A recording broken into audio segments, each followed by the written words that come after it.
Ua na o le Radio Samoa se furulima iwa toru a mo e tautuaina o e ilaunga ngana fitu aso le vai aso.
el tangata ele savali filifilinga e a mileanga.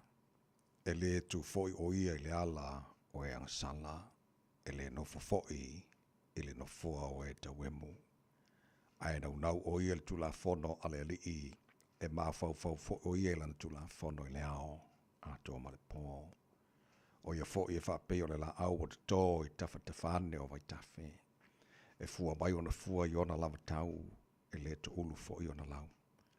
E manu ia fo i me uma na te whaia. Fi i ala wa oelo mātua tua, nei fo i tai au fau, o le a esa mātua tale whai, na ara mātua wha pe atu. Ia vi ia oe, la mātua tua, nei tai au sengi wa mātua maua. Mātua whaftai at oe le tua e soi fua mai le vavau e o le whaavavau. O wae leli liu lava o lo walofa e tu mau o lo wha maoni ma lo wanga le lei o ora ngata anga o mea malawa. O le tua oe o le tau mora mea i elevi inga re nei tai au. O le tua oe la elevi inga o le malu o le tua oe pulpulu le mātang o fie. Whaftai ta mailo mea lofa lo le fō mātu mau re nei tai au. Whaftai lo walofa o moli matai tai maile fō launga le tunu. Lele o mali fō maitapa au mainga wana whai fō i whangunga le lei o ona. I ora nei fo o mātou whiala mai mātou ma le fia. Mātou whapea tuaita mā lau pulelea. Whaftai wei whapopo nea sa fōdo lātou sui fua. Ia mora mātou ne yola o mātou au lia nea sa whareile. O lois o tasi a iaso le māsina mati o le mātou wholaunga nei tu sanga. Ia o le mātou wholaunga nei iaso. Ta māwha mole mole. Tau te mai le malanga a whai nei. Manu ia whaiva le a whengai ma le tunu nei iaso. Manu ia fo ia onga nei mātou whanau. Pamuni e whaivolo whengai malim ta matai whai aonga a o inana ia mātou whanau. Alo whangiela tunu pele Samoa. Ia ile manui alo fio iona te tai. Mani iana ia mātou a inga mana ia mātou tangata uma.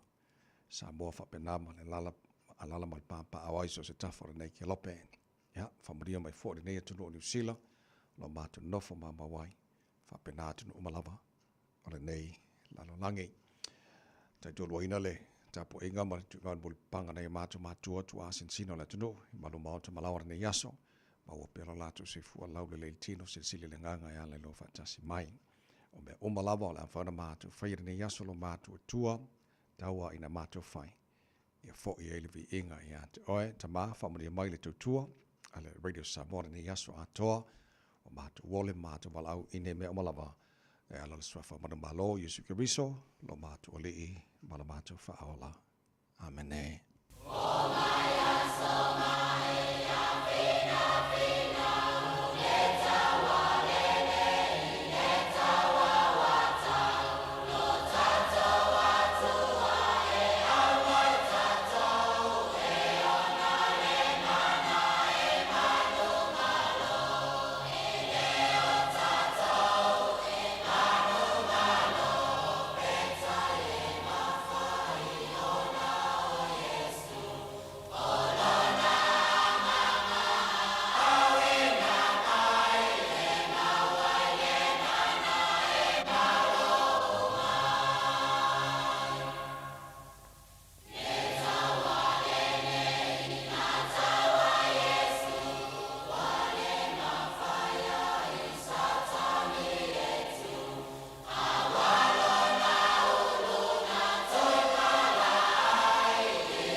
So mai fina finau o le viinga le tua langina la fepese le kolisi whawhaia onga i Samoa. Tautua mo ai Radio Samoa Sifalima, iwa tolu a moina wa tātonu ia le Julai ono.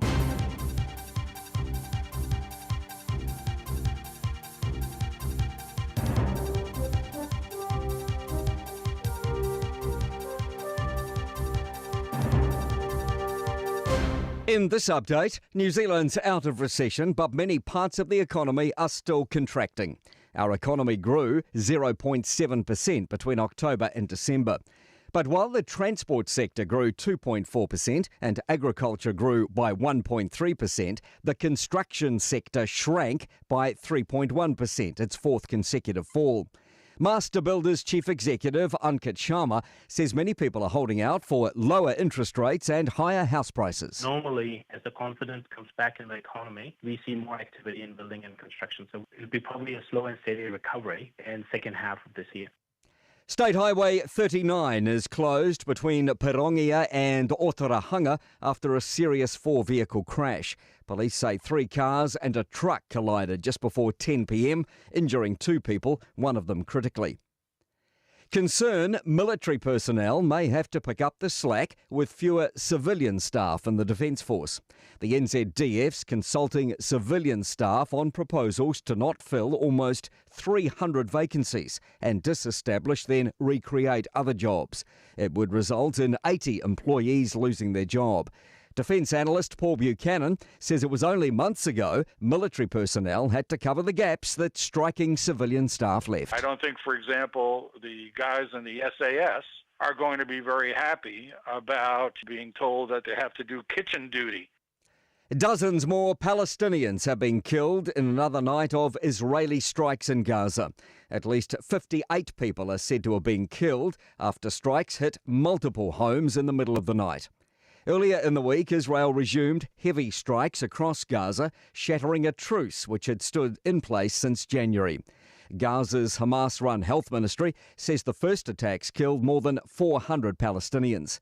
CNN's Nick Robertson says Israel's defence minister is also considering a ground offensive. There could be what he says complete destruction and ruin if the residents of Gaza themselves don't chase out Hamas. That's news. In sport, to the reveal of the new Olympic president in Greece. As elected as the 10th president of the International Olympic Committee, Mrs. Kirsty Coventry. Thomas Bach has unveiled Coventry as his successor. The 41-year-old Zimbabwean was chosen in a secret ballot of 7 candidates for an 8-year term. She'll be the first woman and the first African to serve in the role from June 23. Coventry is a 7-time Games medalist, including 200 metres backstroke golds at the Athens and Beijing editions. New Zealand Rugby's plan to field an under-18 team against Australia this year is being opposed by a 40-plus consortium of the country's secondary schools. That's sport. I'm Malcolm Jordan. Ua na ole Radio Samoa se furulima iwa toru a mo e tautuaina o e ilaungangana fitua so le vai aso. Ele swafa maramalo lo tātori whaolo Yesu Kiriso e mo whara o whāta lofa mo whawhelai mo whātu lima i le amate le lava ma le whaaloalo sa molo watero pele le pa ia ma le mamalo lau whawhonganga e le nei tai au sengi ma lo lava le sui fua maruia ia whamalo fo i le atunuu ia le whalau e mua na nei tai au no whātu lau i tupu mtamali i whailau ngā lau fualalo mtula tō Samoa lele lo whawai lolo lava lau whai ngā ruenga le atua o au na tofi o le tātou matai le langi lo whawhale le malu so se vai ngā au ki lani ma le sila ia mai se fōi so se tafara nei ki lope a wā lava le tautuaino le atua mo lona whinangalo so se kare sia lo whaatuna pa uri hai manuia lava ia le alo atu mo sauninga o le whai unga ni whai yaso whaata lofa le tāna mukalame nei tai hau whawhelai e le whaafonga mai whale tua matausi sa o au matamatai malo se lunu man whanau o lo whain tāra whatasi le tautua le marua le tai hau redo sa mora nei whai tai hau sing i tā lofa lava i ele tautununga o tātu ai manu masa ai mao mali e i whamunianga o le tātu tuara nei tai hau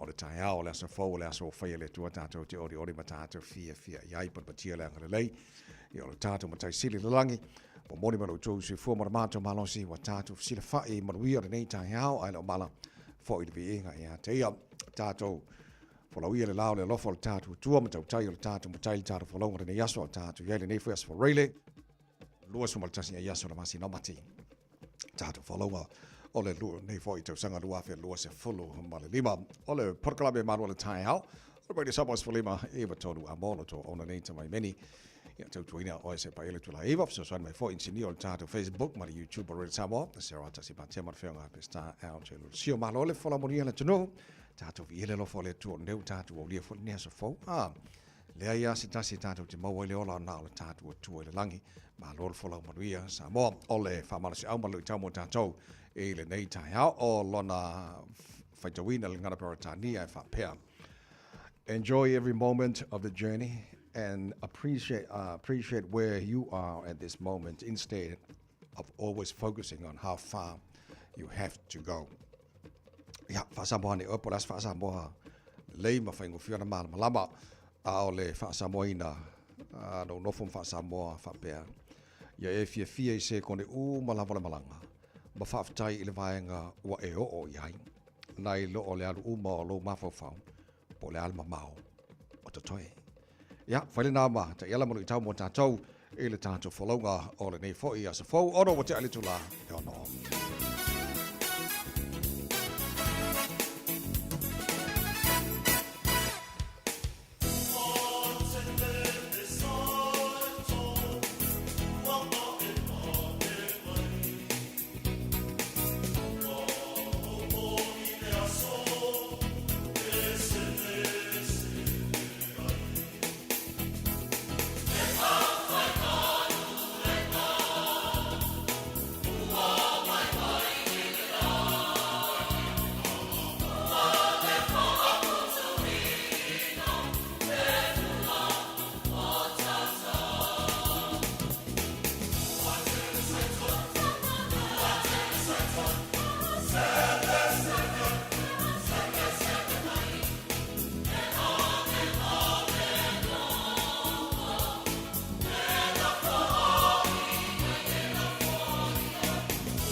Water Saito, my love, Besse, Alekalesia, Catholic, my Leone, America Samo, he knows a full of what I to Liono.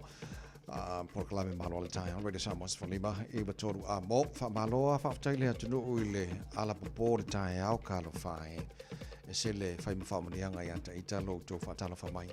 You don't want to Facebook, we let I out, I will love my little to let you know, Malo Fafatai, Malo Fafatai, low to the Talo, or to the Olongonaina, low to the Talo, out to the Monaina, left social Mayo and tour, Alamano to the Talo, let I out, Malentile. But what Malo shows white? Yeah, my fine hard wing or low to Island Mano, let you know, the tone of Bena 45.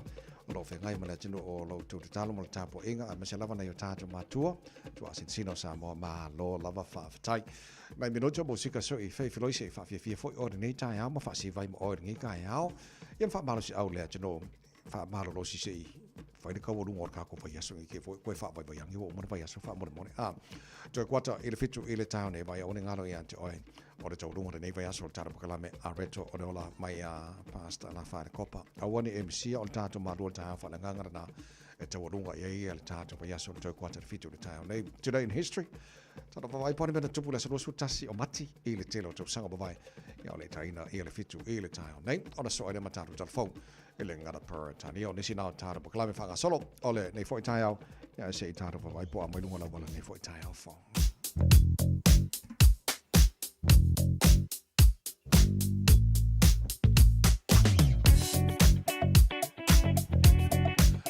Porque man kwa kako langu fo ilen ka wa ko fo ilen iba yaso ako ala no me mata mai no baba ya ko ilungo alfa fa nuale mai ala me mata lo winga lam kwa ma ngai flow de le ilungo la wala sama sama lo winga wa makanga pisi winga la wa makanga pisi ala flow ma ngai fo ya ala moli lo ya wa makanga poloka ya la flow wa ya wala ngai poloka e flow ya fo poloka kwa ku pe a mumbura nga ya le se yo titi lo ilungo ka ko fa fangua Bavol banga le mumu mai yol banga le yol mala vale ba ba ese le pisio banga ngi yo kapo ela ko vale le kaya ya le ba ilo flight ke o mission ngi kaya fo pa wana banga los furu a e pa wana banga lo titi lo ya lo foi si mumu mai ni temel tai ha fa pena fo le va ku meu ma fe no pai e pisi ke fo le banga le o ma si fori ya le e pa wana va au si banga so le o le la ko me ma ka mai kaya ya le ya ona banga pisi na nei tai ha o lo so lo le Sangale Bume Oma,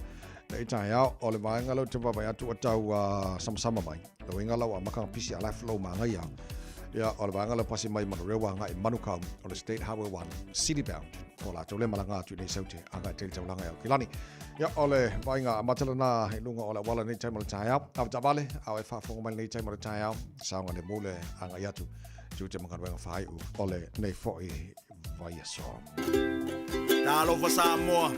Waule ne yoka sputialu, awal suya ngila waule kio. Eva mai ina se fudu lima iva kolu. Amo, Radio Samoa, Vivela Ua mawhai ana au ina atu le tala o le tau Yaso Taitasi ona o le lango mai a le Pacific Finance Limited. Telefoni o Varselau, fitu whawha, lua fitu. Tolu mana whalawa te ale tulai ona le vainga amata e le tala o le tauara nei fo i taia fau tamaki makaurau au kilani no whanga whaasala launga ale Radio Samoa se furuwha. Alo i ele malu lua re ea nei vainga o le taia o winga wha mawina le tau le so le alangi le leile tau e awa oa i ni so taimi le awa uli ma le fiafia na nei. Yangi mari marisa vili mai saute lua se furu ma le lima o le maulunga o i le vela wha mawina mo au kilani le nei aso se furu lima lona mawalalo taia pe au lia. Whafonga le mai o tau i e sabat vali le tai au, sabat vali le paka, sabat vali fo i malaka polo. O le a whaasolo na awa olang le fo le tau. Le aso a toa ia fia la ia, pa wale me o le au dio kai au, lo su wha, al maunga na al bevela le ea mo tato le soa tai au, le o tuatu, o le a whaasolo lang le fo i le aso sa, lang le aso ngofua, lang le fo le aso lua, ma aso lulu ma stofi, o le aso lulu, aso lua, a stofi le vaso fo. E lang le la detail te me po wai na timu pe o fa mo ia la wai tau otherwise la la le tau le so ia matai ama aso kor ngi aso mala ka nga ba yaso ia pe ka ko ri na le lo fo le tu tai ia le tu la ma sani fa nga so lo fo ile por kala me maro le tai la am fa taro va tu la ile tau te lo isi ba nga lu silo ia fa pena fo le tau sa mo mo ni so ba nga o le kelope au na tu talo le tau ale Radio Samoa Ona so le mai Pacific Finance. Tua loa le tautua le Pacific Finance in no ngā tupe mo so se wha moe moe. Maliu, whai puiponga, aso whanau, sa whai whai ngā balononga, ba so se wha lawe. Apa lai nei loa le pacificfinance.co.nz. Pia bala au le oval se lau fitu whawha, lua fitu. E talo sanga sauna no ngā tupe i le bao le 5 se lau tala, ma le lua se furu hawhi tala. E lua minute whai lau talo sanga online, www.pacificfinance.co.nz. Ai tasi le tu lai whatali e se tali. E iai, ai inga whabitoa. Pala au loa le Pacific Finance Limited. I le oval se lau fitu whawha, lua fitu. Oval se lau fitu whawha, lua fitu. So fulma lima mana fo tele July ono o inga masangi ngā le kuri happy hour le tustala la so sa tustala la utano nei taimi. Ia nga yo pespesinga ngi o make lo ai fa fonga ia. Kode na li se mai se tala fa vi fianga radio samo i le foi tai fo ia le tunu nga juta manga ruenga ma lo la vale usu ma lo ta wata i mo faiva o le nei yaso pesele boy. Ma tau nga i le va me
lei o whaafianga o le taiao. Ina wa loa se fulu mana whaale wa te ai nei le tu lai ono. Ia o pespesenga nei e. So le ka whiwhi se ka kangi mai a ki ka la kamasa sa o i. E ke si le fia e. E ile laina o le pese le o lo ke ngofo ke wo koe whaalongo ku i. O le sa o le leia le usunga la whai pese. E ana le pese. A usu kama se le ngo whaalongo i Samoa. Le lainga la le whamai ua motu le vai rasenga. Ia e usu kama se le i Samoa ngo whaalongo i mai ua motu le vai o le sainga o sore ka whiwhi. Wai vai mga e wala le se ngari i mara se ngari. Ia le na o le tautua mo rere Samoa se whali mai patora mo se i whaatalo wha. Whaafilo ai le tāna pakalame panga umalawa o lau titila tu le ua. Mo foi leva no whaafilo me lunga tātou Facebook mari YouTube o rere Samoa. Ia ua amata mea nei tai au ma mua mai ia le sa tātou lo i Melbourne whaatala whamali pakalame whaafitai amosa ma lo whaafitai tele lava ma lo ka lo whae ke longa pukaki le te al whamo utong. Lo whaafitai tele lava nei vai aso atoa. Mama Marua Berglich, lo whaafitai manuia lava nei tai au lo whaatu. miu e whaamosa, malo whaptai le whaatismaili nei tahi au, mawhtanga Loli Timoteo, o lau ke whaalau inga kua ili oranga o kaungu mai ia lau whaatalo whaneta. Sia oti, malo, good morning, malo, sui whamanuia, whaafawin tani yelu, malo whaatai papa toi toi, oi au, ka whewhe, ya se meli sabusa, uso, ya lei, o amai, ala whatu ya uncle nei whaitai au, wale se ta solo, o le whamaine sunga wale se, e a fo i mangaia, o le whamai e le whaia le supo pofi kai au o yo ka mo va ae wale se nga ku nga al ka ku singa nga ma ka nga polo kai sa o ku me kai wa nga la ka ku nga malai nga o mai fa supo pofi kai au ka cafe seki kaba le ki ka rene. Good morning also. Ma lo fa te tele lava manuia fai val nei fo yasa manong efu. O le puna le fal pankeke le makeke. Alo vatu sis. Alo lava se fo manuia. Tino Puni, ma lo se fo manuia nei tai fo. Aso pesio Josefo. Good morning. Lo fa te tele lava sa lo sami. Alo lava fa te le fa te mai. Ta po kala me ele nei fo tai fo. Ja, le fionga le mai tu simai Loli me sepa sela Jenny. Good morning. Na lo lam fa tai a veu. Ja, oi, hey king. E kusa ma ke mai vakasi mala ka mo fa vai. Veu mai oi sisifo. Ma ke pio ma fo le fale le ngo fa ku le nga o ie nga o la sa caissons. E la modinga la pio mai lunga la saunga I fa solo mai I per ka ora bea Newlin let's pick se pio fa kasi mai ma ka vale malago king ma lo se fo alo fa tu nei ta fo mo lo ma fa tua fa tai ya mo fa ko ma o a ma fa ka lo kula sa fa ka o fa ka lo ko mo to we alo fa tai so alo fa tu mo di fo vale nei fo aso tali me lei ya was es mai kiri roa sa le fa na lo sifi le tan me nei ma ngai ko sifi so le ia le power me ia umi Aaron Sila ma lo le sifi mo ria le tai out Rose my man Carlo fa e ka fe uso fa tai fa ta fa nei tai out ma ngai fa fo le lo fa mo e alo fa mai ko anga le loku fa mo Evo lave na lo sifi mo ria nei tai out so alo Josefulu tupu ia ma lola fa wa vai ko kero ka ko wai ngomar ka ko ka si le o fa ka fo mai ile nei tai fo ia manuia fa lava to fa fonga mai ai ia manuia le nei tai au mata to fo lau le lo fo ta matai ia ta to ia ile nei fo ia so fo e te lo le a fo I ol tal fifia bota to le New Zealand Ona nafi sa fa tali ai po le ale tala I le vaenga I le GDP ia po le gross domestic product o le vaenga le e lo ai ia le alu luma o le tamao ainga ia po le solomuni tua o le kwata muni la o le tausanga luafe luafa o le tala fifia na nafi 0.7% ile growth ia po le manuia le tamao ai ngā New Zealand nei ai. Ua whaalia ia na nafi. Officially out of recession. Tala noa ngā I le vaenga le recession. O le loa. O le mantua le tau sanga le na a fia I New Zealand vaenga le recession. Tala noa recession. O tala noa ngā I le kwa I whale konga tamao ai ngā le o setanu.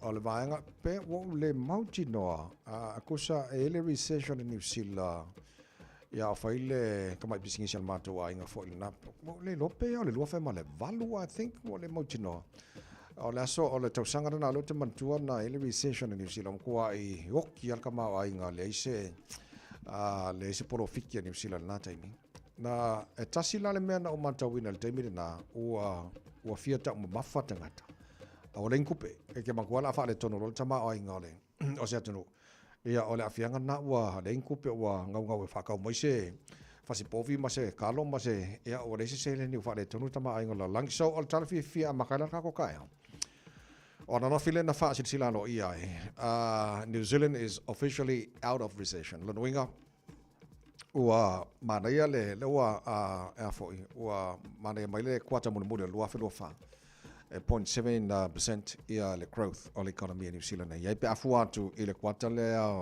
to masina le na umai a September 1.1 degrees. Ia fuatula nafi le na 0.7% increase.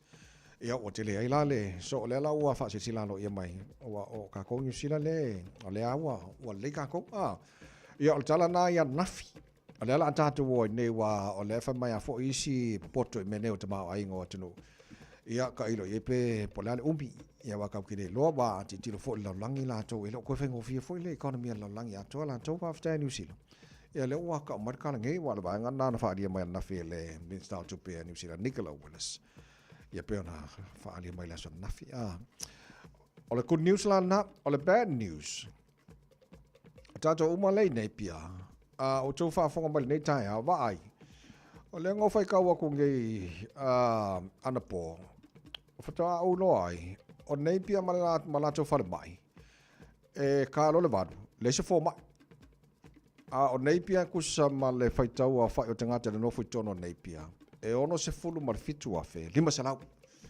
o la fa inga na tanga te no fo i le petono o New Zealand ono se fitu a fe lima salau ai o le headline o fa mawina le staff on na fe le no fa tau na po a city of 67,500 people has no doctor available after 8 p.m. o lo winga la o fale mai a Napier e tano le valu le to ye ni fo mai ai ala kula el kaminga fa penga mana besi tong tinga mo oi the only option lau ti lo atu o lo travel pe te malanga ngai o ile los fulima minute te aluai i Hastings o le va Napier ma Hastings e los fulima minute lo winga la e ka lo le valua e fialu il fal mai le Napier ngai ma dia le ma pawanga option available mo oi pe manga mia ke alu ke vai fo mai o lo driver ngai o i Hastings ele los fulima minuto wa vai ku langa fa le kong le wa nge wa lo la le sona lo teno fo ma le la fa so atu mo ai o le mena ale no watu tar po kala meleta to anga fa ma no stino io e ke le fa fo mai fo mai ma le fo to sima ya loli o le fo tuanga le so fo ma no loina tau si le leilo so fo ma no loina fa pe na fo ia wi fa fen kausi o la le wingo nga fa am kalanga kausi fa le le ia nga ke si le fie le ia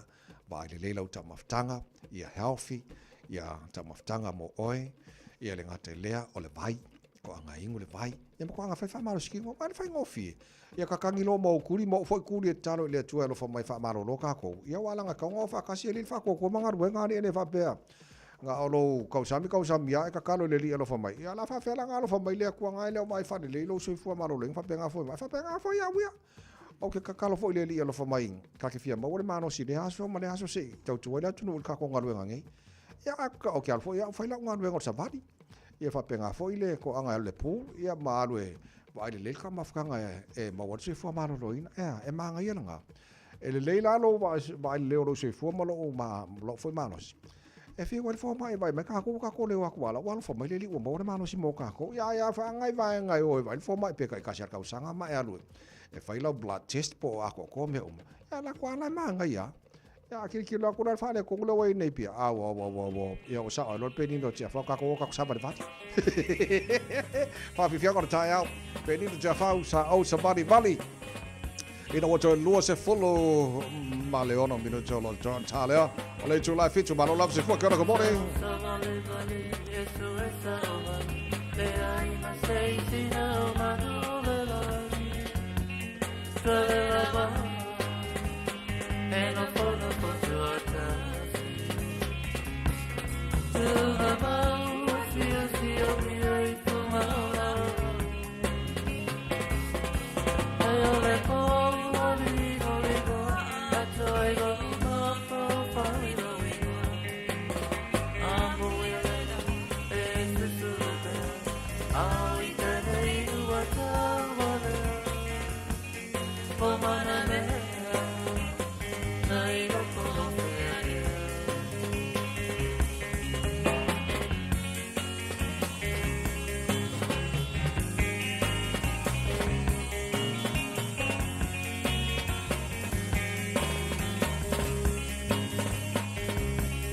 Le mattina quando aspettando quando vorrei ai roto vedere più amore o la fiesta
Samoa, kasilima i wakonu amo.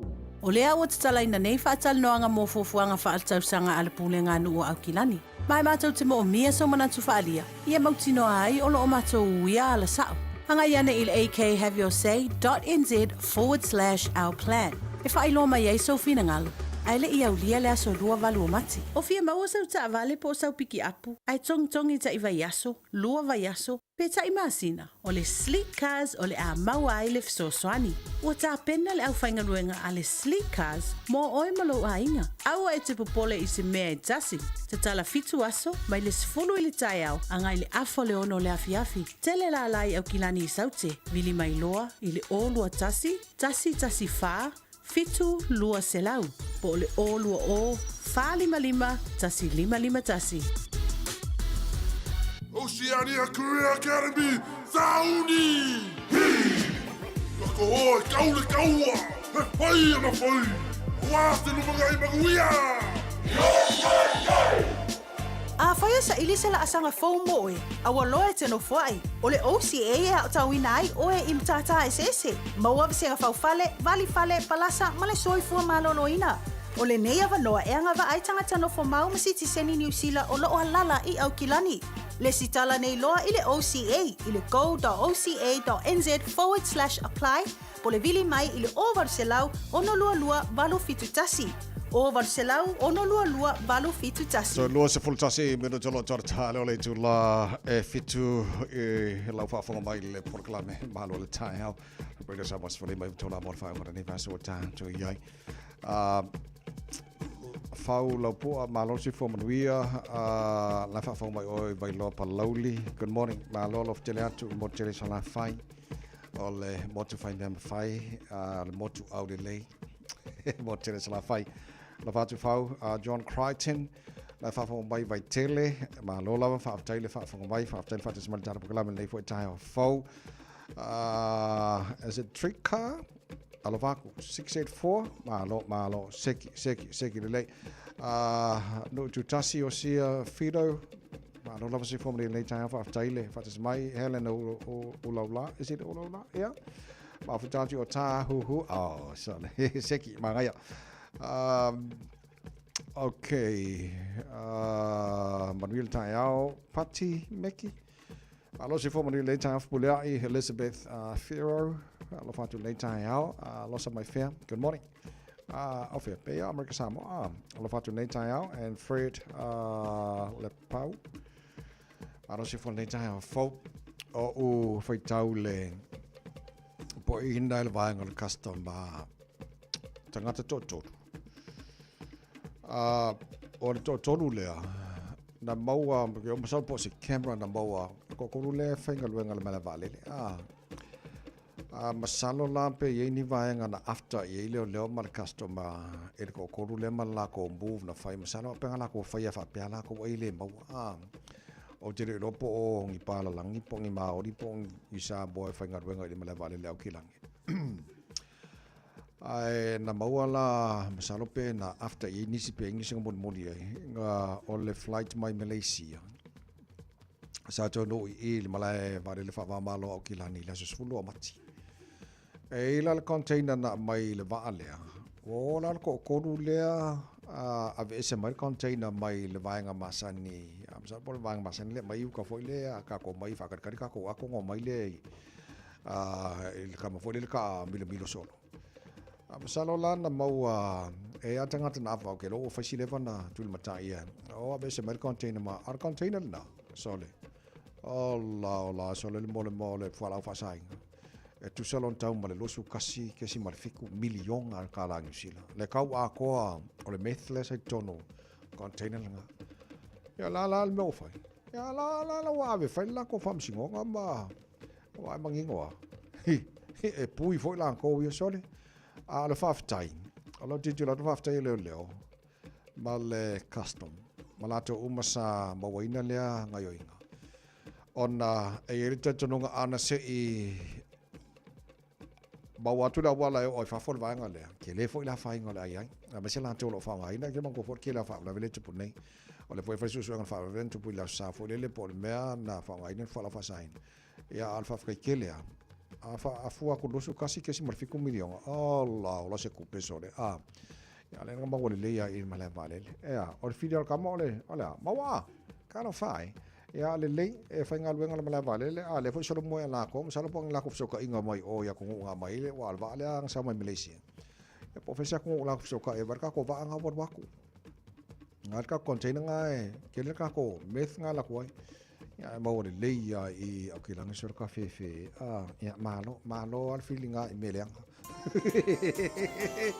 ole si pa nga balu la wala la so ayo na so ala male tau nga ne ba yaso ole tarbo klame a reto lola mai a pasta la fa le copa tato malu para nganga la ne foi as foile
ini mala Echua imanu Sau fungala umele Sau masina ipuba imalu Se inu ane ai Sama olenu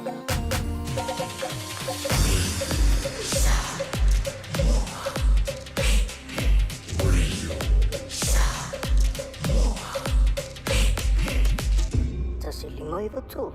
Amo.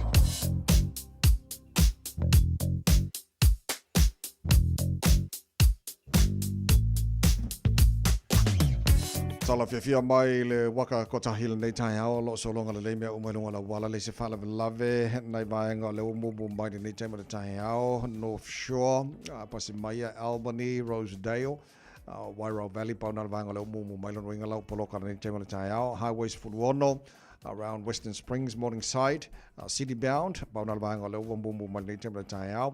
State Highway 1, city bound, Pasimai, Ia Papakura, Bonalbanga, Mumai, and a coffee Maile, Malabale, Loa, Samsama, Yawabai. Actually, if you can't wow, a lot of tight, Isibanga Oma, yeah, a lot of Vatulanga or Live Wapisi, yeah, life flow, the layer, nature, yeah, Malo, Foy. Ya, sama demu pele anga I tuju mga duang fai orang ni. Fai asom. Tau coba orang bersama Sfolima I betolu amo. Ino mo tuas furulua I le fitu. Usimana fa fonga. Ole tana poklame a reto. Bread of life sent down from glory.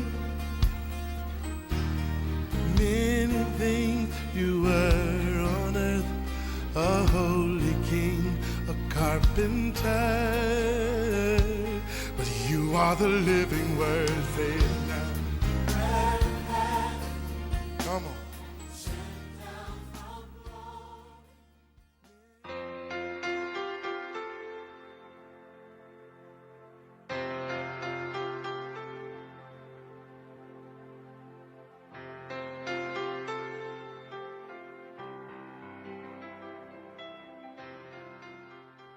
Au te fifia la fa feiloa il tatu tunu il tatu porkalame o le areto le ola e le amatanga foi o le nei aso o le fatote luas fulfal foi pas fuluano e fa pea awa e atu fitu ona pa u o le amiotonu ai to tu lava oia a le upula mo o le aso le nei e fa pea a e pa u to tu ilunga when you fall get up again a fai o e fai inga e loa o le whamalosi e iei vangoa mana o le tua e ke koe ku ilunga. E il tala ilonga lava le au auna le tua e whaifi au ingoi a Dr. David Jeremiah e iei lana tala i le siana launga o te mauna tua ina lava whai mai whapertania. Christianity is falling down and getting up until you get to heaven.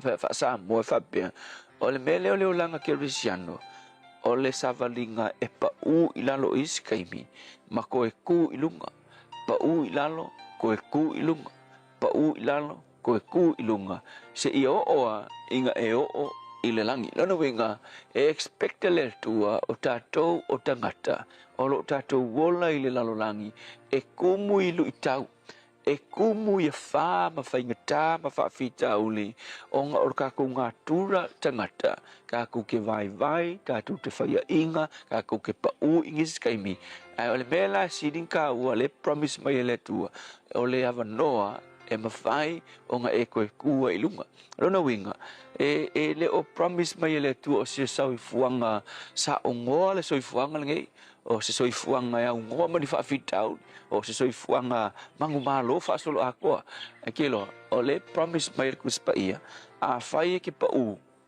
koe ku rona winga e expecte le tua e ke vai ai o le vai o tangata ke risiango o le vai e le pa u vai e pelam ai o le pa u e sila fia e le tua e ke pa u ma e whaalangolango I le nganga o le tua e mawhai ai ona e toe tu ilunga ole a faila ua e o mai ngai kaim ua e faia inga ua e pa u ua e vai le upu ngai mo oe le upu mo oe fa mawan lalo ma o oina se le sona I le mea ma e pa uai fa pena fo I le tia a o vai a o pa u sa o pa'u sa o vai ai o le mea o fai ma o fa ma walalo i le tua o tangi le tua fe soangi mai o ua le songa taua i mea sa o pa'u ma o vai e foi vai le samasongi o le tangata o le na seria le tua o le kangaka fa winga le tua ala me nga oi nga pa u fo iska mo samasongi ai ina u pa u samasongi ke vai ia yo e ang ko e malos ai na ia fa ma walalo ma ia o ina le songa taua le la e u ia nga sali e se filiskia nga maka ai na sala mo matangi le tua fa ma ngalo ia ma ko e au mai le malos o le sidi na kali kwa lima le tua la kangi le ai ma fo ai mai la le tua le malos ai le malos ida ngau mai le u sidi aku le malos nga e mo le ang ka ngoi sama songi unga il fale kele sai ai ma feo ki u mai o ngafiri fa mai tele aku fili nga fase sama songi le aso le ngai lo le fili ngai faia ngai fasia a o ia le malos le amatanga ia lona lua o ta vita o le tangata nga pa ufo matangalo na olanga faia ina lo na olanga ake vai ele I ua ngale olanga ta vita ngai ua ka vika ngai u se tupu wa matua mai u le leila na no fo inga ele fa pe ngai u ka vika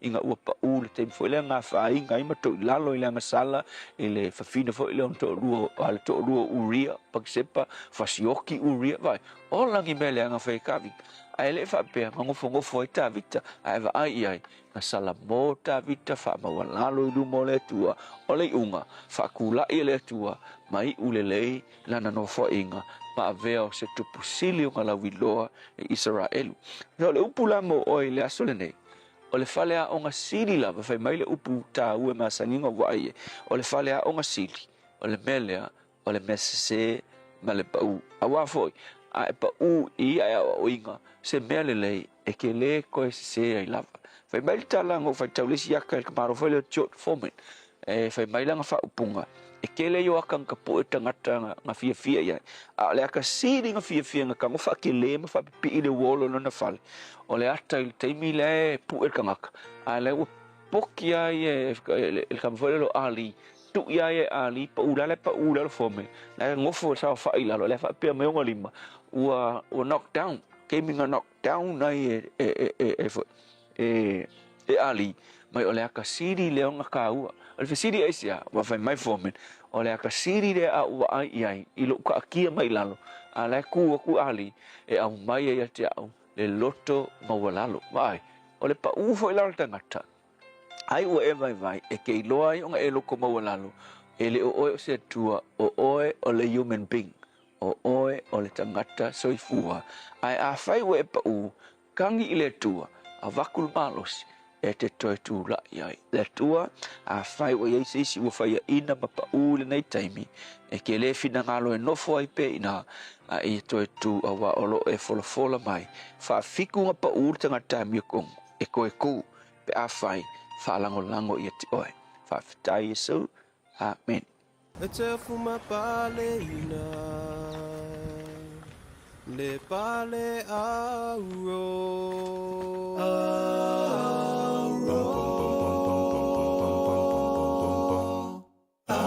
Maya leilo le so e fio maya le po e tau le lei e te fuma pale ina le pale auro ala maya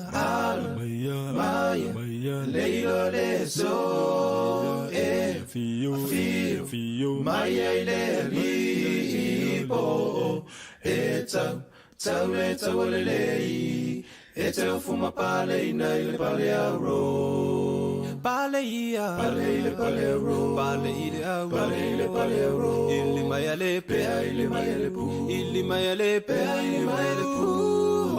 pale auro pale auro e te fuma pale ina le pale auro pale ia pale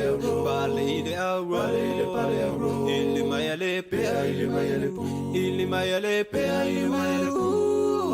pale auro pale auro tu o ai siona ma tu e say no avenga ma o fuile o fue sisina mata uta ulau sala yo Yesu o lofa aola o ma fatia ma avenga ya o fuile o fue sisina mata uta ulau sala yo e te fuma pale nei le pale aro ala maya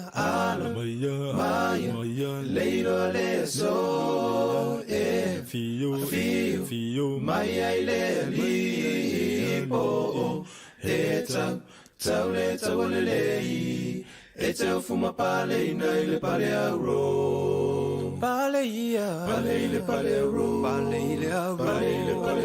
ile maya le pe ile maya le pu ile maya le pe ile maya le pu pale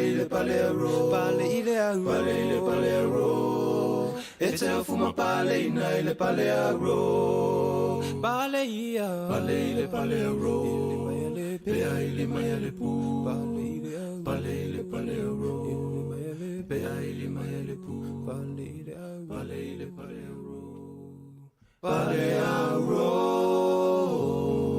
Bruce Potter Pacific Gospel Choir pale auro fa mai ai le porkalame a reto le ola le taurunga fo na le porkalame mo neva yaso fa te tele le songa fa fenga pastor la fa le copa mo te peneina ta ma fa le nganga po le reto le ola mo ta to le ngato le tai out nei fo yaso a to manu la vale alo atu mo le fa unga fa yaso to lua mino to to ta le July fitu telefone ngara Britania petal fitu le ta nei tato i nei aso o le lona luas futasi nei aso le masina mati po ani mena tupu nei aso i tau sanga bye bye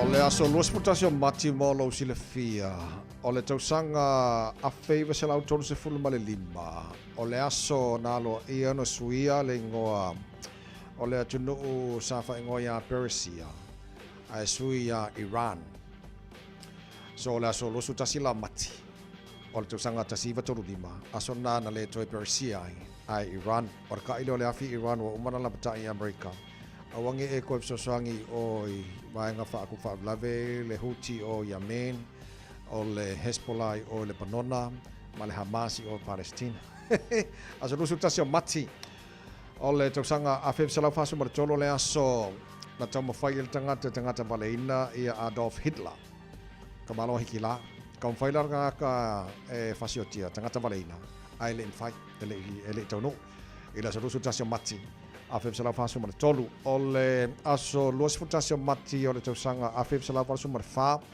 ta tolo alala i New York ole aso na lo i ele veo se vai ngo Central Park e fai ngo ina Strawberry Fields e manatua fa bitoai il tangata pese la lo langi John Lennon Vangala na o le Central Park in New York whaingo ina Strawberry Fields e ona ia John Lennon o le salusu tasi o mati o te sanga luafe ma le ono o le aso tātou e whaingo ina le Twitter o le aso mua na senda i le founder o le Twitter Jack Dorsey i alana message mua e whaapuina just setting up my TWTTR ila solusu tasio mati o te sanga luafe maleono o le asolusu tasio mati o te sanga luafe sumaleiva na forfola lo iai ele palemio New Zealand na taimi Jacinda Ardern il fasaino tu ainga la au malosi military style semi-automatic weapons ina uono so talon tu na ilos fa England tupu kana estete ia pe ona fa mawina na solusu tasio mati ile luafe se fulu maleiva nisina mena tupu ile lo sutasio mati il teleto sango va to mo hai bene sa mas folima i tolo amo ta tono le July fitu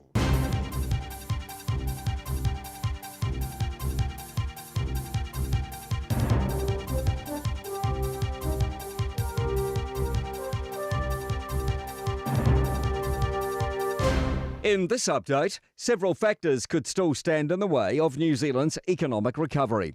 Our economy grew by 0.7% in the December quarter, surpassing expectations and lifting us out of a short, sharp recession. But there's still a risk of a global slowdown due to trade wars. Kiwi Bank economist Sabrina Delgado says a shortage of jobs and a lack of pay rises could also put people off spending money. Telcos are being urged to make it easier to switch providers. A report by the Commerce Commission reveals 31% of mobile customers believe it's too much effort. 29% of broadband users agree, even though it might mean they could get a better service for cheaper. Telecommunications Commissioner Tristan Gilbertson says the current process leads to issues like double billing. This is a whole-of-industry problem requiring a whole-of-industry solution, so we want to see industry engagement. The leader of the opposition is saying the government's hypocritical on defence. The New Zealand Defence Force is proposing to disestablish roles, some vacant, and create new ones, leading to a loss of around 80 employees. The news of the restructure comes right before the government's due to launch its Defence Capability Plan, expected to ramp up spending. Labour's Chris Hipkins says what the government says and what it does are entirely different things. Fonterra is suggesting India could benefit from free trade on New Zealand dairy products. Prime Minister Chris Luxon's in Mumbai for the final day of his visit.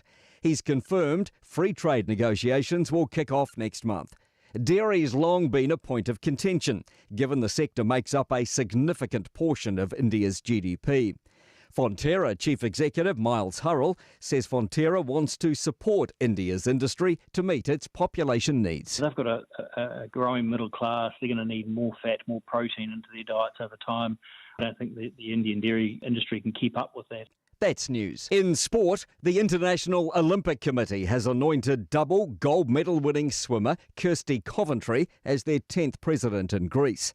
The 41-year-old Zimbabwean will be the first woman and the first African to serve in the role from June 23. New Zealand Rugby's plan to field an under-18 team against Australia this year is being opposed by a 40-plus consortium of the country's secondary schools. Melbourne have beaten Penrith 30-24 to open round 3 of League's NRL. Golfer Ryan Fox sits in a tie for 4th. That's 1 stroke off the lead after carding an opening round 3 under par 68 at the latest PGA Tour event in Florida. And former Formula One team owner Eddie Jordan has died of cancer, aged 76.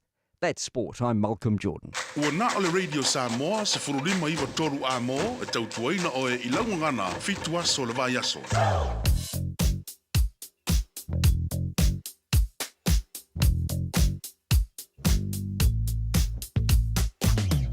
Malo whafte tere lava le tuto malau mai malau whawhanga mai le nei teimi o le tai hao o le vainga lata mai lunga o le awala. Lai manaia flow o le traffic nei teimi le tai hao. O leo te wawai atu na paupoi vaenga le mumu mai nei vaenga o le tai hao. Le koko e pisi mali malai malele, le malanga le malai malele. Dua sefuru a, mo tātou masala poro ko kere fo vaenga le wo po la ko valele ka amu ia fo o ko ia la ko kia le valele. Pauna vanga leo te wawatu le mumu mai nei teimi le tai hao pena fo le maa ku mea wanga e whenua pai. North Shore, mai Albany a ngai Rosedale, whapena fo'i Rosedale a ngai Wairau Valley. Pasi mai te kapuna whalau le leia, se pa ila wantau iau ki lani, sore. E manga ia mo ia na flow le traffic le wani kai au se karu sia ia saunga le mu ma atu langa na ipaunga vai nga leo ke wako pisi mai. Sifuluono malanga mai sifo, city bound or state highway sifuluono. Pasi atu ia Point Civil ia ngai Morningside ma Western Springs. Paunga vai nga le polo kama nite mo le tala flow ma ngai ia le traffic le kai au malo la vai foi se ala nga kupu fa la velo maka moi foi lunga la wala mo ki ki soro ia ka fa la wala le sida le lu mai o ma o so nga fa fa nga lo vai le fa sa lo ka va le kai au tu langa na lo i lunga la wala ile nei temi ole tai Malo soy fua, ol si fufonga Samoa, Radio Samoa, tasilima iwa tolu amo, se kia Radio Samoa. Ua mawhai ana au ina atu le tala o le tau i aso taitasi ona o le lango mai a le Pacific Finance Limited. Telefoni o Varselau, fitu whawha, lua fitu. Mai kala tapale nei i le tala o le tau ina waono o le wate aina le tu la e fitu tātu amata mai Samoa. Toe whatalo whatoi ma le tāna pakalame pāanga o malawala maru o le tai au. So se vaenga le tino pele to tele tātou le whawhanga mai le mo tele sala 5 apena fo i o polu ia malo whawte tele lava nei tai au. le vavai atu lua se fulu ma le lua lo ia i le vevela i Samoa nei vanga o le taolo wa te ale fitu i Samoa na mana mai le langi le lei o le tau i Samoa nei vanga o le taio fo kwa fa fe kai fo ia we got to tell the tunu le so na fa so langi le lei awa ni so taimi e fo ni so vanga o Samoa pa o timu e ma faina o le tolu se fulu tasi degrees Celsius mo ngora vevela le e Samoa e le nei asfareile lua se fulu ma lima i lona mawalalo o le ua mo so ta inga i Samoa o le ane statu tana noanga ma le whionga ngal mana tu marvao tanga vai tipi tanga vai pera masani ai ia as freira vai asta tasi ai awani ngalo o le taurunga o taru tala mai Samoa ni vai so le tale balu e le tai nei foi mai le tala le tau i New Zealand nei il vai atu le motu saute fa talo fai panga o mala para manu tai so va ngor motu saute lo tu fa fonga mai ai mana i sura la Westport Luas pulu mau runga ma fana fa mawina morene yaso mana e foi langi de leo le tau Wanaka luas pulu vanu sone oka se vela li Wanaka luas pulu vanu lona mau lunga mana e langi leo timaru luas toru mau lunga o le ma fana le ea mana e foi langi de leo le tau Queenstown luas pulu mau lunga le vela le so o maru langi de le tau Nelson langi de le tau Kaikoura langi de le tau Greymouth langi de le tau Dunedin langi de le tau ya mana ayo fangala aude ayo Carissa Karestete good morning ma lola bersih fo Maria nei tai au wala fa solo na langi de leili tau mo toe awa ini so taimi angi Maria man savidi mai ma tu se sa e se fo Maria mo runga de ma e fa mawina mo to ile nei foi asforele ile fa fa to mo tu I ma tu pi to la runga mo tu ma tu kai tai langi de leili tau le so los fo lima mo runga de vela la mo Wellington good morning Pangar maru ada cahaya osa sebanyak orang lau mua Wellington fa soron awal de leili tau mo to le so ngi Maria mo sabini mai saute luas fulu mo runga ma fana fa mo wina mo Wellington le so fa soron lang de leili tau ranga de so lang de leili tau po tau mara nui lang de leili tau ro to lang de leili tau le so Palmerston North fa soron awal lang de leili tau le so mana lang de leili tau New Plymouth Napier ola fa solo ina pa ultimo mo to I le so lang de leili afia na nei Masterton la fa solo point pa una wangalang le leili tau le o ma le fia na nei mo to I le telo vanga o Hastings la fa solo pa ultimo ni so time le solang le leili fia na nei fa solo fo ina pa ultimo lang le leili tau Gisborne kiri do Hamilton ole ayo sifia ya le lei va ngai o ko mo na ka pingi ngai o ko mo na ka longa le fa ngai dos furono mo ko vela ole ea mo kiri roa langi de leili tau mo o tau I le nefo yaso I le vavayatu I le la mua pone no whanga whasalonga Radio Samoa Tamaki Makaura Wakilani no whanga le blues Champini o le lua lima ma lua ono o le Super Rugby sfufa o le malulu le nevanga o le tai au tu mawinga o le tau le soe awa o langi de leili tau le aso a toa tu mau luas fuma lima maulunga le vevela mo au kilani ni yaso sfulima lona mawalalo tai au pe audio la fasono awa fo ilang de leili tau lu su fara mo lunga le vela tai au fasono langi de leili so sa langi de leili so fu mana so lulu mana stoffi na va ya so lu mana ia Fama bongo banala ba tau tuna mai nei time le tai au le tunu ola lampa pa au le telo ba ngor kilope I le tunu ola mo le tau mo tau nei so forward ta tu o ria talo le tau Radio Samoa na to fa longa ala Pacific Finance Wa lo le tau ala Pacific Finance in nonga tupe mo so se fa mo maliu fai ponga aso fa nau sa fa I fainga balo longa ba so se fa la vela ve apa lai nei lo pacificfinance.co.nz pe vala au le oval sa lau fitu fa lo fitu e talo sanga sa nonga tupe ile ba le lima sa lau tala ma le lua se furu hafetala e lua minute fai lau talo sanga online www.pacificfinance.co.nz a tasile tu lai fa tali se tali e ai inga fa bitoa pala au lo le Pacific Finance Limited ile oval sa lau fitu fa lua fitu oval sa lau fitu fa lua fitu Radio Samoa Solima Tola mo male tautua I le nei vaenga o le tai hao ina ua se fulu male afala wa te ai nei ia le tu la e fitu ma lo la marasui fua maruia le tanu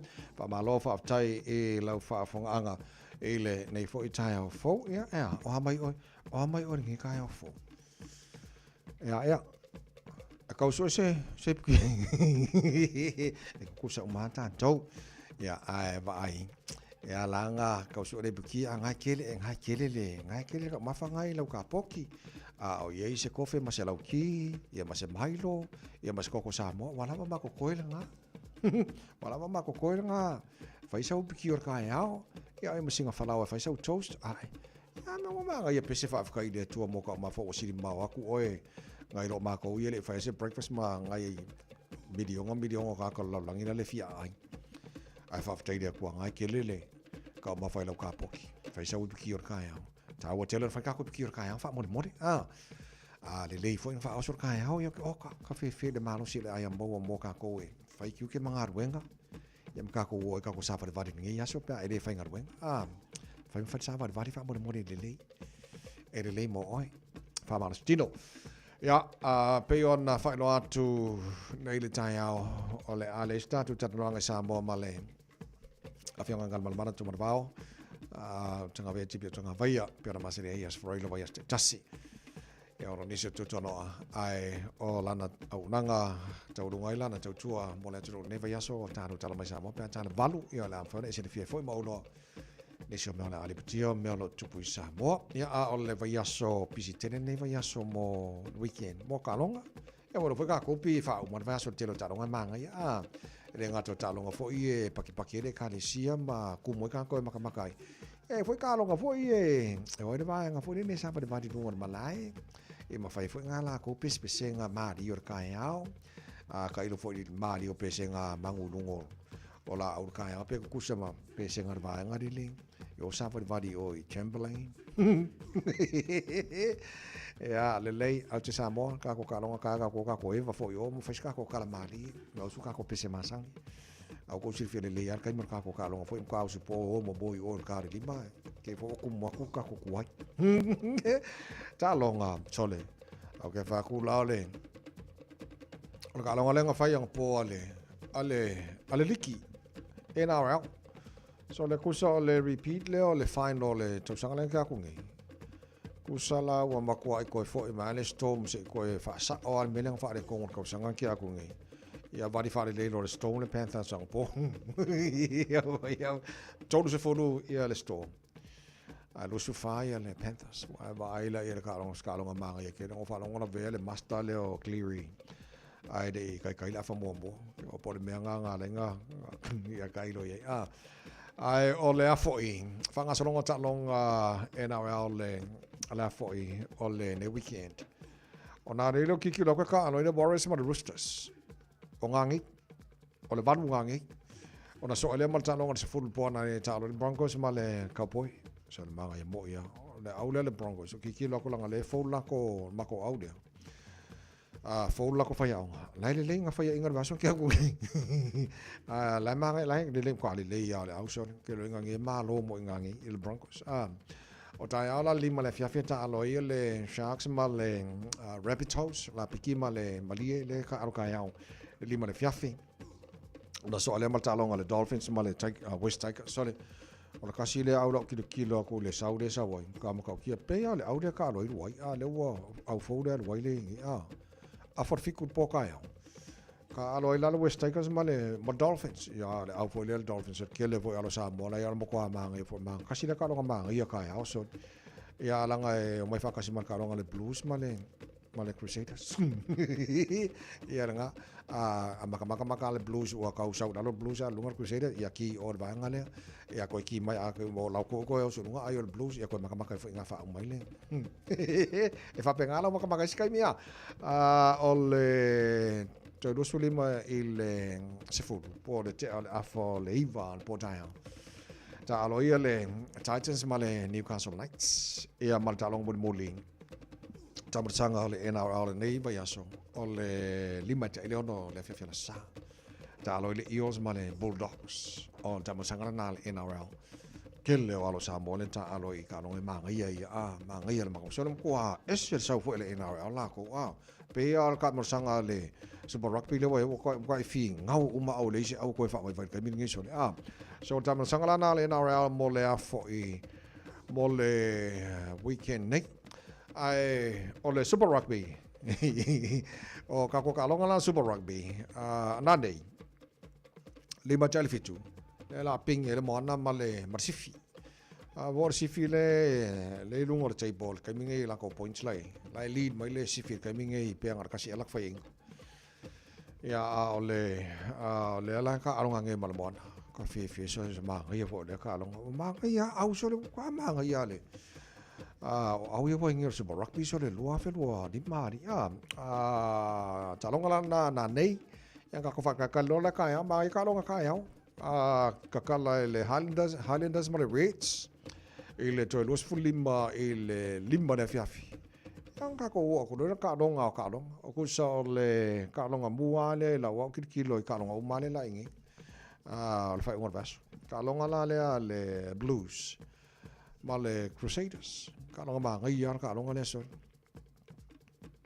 o le lima ke fiku ngi o ya min ka ya le fiafi ka po mai Blues ka ko malolo I longo winga la o le la kunga nga ka ko lenga malo ka ko e ai o kai mi o mo finals pakidole yo lang buanga wa champing nge ko sanga pe au o fai mai foi kala ka mai o si manu no va kuso la le si fi ai ia lang o balo foi ale nga balo ile ka sanga ai adu la makanga ai le I kingi foi la ko fa mo ma ko foi le o fa au songa o le ka masanga e ka le o le fai ungor ka masanga ka mo le sta longa tai on to dos fully mo se full pot tai on ta le Waratahs ma le Brumbies kasi na kalonga manga ya so asi mele o man ta win le Super Rugby so le mo kwa manga ngia au Oscar le wo ye so le ka fa ya ko sa au Oscar le wo mo kwa maka o ji o le mele wo ye ya fe ko aya kwa ngi fe ko aya ma au New Zealand ya alang lang fa ngra ko Blues le Brumbies ya alang au ala ile se ki le ka mala ka fa con ku lang o ka maka lo o le asosa ile lima tele fitu eta aloi ia le afo ia le force ma le Fijian draw o le talonga na le sa ia ma le talonga bulina o le Super Rugby o le wa fe los malima e pe o ka ia o lo mantua le kalonga under 20 le fanga solo I taupo e final ia le Crusaders ma le Chiefs ke mo ko fo ngo fam kala ku po kala ku nga fi ngo maka semifinals semifinals le Blues ma Crusaders ya man ko vona Crusaders o le o defend la ku champing mar ka sanga kia ku ngi nga ma nga yar ka longa so le closer ka longa ma ngi so la le kile foi alo sa mo le I au ye so ya a si fi la le nga semifinal ma ai vola nga alo mar si fi Hurricanes Moana ka alo mar si fi o ya nga ole Hurricanes ya ngam ko va di le Chiefs under 20 le Hurricanes ya ko final la ka ya le under 20 ya Chiefs ma le Crusaders ya oni sina ta longa fanga solo o fano longa tua filia le President Fo le Olimpeka ya o lo ta mai tai fo o no fo le va nga o President le Olimpeka ya ka si e tu ma fo lo ni tu le mai oni sina ta longa la fanga solo ele fa una ne foi vai asol to mo le Samoa Lima iva tolu amo no se fulu maleva o te ele tu la fitu ya alo Samoa ala sauri mo ta longa fa una ne vai aso le maria la tia pa war no the Blues ya malo ya e malo ya nga malo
Radio Samoa. Taslima Ivatolu. Amo.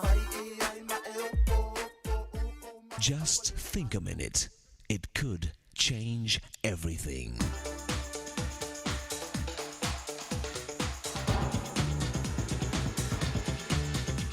Think a minute. Some time ago, people around the world were in shock and grief over the sudden death of the king of pop, Michael Jackson. Yet even though Michael was loved by hundreds of millions of people, his lawyer said, Michael Jackson was the loneliest person I've ever known.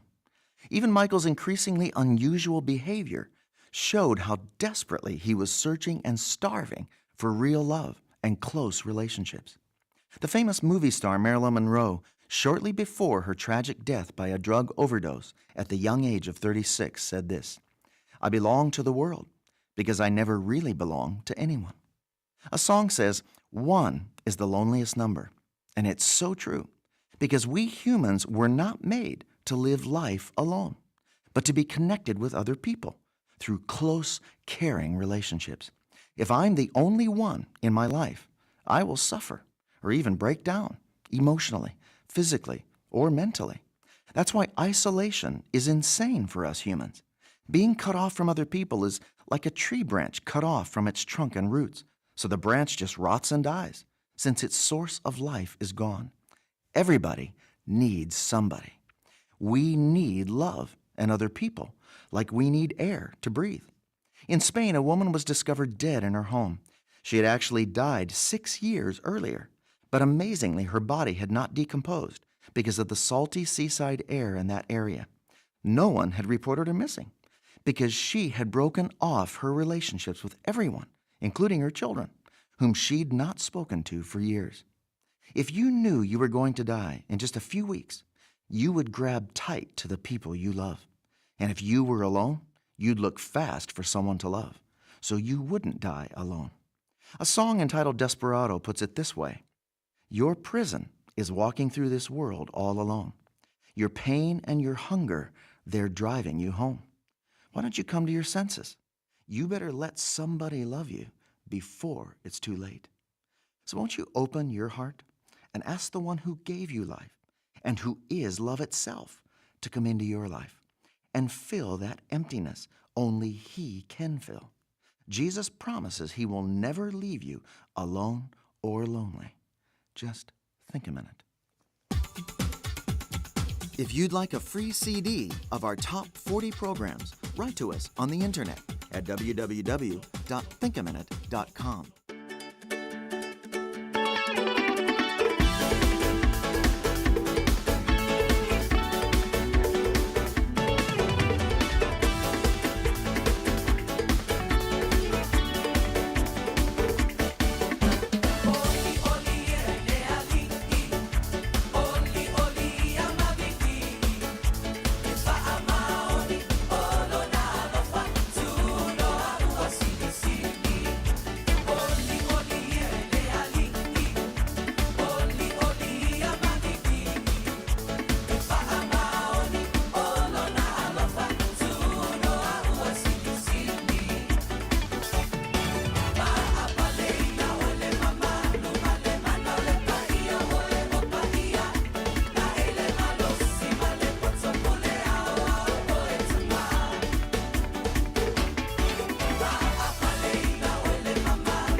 Afatonu le tulai fitu kuaya lo bala mai a o le telefoni o le vanga makala nga por ka minga vinge mo.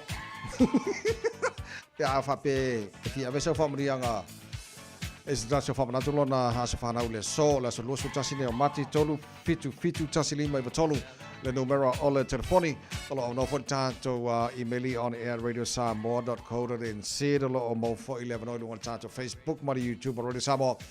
Awala wana mai lo famia ngas fana ora nei foi tai fo telefoni talo fa malo sei fo ya talo fa ma boni la usuna vai di tai fo alo sei fo alo la vol sei fo ma lo fo ile fo ngani tai au matangu vie ya yo le asunge wo vai yo vai o di olimpias ya ista ya o di ya kamare o ista o le longa lua mai la ro tepe ya a tu anelo na a school fitu tau sanga ile so ista na lo lava ya expression tota I ulava nga la fwa I ma ko e isi kanga kama anti ma anko ya nga venga mafa ya ki ya o ka kongo nga venga fo ia nga ki to swange ti o kinga ile fa malo lo nga nga nga ka ro fale di ima ia fa ma kuya ya ki o sha tota ya mau pe o le lo to ma walalo fale ona sa ma fa pal ia maria lo fale fa iro kinga so si kasi ya alo fo ile di ima ia fa ma ia fo itavai ia fa na umala fa pe na ulia me nei aso ya ai fa pena fo yon fa mangia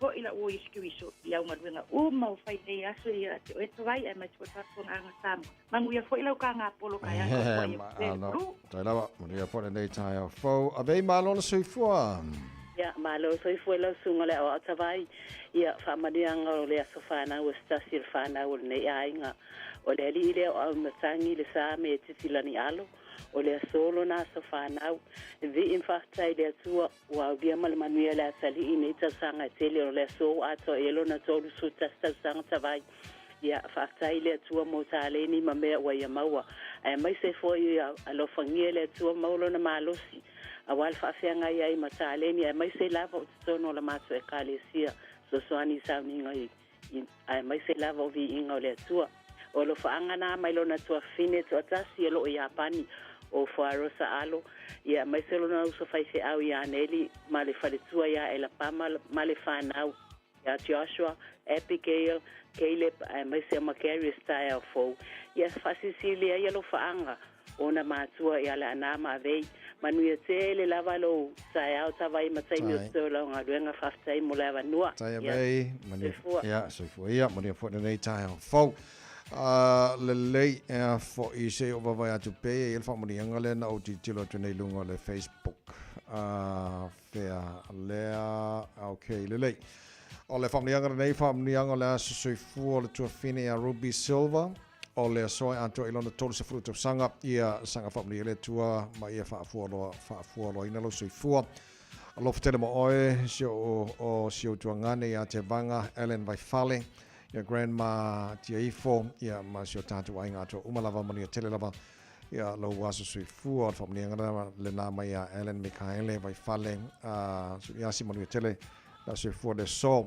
pe ana ile si family ngale na o titilo tu nei o foi fakari so va ya tu fair family atu la sui fu au matangi le sa me titilani alo mawani stau sanga se tele tau tuai so singa ruenga mai se ele tau singa ora matua ala faanga mai me ali yalo mone tele lava ia lo wase fua le sa la nialo nei tai au pe ia fa manianga uma e nga lo ki lo ku ngei le e si fa manianga ki o ia ka fi nei ai okay o ka ko fa munga ngi ka yao o voi e fa le pisi ke fo ile aso lo so ka sio makina ko ia ene a fa ina vai ala e fa ya ka ko pa ki foi le sa me dislani alo vi ele tu ne to sanga tele o fa popolo se fo so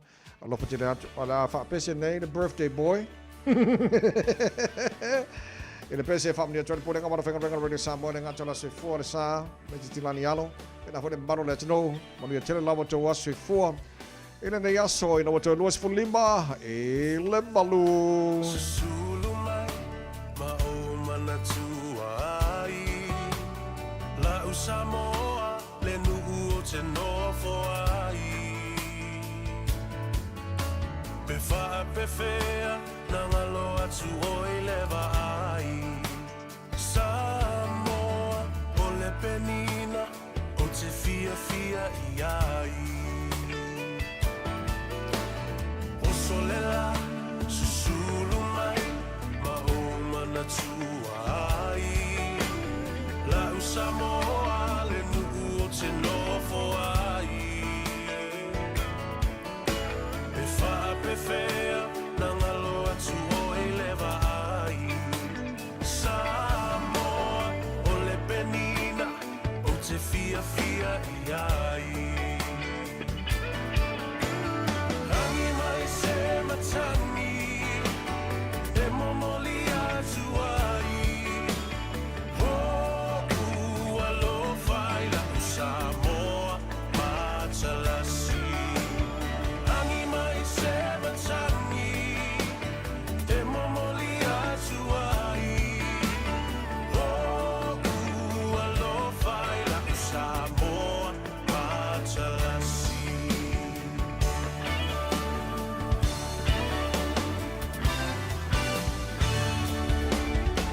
O aolelea, solo, la foia o na paolo. Lona sami I la pe asulungia ele masina.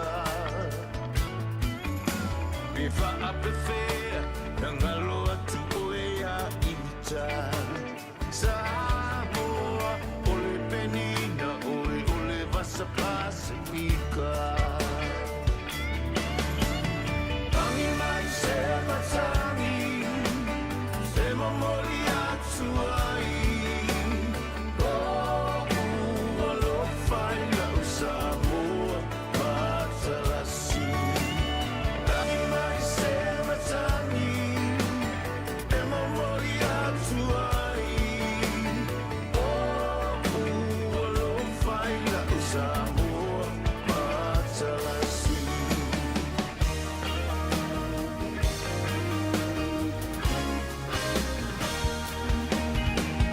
Matsangofie, le afi, pe asa vali. Lona la lele, ma folinga e whelanua I. Pe wha pe whea, na ngalo atu alo ingoa. Samoa, ole penina, ole vasa loloa. Hangi mai se matangi, e momoli atu ai. Alofa I la u Samoa, matalasi. Hangi mai se matangi, e momoli atu ai.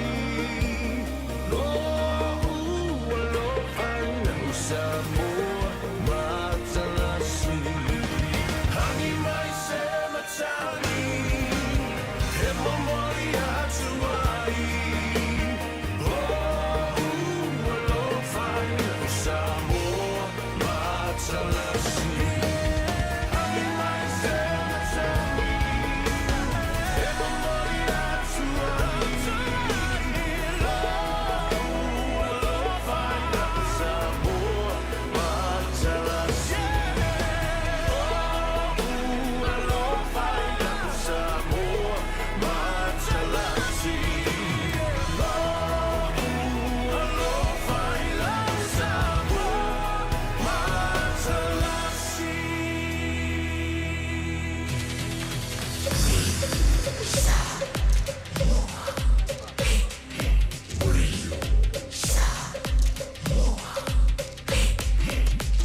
Tasi limoi votu.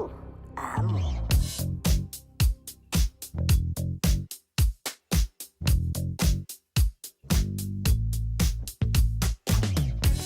Ma lo for nei table tai o ta vale o fa fo mai tono lo sa ma lo lava ma lo le sila ma lo le foi baba ya tu o va nga le ua mu mai ne va na tai po o pisi ma polo ka ne va na tai o ta to lo lunga State Highway 1 city bound o lo te va ya tu polo ka mo ia ma le fa so tu Mount Wellington tip top corner anga in Mount Wellington on ramp Papena fo i Mount Wellington anga i Ellerslie Penrose on-ramp o vaenga polokana na nei te mara mo tātou malanga tu nei sautianga i le taulanga i au Kilani. Pasi atu loa Ellerslie Penrose whasola tu Green Lane flow le leia se pa i lava taili taulanga i au Kilani. Malawa lele, luas fulu aalo tu mauna mumu mai, poloka, State Highway luas fulu, tātou le malanga mai si sifuanga i mai nei i Sauteng. Kau poloka na i titian pasi mo le tano Mayoro Road. Whapena fo i Mayoro Road on-ramp, whasola mai Dominion Road on-ramp, whasi poloka na i titian ma Dominion Road anga i Hillsborough. Pasi mai Hillsborough Road on-ramp, whasola mai i la wala la wapu one hanga. Lai pisi a lai flow wala nei taimala taim koe poloka la. Ile anga i malawa lele o tulanga na mo tātou malanga mai sifo anga mai i Sautenei. Nei taimala tai au. Ya, ole tulanga o isi vanga uma ya le se fa lave o lipu te mai leo nei taimala tai au. Titi loa tu i taimi o whainga malanga. Mo tātou ile wapai atu mo tātou lo malanga mai North Shore. Nei taimala tai au. A whapea leke malanga mai Silverdale. Anga i Wellsford, e fasa furu 2 minute, te mili nei e ke malanga mai Silverdale anga i Wellsford. Ia male malanga tu city anga i Wellsford, kasi le kurama kosu fiku minguke. Ai si maenga, mo na tu malanga malava lele. Malava lele anga i taulanga te mili nei. Papa atu te me fena malanga i 2 minute. Normally I'll take me 1 minute, al kaminga o ngol bloka traffic. 2 minute ile travel time. Mai le airport anga le taulanga i au Kilani. Ia malanga mai le city anga le airport. Todos ruiva minute o le normal time, travel time, losu tasi minute. Ia al kaminga kodos ruiva, ia pe malanga mai le taulanga anga le airport. Ia ono taulanga lo NPC ilunga ole awala. Ole maingana nama le taulanga ilunga awala. Ile nei taimi ole tai au. So tomo ole samos fulima iwa toru amo. To se 45 minute lo tōra tā le ole tula e balu. Huge news about Little Chicken. Popeye's all-breast chicken nuggets are finally here. Nuggets the way they used to be. 100% chicken breast, 12-hour marinated, and covered in their signature shattered crunch. Try Popeye's world-famous nuggets today. Love that chicken from Popeyes. Talofa Samoa, o Atish Narayan, o le Licensed Immigration Advisor mo le Auckland South Immigration Consultants. E visosoani mo so se tu ai ngā visa e malanga mai e New Zealand po Australia. Telefoni mai nei loa i le o valu o tasio no valu fa fitulua. Po le olua tasio no valu fitulua tolu o. Talofa Samoa, i mawhai na fisosoani atu Dr. Chen pe a whai te a fiele mai suka. Tōta mawalunga, le maua se whanau, mai sela, fatunga o, ti ngā le ua po tuli, whaalusi le tino puta, kānesa, ma le tino mangeso. Maua fo i le kulimi fulunifo mo nifo ti ngā, ma toi whaafilesi ai lau mānawa. Tele nisi o loa e fisosoani lo soifua maloloina. A fio ane loa e va ai Dr. Chen, i le tuatusi lua ono Great South Road, Orahuhu. Telefoni lua fitu ono tolu tolu fitu fitu, extension numero lua. Ora sama sulima vetola moto se fulma le ono minuto lo tōra tā le tula e valu sunga ya Tamilo Taito Mount Wellington Mariolo wasu i fuolo lo fatu ia tai tui pala ilo wasu i fuo le so. Tatu tala mai sa mo fa ngora nei vai so pe tala valu tai nei fa fianga mai penino tia fa.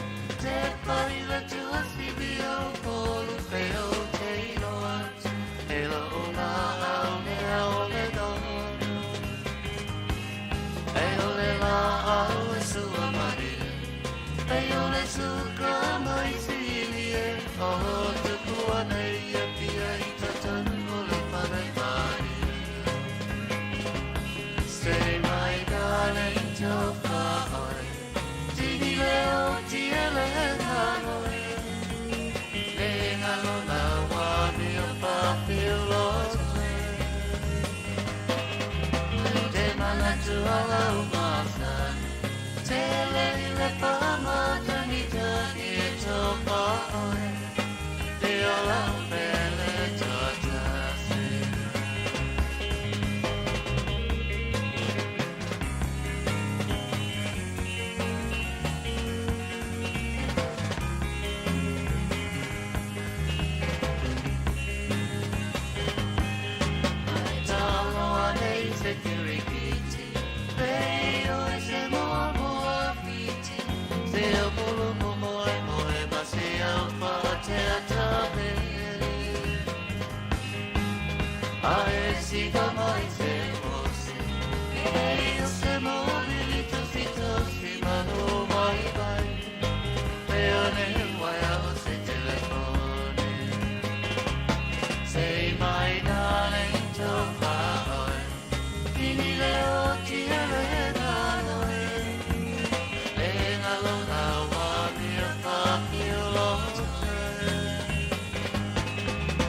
te whenau, te au nei pahanga. Awa tui a lau mea ai, ma se e malolo ai, maha e whanua, ai so I ane te petalai. Say my darling, toka oi, tini leo tia le nganoi, le ngalo awa mia whapia lokai. Te mana tua lau masai, te leni le whamata ki taki e toka oi, mea lau pene toa tasi.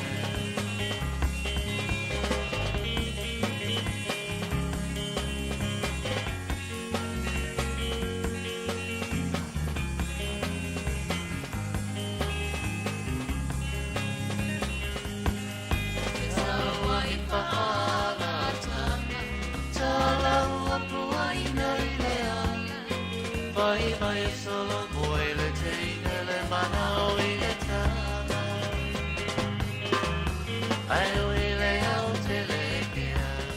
Maula maua te pea kua ma te le se aki sa pala pena beini mana me. Say my darling toka oi, tini leo tia le nganoi. Le ngalo awa mea whapia lokai.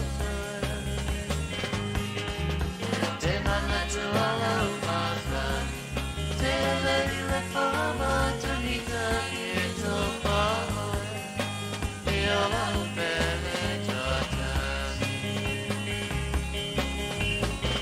Manato Saswani Musikal Radio Samoa Famalasi Aula Tunu Ulalo Suju Timbangal Wengal Fa Ungar Neva So Tatu Yai Awane Yesi Se Fa Vai Vai Mai Fa Mormone Ye Fa Maro Losi Umatato Fa Umaltato Bayaso Ona Mawaile o Lau Pine Auro E Le Usu Nei Tai Fa Umaltato Bayaso Ole Amo Lau Pine Sulu Ile Tai Joyce Frutasi Le Valu Ona Tauno Hotala Mai Samoa Batana Valu Le Tai Nei Matua Alo Su Tapena Nei Fa Nau Nei tai au ma lole ona sai, ma lole lo titi faitama, te pena nei whanau le tai au e whango pea, ma tutu I atu le ma lua le tai au Radio Samoa, wha amaro losi fo weki, te pena nei whanau, te ununga la te wa onga nei bayaso, ma lole ona sai le lei matua, ola whapena te pena nei whanau le tai au, whaififia, o ka penga wa ka ape sere mo ai. Desmond has a barrow in the marketplace. Molly's a singer in the band.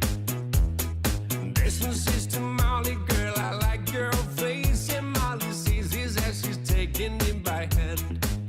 Oh, bloody, oh, blada, life goes on, yeah. La, la, la, la, life goes on. Oh, bloody, oh, blada, life goes on, yeah. La, la, la, la, life goes on.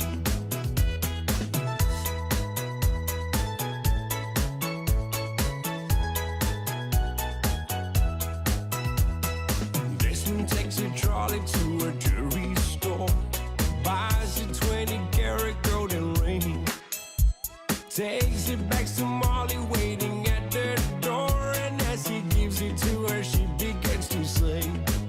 Oh, bloody, oh, blada, life goes on, yeah. La, la, la, la, life goes on. Oh, bloody, oh, blada, life goes on, ooh, yeah. La, la, la, la, life goes on. In a couple of years, they have built a home, sweet home. With a couple of kids running in the yard of Desmond and Molly Jones.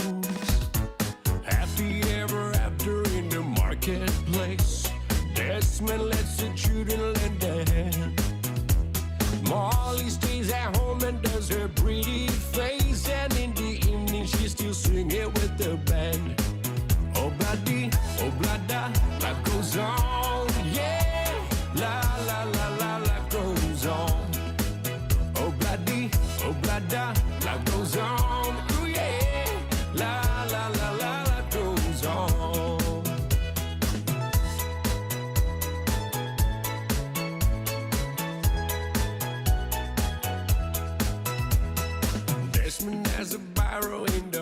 marketplace.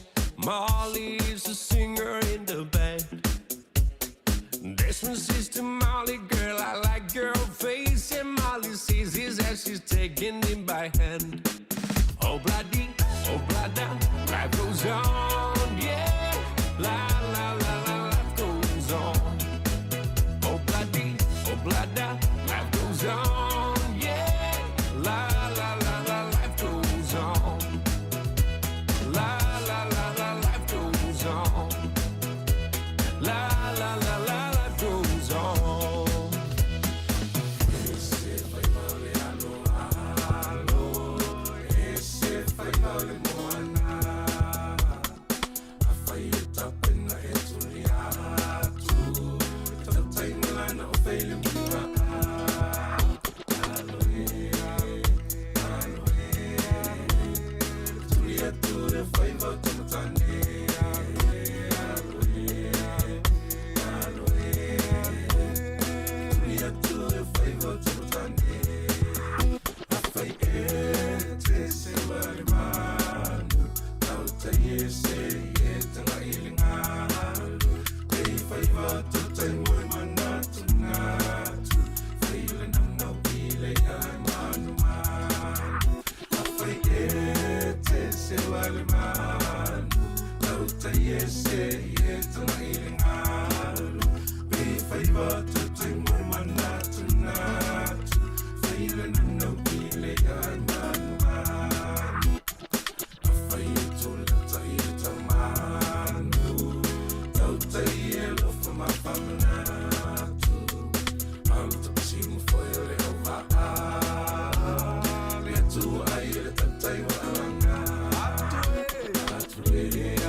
Whakajogol tai ao mai a Mr. Cowboys Jukun mabania toloa I know to fa minu tolo tor tale ole tu la valu alo fa mai showcase e fa ka fa mara ski ngor kai so mataru tana mai samo e alanga e yelele e fa fa le ka ko sumpa e ya ari po weki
Radio Samoa, tasilima iwa tonu amo. Usi mai alau whaafafonga. Telefon mai Samoa ya sa taitasi. Wa au mai amo oe ona o le langolango mai a le talofa voucher. E whatalofa ilo tātu o tunu o le taualunga o le ngā ruenga o tala mai Samoa, usi mai alau whaafonga. E te le se ngā ruenga lo fia whaia nei mo le whaale leia atoa. O le maota wha masino I mulinu o na fausia se whesoa swani le malo saina. Ma ua se furu ono ai nei tau sanga, talu ono te tala maa mata wha o ngā. O whaalia le ofisa siri o le pūlenga o le mtanga ruenga o wha masinonga ma le wha fo ino mta butau wha masinonga. O lunga o le fola si maa o lo o ato ai le maota atoa, ua para le pau se I tulo uma ua sao ai le vai, ma mafu ai una wha le tonu le wha alo I te tonu.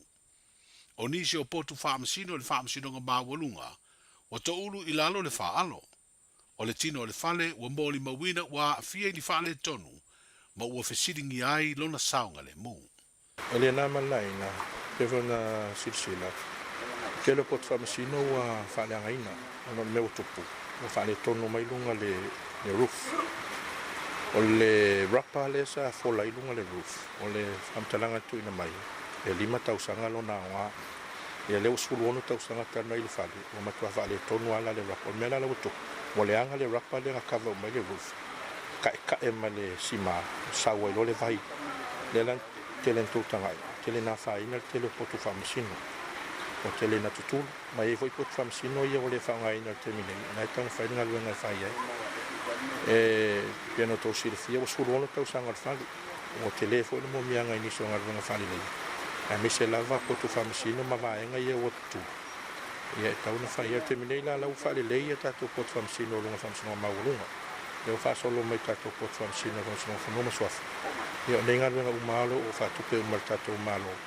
Ia tau whai whai lava swani mai la tunu I whafo ia e lo whamani e na fo itar sanga e tuen tui nata. Ia leo tele alanto e apa mai tato umalo o me whatupe umar ia. Al wha moe moele ia ia to e whai ato ale le roof o le tato whale. Koe re-roof ato a, koe whai ato le maintenance. Alo iei fo le tūlanga ia mai se tato isinia whapitoa. To siaki tūlanga le maro si le whale te mine. Wai piano to sisila. O le mea umale o le whakau fusi umale mea lea. Ngā kangu le mea lea whai il whale lunga. Malo ila le pole. Ia po koe se where whale mō tātou. E lea la ia mai lisinia koe whai a koa lang assessment. Ia ma vai lo e toi whai a tō le maintenance. O le vut fufuanga e toi whai se extension o le tātou whale whamasino. E lea nā male la ina wo crow ngā ruenga whaamasinonga. Wo crow fo ila wha ingo whaamasinonga te minei. Ia o le fufuanga la, ia wo crow ngā ruenga, crow whaamasinonga, crow le wa unaga. Ai tō maua le whale. Nga lea la tau whai te whai se extension. Maro tau whai tāsanga te minei, ia po wa whai atu nu e whai na sosani mai. Ia lea ia. Ia longa winga o le tātou malo whai ai. Mai peona iai, lo talia mai fo le tāsanga Pian tui nātu le malo. Mo le whauina o tātou whare whamasino I sale le longa. Le la me I me tātou. Le la utalia mai e 1 miliona. Whai e tātou ngaruanga I sale le longa. Te minei, lo wha ngā solo a kako tenda. E complete lo le tenda ua e se company o whamani ai. A mataro ngaruanga, hopefully e tau nā mataro ngaruanga ele I o ia iuni. Le le tūlonga sa iei rea mtanga ngaruanga ma le a iei nga sa iei marianga. ile tūlanga pule le maintenance. O se isi ku tausanga. Ia le mate watu katu askuru no tausanga le matu alfal. A le un tua tele alfal e tonu. O ngā ruenga ia o le soswani mai saina. O kampangi sainga whenga o mai whai. O le mea la o topu. E le eise maintenance plan na whai o whali. O man whai ngā ruenga Pamatu mai saina le fale o la to nei ma stato maintenance plan a fuafua. Ia e tolonga na vai pa ua le company sa faia. Ia male ele alo foi la tole leon tanga ruenga. Ta tau fa mau tu le tanga ruenga te mile na se maintenance plan nei ia va peo na fa wa pea ia le ruenga so tau aule mai le malo saina. Ia mai e la to tau sanga uma ia me mo mia wal fa leon fa. Ana umano musalta to fale luas full wo saina o ko kala ken faia ia ka kia menga ruenga ia i tanga ruenga ia le ala ufenga ia ni tanga ruenga telo fa fita u tu e metene o se tala noga bale office sili o le pulenga o tanga ruenga o fam sinonga bale fa fo ino mata u to fam sinonga le sunga papali i John Taimale langi a fele o le ua mai a fausia le fale piliki ua mapu ia ile afi ele tise fou e siria le tolu se lau awheta lalo na tau mo le whao ngā ina, e le mta ngā luenga o whaam sinonga i lona ofisa au tui mo le no. O se afi e le tise le aleto e tuta i ai ngā luenga tau whaam sinonga pe ao ina pe whaafua se i le tise. E pe ona sa tula i mai ia wha le tonu i ni vai aso ua tuanai, ma mafua au na wha soa soe le teiminei, le maua le tise le motu antoa u ponu. O le stofi le nei vai aso na umusa i le ngā luenga, e pe ona sa te tala aloa ia le afi e le tise wha leo leo, e le fionga le tamai te imin stau wha am sinonga, le tō wha matamua vasati siri purufana. Sa ia i le afi wha leo leo na wha o ngai na ua fato a mai a, o na te tala ma wha o ngai le mau ta ua iei nei le mtanga luenga o wha am sinonga. Pei tai ua wha alia le pulenga ua lewa ni tau sanga i le o toi wha o ngai na, o na ua wha le tonu. O le wha le tonu le au unanga le tise ma afi ei mga luenga le wha am sinonga, wa fetau i mafuafuanga le toe whaatauina o se isi afi wha leo leo tau ele tise, e sili atu o na malosi e wha ngaina, i teimi e motu si ai le au aunanga au tū, leo lo maua mai le wha la tonga le malosi wha ele tise. Wa au mai se tūlanga whala wa i tele se pepa o wha amtalanga me mtanga luenga o leo leo, whale pui pui ma le toe fuata ina, wa wha ilo ai le mōli o le tamaitai o Lise Marie Schmidt, i soli tu la fono le whaioni tua inga o ngaonga, a e se ma le aini mau e wha mai ai. Wha sanga le le te tai o le malo le tamai te pāle mia, le fionga fia mena o mi mataafa. O ia tua inga lo wha ilo i se tu sia lise, sa tu ina atu i leo leo. O mōli ai lea tamai tai i le mōli anga, o le tau pule pule nā tia le whaio le ami o tonu, ma le mōli anga, o le tu ina atu o wha amtalanga i le sao e wha se ai leo leo. O nisi o li poti i lea su e su enga, o lo wha ilo ai o tua inga o lo i le tusia lise o lo anga i lea i le wha lave lave na maliwai, le tamai ta i polo fesa o Caroline Sina Vaiana Carbon, lea na tupu le masina o meo le tausanga umawai, ma o lo moli ai le tamai ta i tusi solo ma talafatu o papali i sia fi kau. Whalia leo leo li pepo wha asara launga, o le taunu unga o lantu su e su enga wa ilo ai, e le ai ni mau anoa matali tonuina, e lango ai ia tua inga whaasanga i le taitai o le malo.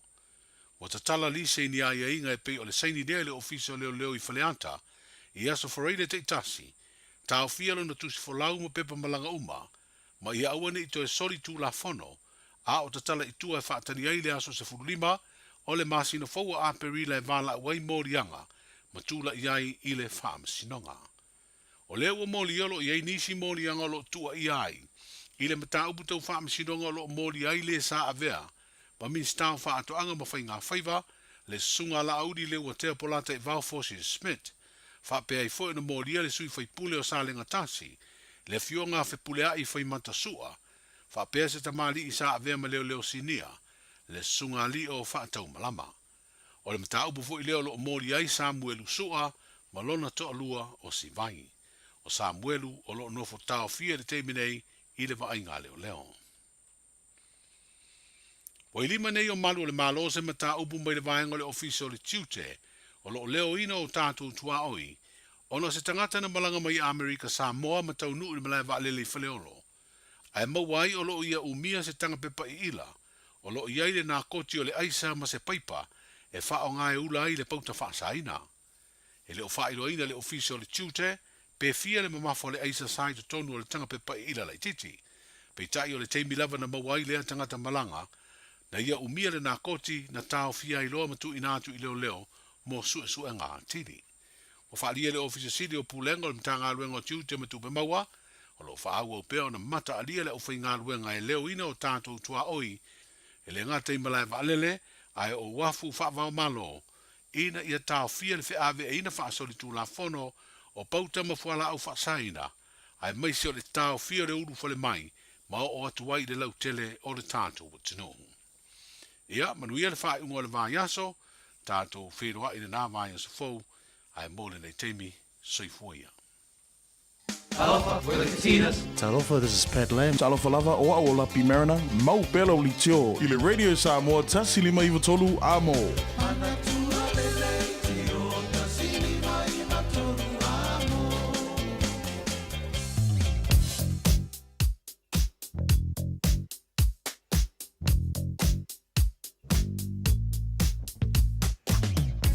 Makwa ala po lungo la wala te minel tayao le wingo le fam talanga makwa manga ya le flow le traffic o le mana yo le tayao le se fala be lave ya wa makwa ile poroka fo tele manga pau vanga la ka koyo ka ko lanu ye na fam talati foi le ba na pau vanga le mumu mai le winga la poloka ne te le tayao o le va Highbrook ngai o chip top corner I le State Highway 1 Paunal vanga te le mumu mai pasia tu loi il tip top corner angai o in Mount Wellington on ramp lai poloka lai titi fo ia pasia tu loi Mount Wellington on ramp ai seki kako ko poloka laka tai o Gillies Ave fa solo tuai ile taulanga I au kilani so paunal vanga le mumu mai le tama tai au ma le vanga le malanga mai sifo se titilo mai le flow le mai a sawa mai or full value ko ngeki ma se fulu ono I Westgate fa pena fo I Royal Road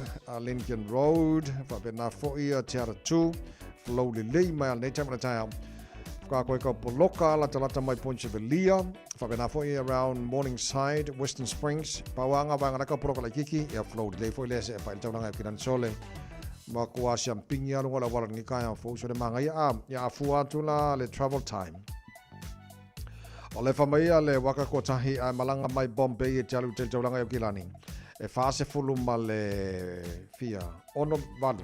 Whaasu valu minute o le normal time e ke travel mai I Bombay anga tauranga. Luas fulu valu minute.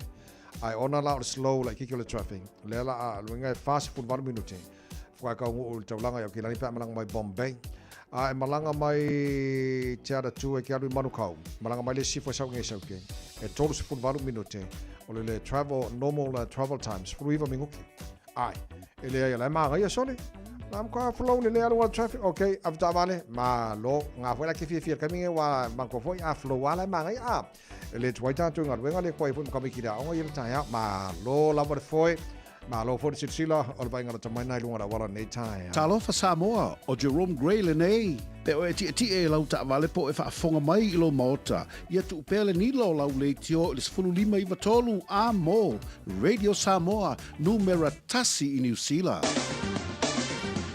Ua mawhai ana au ina atu le tala o le tau I aso taitasi ona o le langolango mai a le Pacific Finance Limited. Telefoni o Varselau fitu whawha lua fitu. Se formal tolu lo tele tula malo le porkalame malo le tau radio Samoa sfalima ve tola mo le vainga la tamaile nei I le tala le tau vavai atu I Samoa lua se fulu ma le whawa I le vevela I Samoa ina wa tele valu I Samoa e tu mawinga langi le leo tau le tunu e fa solo ina awa I nisho taimi ia mapa o foi timu tele o nisho vaenga le tunu I le so tu mau le tolu sultasi mo lunga le vevela le esa mo le so luas fulima na mawalalo fa tala fatu I le tunu pele I Samoa mai mo mali tarpo klame ma lo lava le soifua maruia o le tunanga le na o le tau ile tunu pele I Samoa tala vai le tala le tau lo o ia Australia le vanga le tai au pa anga uma le maru le tai au E so se vaenga o Australia. Good day, mate. Ma lor se fomo nei tai au. Canberra le lombua. Australia le mare maru le tai au se valu. O lo iai o le fa solo na awa pa una I wanga ni so taimi. E whaina o le maurunga le vevela I Canberra le so luas fulono. Maurunga spuli malona mawalalo. Sine Australia malon se fo manuia. Mafanfana o le tae lo e luas utasi. Le nei vanga o le tae au po o kia le ongo mo tau. O la fasorona awa oe pa o timuni so taimi. Luas marvano le maurunga le vevela fa mawina mo Sydney Australia le so luas utasi lona mawalalo Melbourne. Malon se fo manuia o kau maru mangi kai au. So le spuli molo iai. Le vanga o le tae au. O la fasorona pa unai wanga nisi vanga le tae au. Luas full maurunga le mafanfana fa mawina. Ya mo Melbourne I le nei fo yaso. Brisbane malor si fo manuia luas full maurunga le mafanfana lo ele. I mean luas full le mafanfana le vanga o le tae au. O la fasorona awa fo pa utimu mo o tau nisi o taimi. Faina o le maurunga le vevela le tolu sefulu losu tasi lona mawalalo. Ia ona fasorona toile le toro isi vaenga manga ia mo ele susulu le lari I Perth Australia. To tele apa anga tara paklami. Pataro for my Perth Australia msara pe fa ke ale lua po ko ria la ko ni kai ayo ko fa ia le le manuia to fanga po. Ai male fo mal kai au ia le asul matango fira la tolu futasi le maurunga le vevela. Fa mawina mo Perth Australia le so. Baba ia to Adelaide.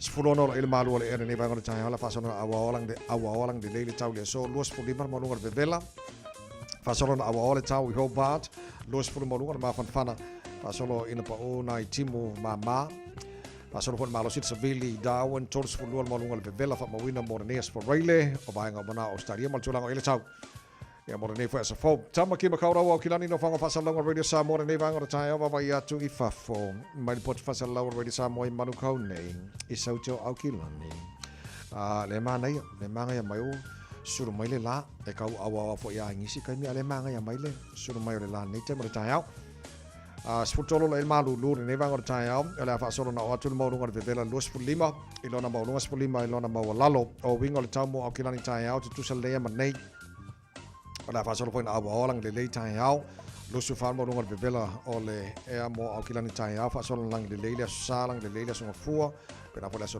stofi nga va solo mana ia fa ka ya vai ka mo le mai ngor ka ngi ka au le o ka fa makala I o le akungu o ka yang ada fa makala a winga fa mo wina na tau mo le so e no was furono tele tu la e valu Ua loa le tautua le Pacific Finance I no ngā tupe mo so se wha moe moe. Maliu, whai puiponga, aso whanau, sa whai whai ngā malolonga, ma so se wha lawe lawe. Apa laine lo le pacificfinance.co.nz. Pea wala au le oval sa lau fitu whawha, lua fitu. E talo sanga sauna no ngā tupe I le bao le 5 se lau tala, ma le lua se furu hawhi tala. E lua minute whai lau talo sanga online, www.pacificfinance.co.nz. Ai tasi le tu lai whatali e se tali. E iai, ai inga whabitoa. Pala au lo le Pacific Finance Limited ile over salau fitu fafa lua fitu over salau fitu fafa lua fitu Tato tala mai sa mo pe ona fa fonga ile tunu ile nei tai au le tolungo foi na tala mai sa mo nei ve yaso e te fa sala wina mo pe tala tu la se fulu male lua le so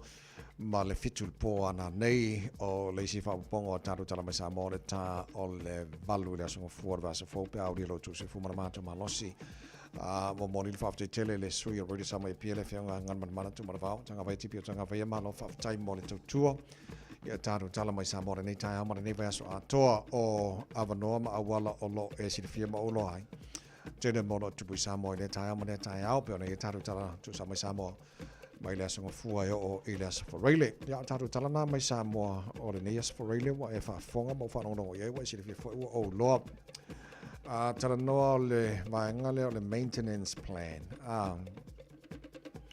Whai te manatua. E te manatua fo ia o leo whanongalongo atu nei I le tala winga le kukuro le whalafamasino. O le fasili lasa ia I se maintenance plan mai le taimina whau le whalafias furongo kau sankaruai.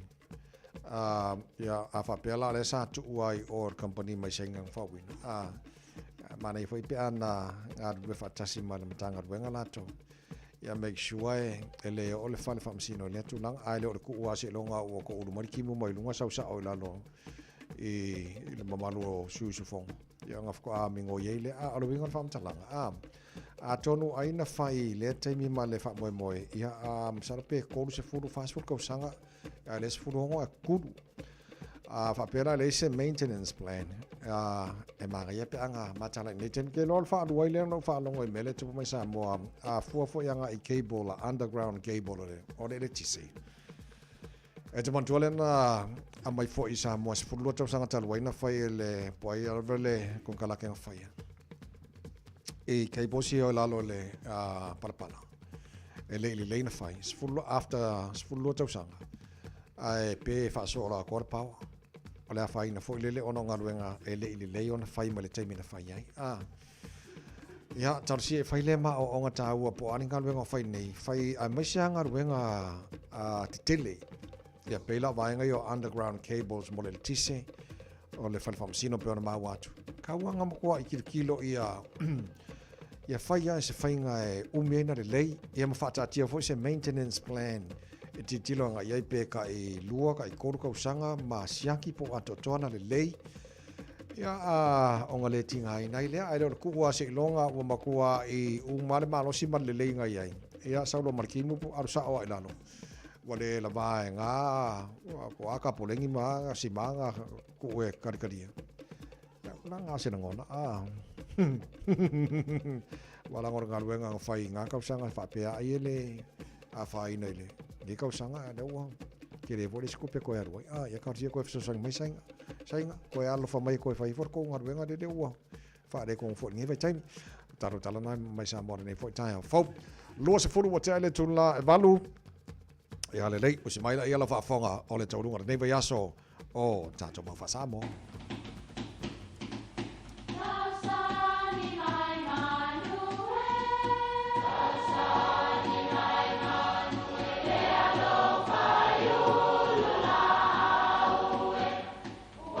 E o whanga manu i ululu o la au, awa e whawhanga i funga o la au. A o le tangata, e whawhanga i upu matala. O le mawhileo o alanga upu mamuanga ngana Samoa maona whaapongai, e a fua i lona si o mianga. O lona lea sao i le whaatufunganga o le iloa whaale aso, mai le tautua se ia o ina pule. O alanga upu mamuanga ngana, ua lanto mamanuina le tō whamanino a Samoa, mana tua fo'i, e tāo fitau muli le atunu. Ia ngā lulu e whaatasi le lavelau ma le tuulau. O le lavelau, o le whasila au le whailo na lave, e au maia le awhai sele ai le lau i aso. O le tuulau, o le lou le tuuai lau. I lunga i le tangata o loo iai le lavelau, ia po le tangata o loo atoina le fale. A le ai le lavelau, e le ai se au ngā o le lou tuulau. A le ai fo i se lou tuulau, e le mawhai o na ngalue le lavelau. O nei mea o vaenga umalava o le ina i lau.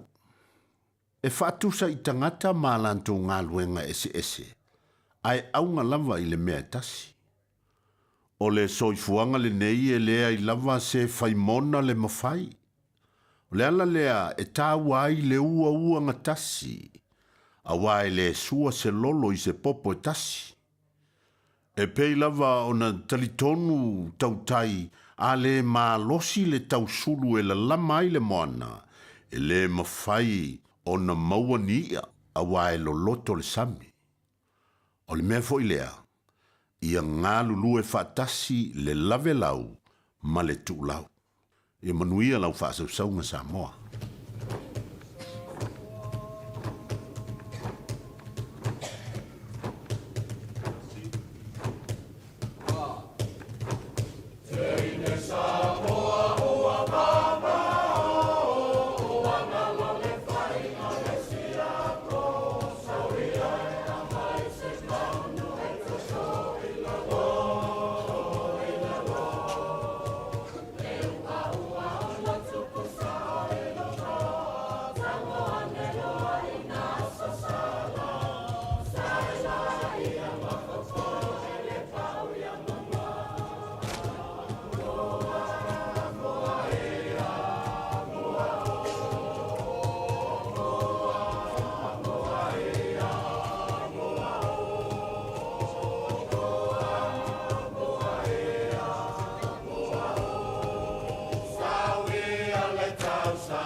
malo.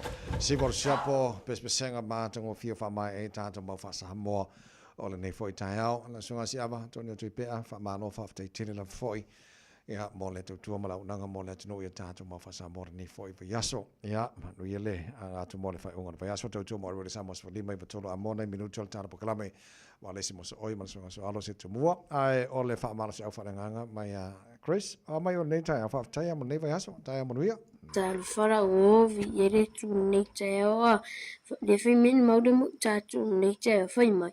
Are amio tuo ma le loto ma di ore o loa tere rava rea a e mena le fe me fa maru si le mutato ni te fa me a ore amio tuo ma le loto ma di ore o loa tere rava rea e mena di fe te tato te auni a di fe te tato wa amio tuo ma loto ma di a di fe te tato wa I tatou roto mali e whai se ngā luenga I tatou amio tuofu ina ia vi ia I re ren tatou o nei asu tai tatou ore amio tua male roto mali ea ore o loa tele le ari ren tai tatou rifin a tai au nei po sa ma rosi pra o nga mo tatou tai au ni tai tatou amio tua maloto ma lie a rifin a e vi ia I re tu la su ne rifin fen te mau foi de ale o lo tele a rifin a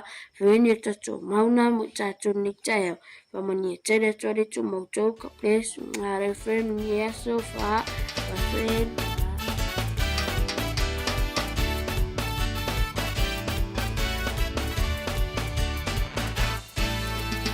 Alofa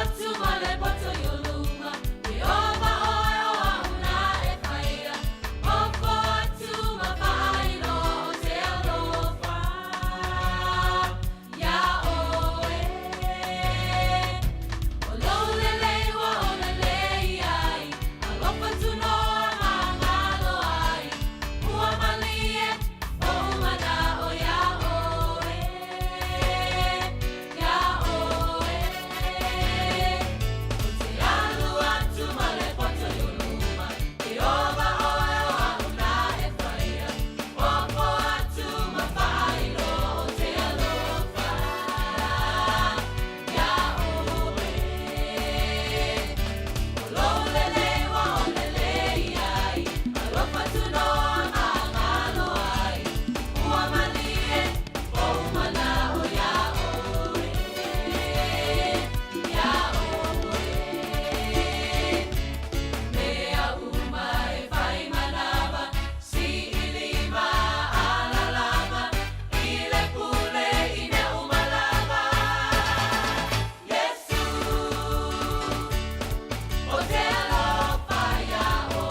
Samoa. Tasilima i tu. Amo.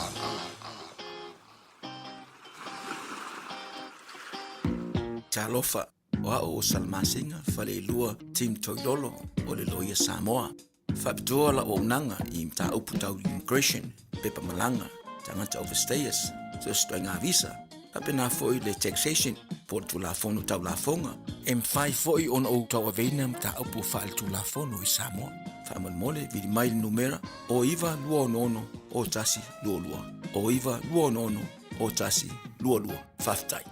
Talofa Samoa si o atinu pele. Ua tatala ina nei la matau fale oloa o le leata I lai Super Reds I le Onovalu, Michaels Avenue, Ellerslie. Molo fonga tau mafa. Ua maua nei le matau talo fiti I le iwa tala iwa le kilo. Talo Samoa I le valu tala iwa le kilo. A fio mai loa I le Onovalu, Michaels Avenue, Ellerslie. Po le telefoni mai I le olua fitu. Fitu. Lua lima, valu fitu.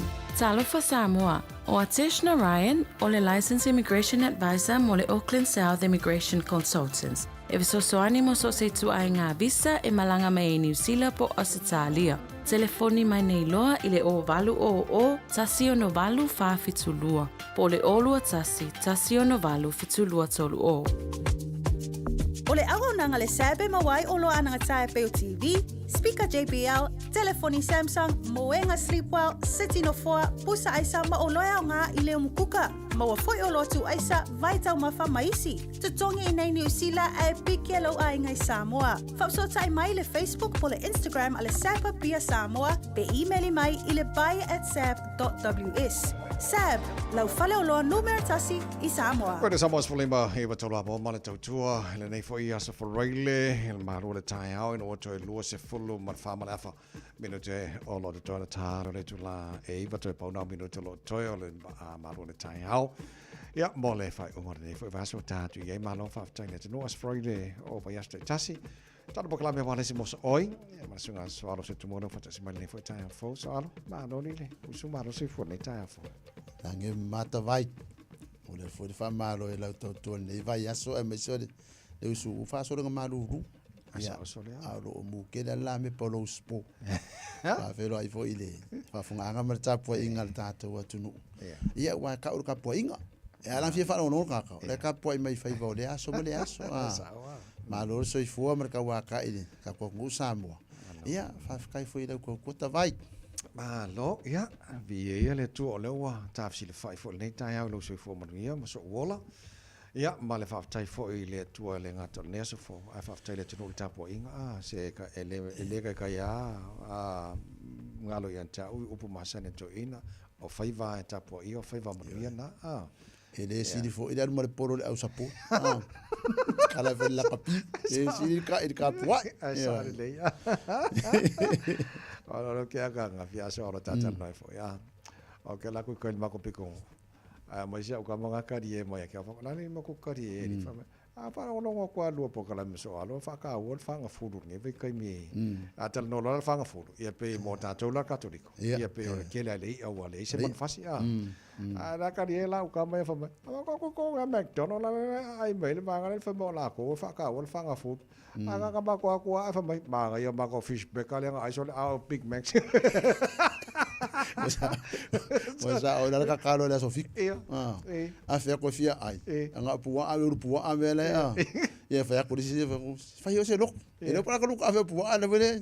Ia ka kalo ka ma de di fa pa ye ne ru o le a ru pua.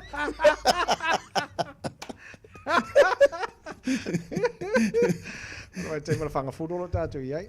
Ma no esele I mean tate fa tai fo I ambasha e karisia katoliko fo ta u tele mai te minei ya mo de karisia fo mane Io ia e sa o nga ka maka mai lavar kai me ole lef ia ka ki fo era ka kalo fo idea a ka ngit le fa u pole ku fo ngali e ngo fo de fo fu ma afu e karkana mangu ia mo ang mangu yo sa mo mangu yo da ku mangu yo ainga I pepe nga fa ngi vai kau e o kai miole o le whaakonga, o kai miole, le o kausanga ngi ka vai.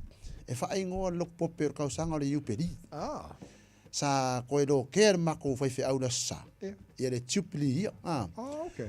Ia, fa pe o le upedi o le kausanga ya fe korsela o le pope kausanga le mokola o le pope mua o pope pe ket Saint Peters mo de pa pe o pe ke lu nga sa olang kali ya Yesu ya ku Yesu o oi na so ro ya fa me dis o yoangi o e dia ava ka pe ke lu me pe ke o ke dis so da lo le da kali Yesu sa olang kali me dia o le au kia e kare si o ve me ko le papa le ala ye ni mau ka koriko le uru i pope ala pope pe ket le ka o pe ka koriko pe kelo sanga ko pe kelo fa pa la Saint Peters me fo ngai ko ngole ai Vaticano i Roma o le ngoanga le ka fitu la Saint Peters ka fitu ma fo nga o ngore uru i pope de pe pope kelo dia le nga fe kala Yesu aki nga ai de la ma fu ai le uru i pope de ka koriko e o mereka imi ngai ka vai o vinga le rua fe madu fu lima kausanga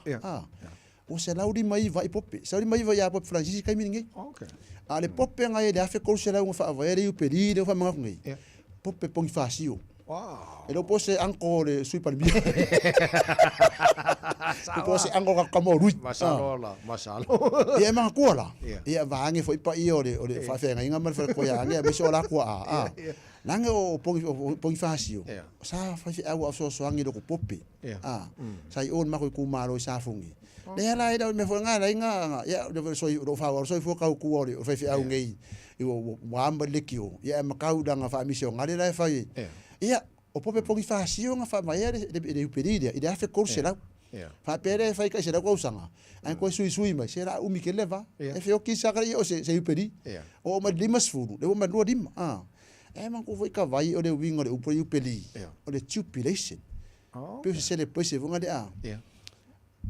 ai kala anga iskala anga upeli e kasi ka usanga ko ka usanga le kasi o dimas furu ka usanga o nga duenga fa di fa iva ka usanga le ko ase le point ma jubilate fa mai da vai nga ko e ka fiku ka usanga le ver kus pa ye kere me fa fiku fiku ka vai wo fia faiva ko e kasi ka usanga de ko fa mai do o lava ke kai mi ka ko nga lue ai vai me kai mi ma do lo me se de point ka usanga de kasi de ma fo le jubilation e ma ko fo le koru le ka ko ka usanga mo ko vang mo fi ka usanga o le fiko usanga ni markas ka o le infantry stage o le fiko nga sufa le teenage su lima no furukas e fai mai wa young adult wa umma wa ve o ka ma ko la edwa ko vani le la fai mai ko ase le poita i ka vai la fo wa kere kala o mai la va so fai nga mik o mo yu pedi o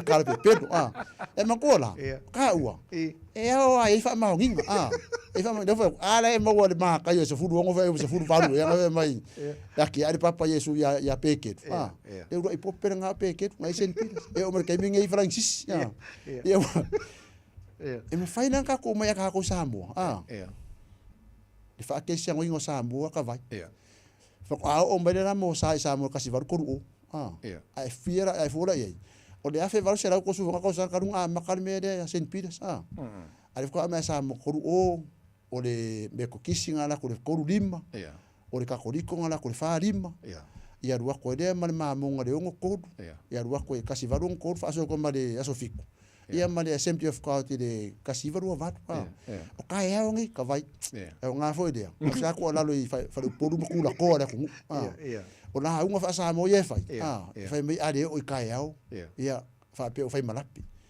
pe se ade fa me o ka le ku u ka fa kangiao ai dise me mo wai o ka o kala le asa ngar ko ka ngi fe ngai maleka fa ri umo ko ngi mala o manga fuanga ai fa fer ka ku an ma mo ngamela so fiku mala sem ala ori e fa la unga e ma mo nga sori ala le no fa ka o ka ya ole ia ngai me ka kari ai ka vai pesa o nga me fe ingo ka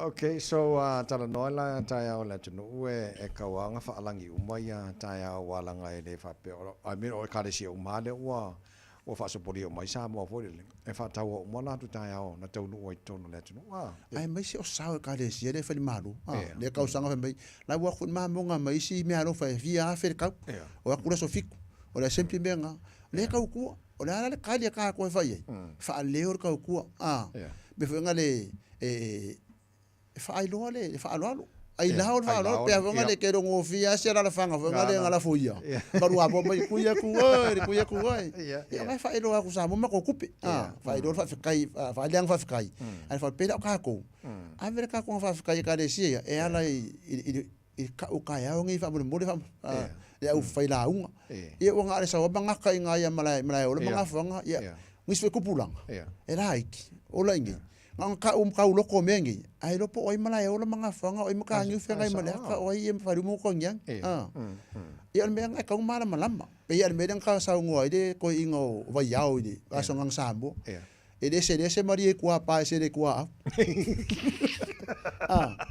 mari ka ngi fa ka se de fuki ko au io ko nga me nga e pe fa la ulai fa lo mai ka ko wor maro mai ia fala o malai o yamo e o mai sa fokula fa de o malai fongo ngal malo e winga up ia pe o kaiau e vola mafu angari upedi dia e rangalo o me asia mako karisia ri upedi o ka usanga ningi nga maka ka kala so huru fa te sema de fa e ka pungi foi da so huru ongo o yangwadi fa ongo ka usanga ka holi ia mafu anga fo wala inga ngafo o upedi fa me o le perfect ia ma ko fo upedi ka ru lima ka usanga o ro dim a le si perfect la ia le sa le square root ru o ro lima o le square root o fa ke le fa ru o ro lima o la ngol fa ko ru fa ke le fa ko por kasi vongo valu por kasi yong fie o vi ko ma wale va ia ke la significant o le o lima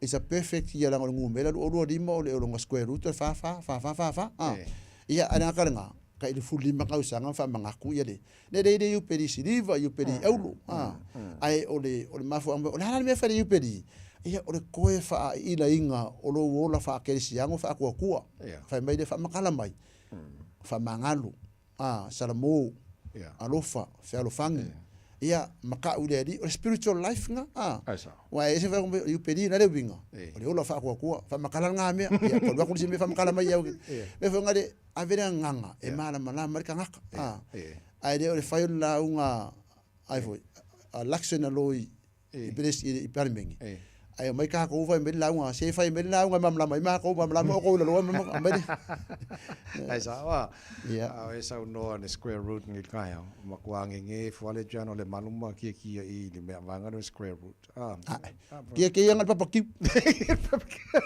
e fa ya square root fa mai ele kaudia nga me ma ko ele malo sises ele pa ese singa me o fa lo mo tu lo fa senga no o tau sanga tau no e ka le si ai i Samoa wa te lanta sale issue for le telefina wa ia po ina mo tau no i Samoa ala fa lo ka sanga le na e sa no ni fo le le mo ma wa se ka le si ale finga wa ri se ka le la ko mo ia mi se male e man ko fo yo le me ko kis o mi se ngale kong ko ngula e kasi varu do varu ele fa ko se ka le si ka ngoko ia fa we ama po se ka ngo ka be fa we po se lo ingo ka o John Williams ka lo la mosa mo yang William sa o yang William mo parangi anga la nga ko va ko fa we sa fi ka ita hitira ia ma o mera ko ngoma ia pa fa we ama se nga fa ko le o mi se nga le lo ngo le ka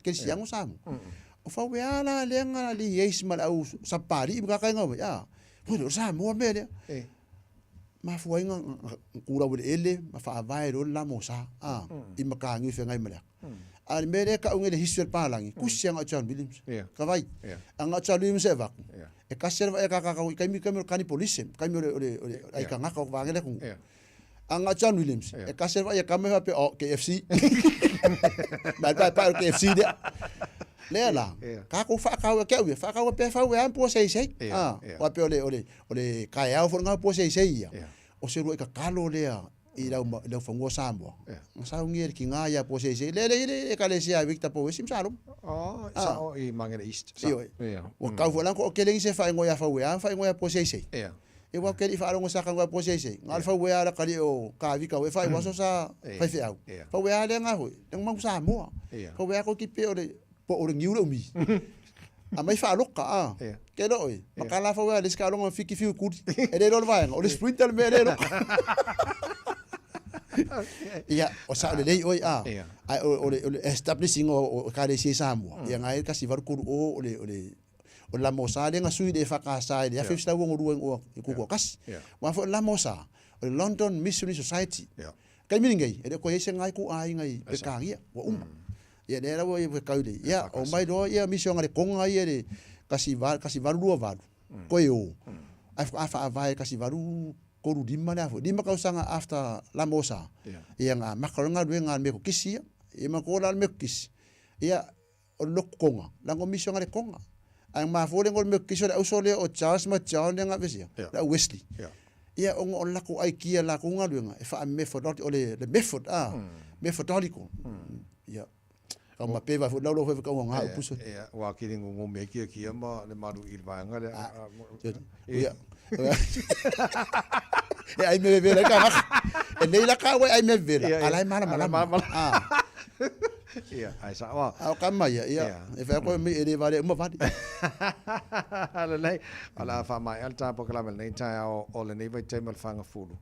Mana i foi pe afani ngaluenga le monisha mna mifso swani ia pe ona ai nei fa na tala po foi mna mifso swani wale lava fa so ia fai se ngaluenga le lei mo la to ia to no la faina ma se la susuru la to langa matuani ona ko foi fai ngi ngaluenga le monisha ku pulanga mon mai o le fa la inga piko siri ngaka ua ta vai sa ore nei i le ka ua ke le ayo le ia awala nge ma fu ka le ia ape o se nga o se me ai ka ngofi au makifa ali ka ko so o snap o le fish and chips o le kama ngaka sa o le la sa ngata vai pe ya up masangi ai fia mos fianga le aso ale ka polo fianga mos ka yumi ya ke wo kupe fianga mo o langa ko so angi ses help someone le la sa ngoi o fa la inga sidie dia o le upedi fo nge celebrate ya o le moto le upedi kausanga ya ka le sia kakoriko o le Pilgrims of Hope a pela ngole hope e ka fa i mo konga le upunga le lofa o le fisosoangi ia o me umbanga e kupur ka longo fa mo o e nga me o kai ba vale sis ba nguya nge ya so tavai ta ka vi fa anga la kungu fa marulu aku o la ver kari ko nga kala mo fa ya u ya pe kari ko ngi pere ya ala wa tai so ala mo nei tai ha mo ne fo ia fa ne so mo le weekend ia fa pe nga fo i mangu ia eu ka pe nga ngor sa pa kita vai ro fkere tai la so ala se tu mo mal jar po klabe wa le simo so oil ne for for really to mo mo de samos for le mai pa tono mo no to iva minuto no to ta no le to la iva to pa wana minuto ta tu e fa ka ne tai ao ka fo le iva ia nga ma ro fo le ka ma se io sa vali ma fa singo po ki or ka ya funi fa vi fianga ta mo e po masina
Setali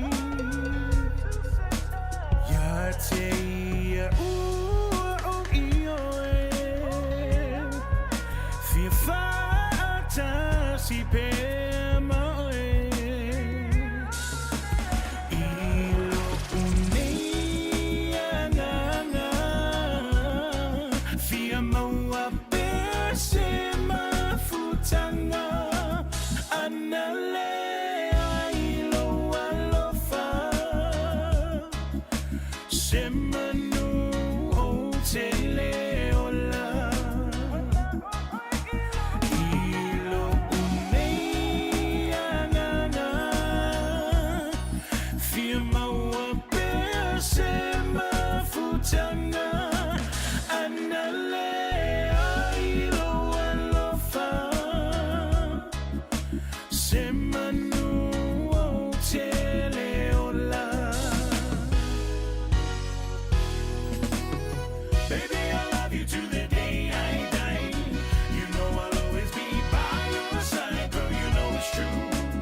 Pada Samoa Sfulima I Batolu Amo Ya Samoa Latino Pele Ya Mayalo Awaturo Lima Taufa Tofa Atal Program na Maru Taya Mornes for Ilem Neva Yaso Isa Fam Talanga Ua Papa na Fa Mai Malu Be Fale Finangalo Mariole Fa Ua Neva Yaso Salvama Semino Metal Fou Ngana Samoa Betaraiva Tar Program Fifi Mai Tia for the Tia Pia Mai and na Wa Fa Wa Winner to and British Samoa on Monday Timing.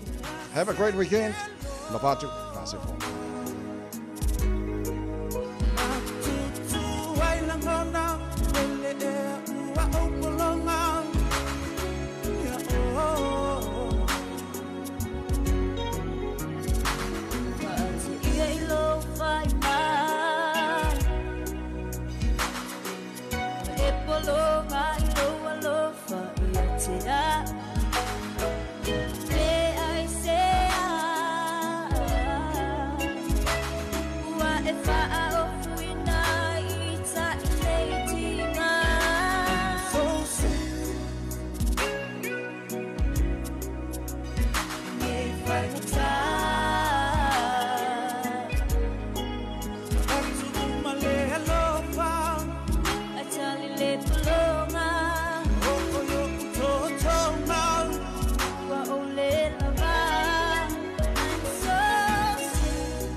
te whaafeilo i atu i le nei po i tai au, si mai alau whaafunga o Tālala Radio Samoa.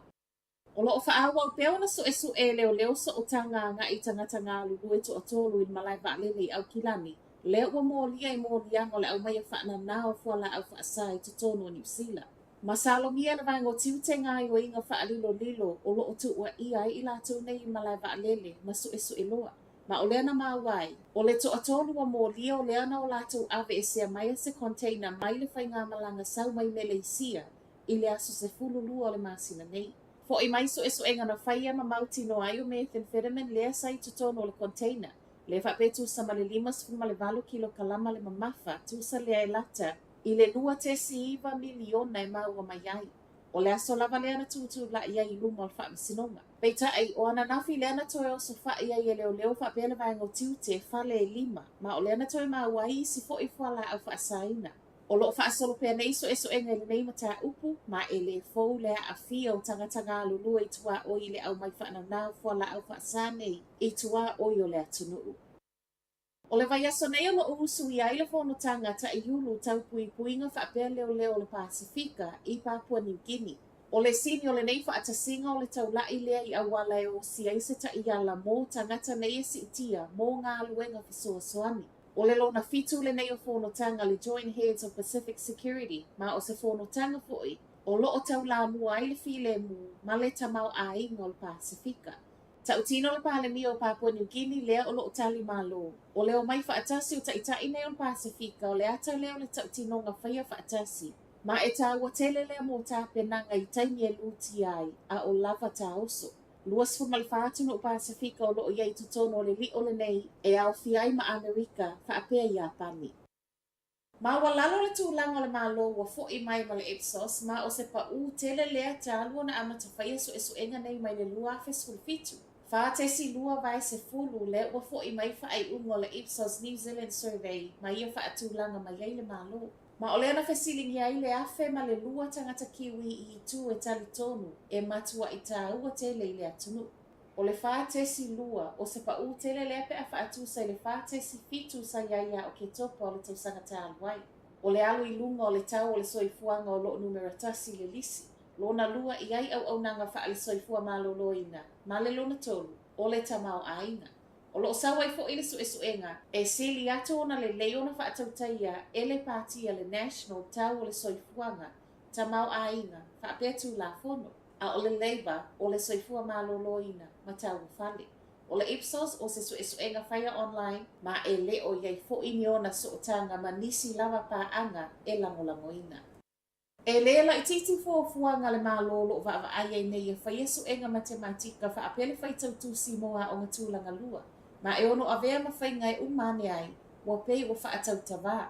O le oi ei fuanga mo se su enga i whaia whaalua i le tausanga mo whanau i wasinga tolu, e o le sifulu. O se tala wa whaate i ai le whaalapotopotonga o pule a onga, ma o lo sawa i foi, e ma whaio na filifili a onga i system se whaonga, be whaonga le Electronic Assessment Tool for Teaching and Learning, po o le Progressive Assessment Test. O le popolenga i le whaia o le su enga le nei e tasi, ma system e whaonga ai, o le taungata. Toi o whaamaumaunga nei e mo o mia o whanau o te umalu i whaamaumaunga o ngata itasi, a e le o le malo. O le popolenga o le polea e le malo. O le umane wailoa umai tangata lau tele. Ma ono o ai i tu o le a whaatusa tusa i le isi a onga a nga i le isi, ma e le whetau i lea i whina ngalo nisi.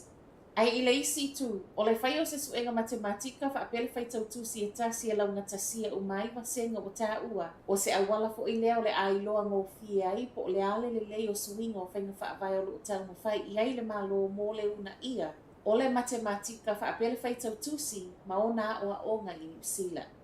Tala whaai u, e gai nisi o tangata e umane o whaaluaina le pili telefoni e tutongi taimi lesu i ai kamupani telefoni o i ai.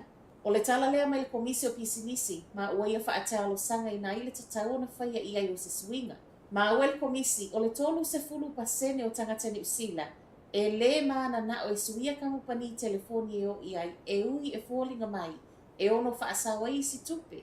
Ma e mafua lea ona e whape e whaawhainga tā, to e tau na tā. O nise tu sama reporti a le teo whaavau malua New Zealand o toe moli mau, ona o le whainga tā tele o sili ai lava le tu.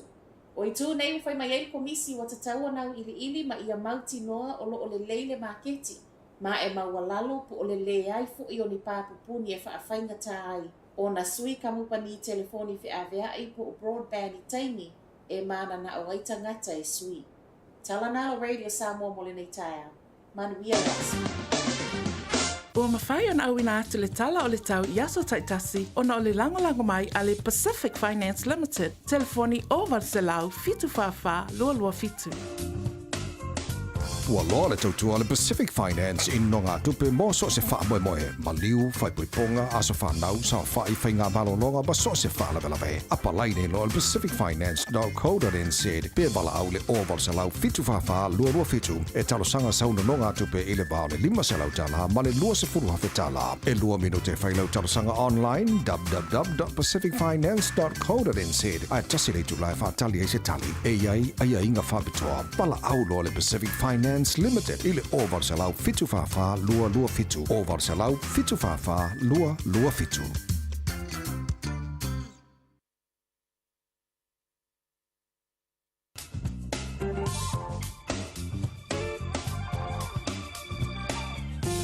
Ua na o le Radio Samoa se furulima iwa toru a mo e tautuaina o e ilaungangana fitu aso le vai aso.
Samoa, kasilima i wakuru amo. Faitawina le upole poto no le tautua matavela linga fusi and Sons Funeral Services i Mangele ma Samoa. I taimi o mawhatianga ma whaanoanoanga ona ole maliu.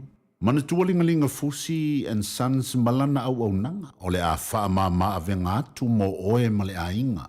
Wala au ile telefoni lua fitu lima, tolu o fitu.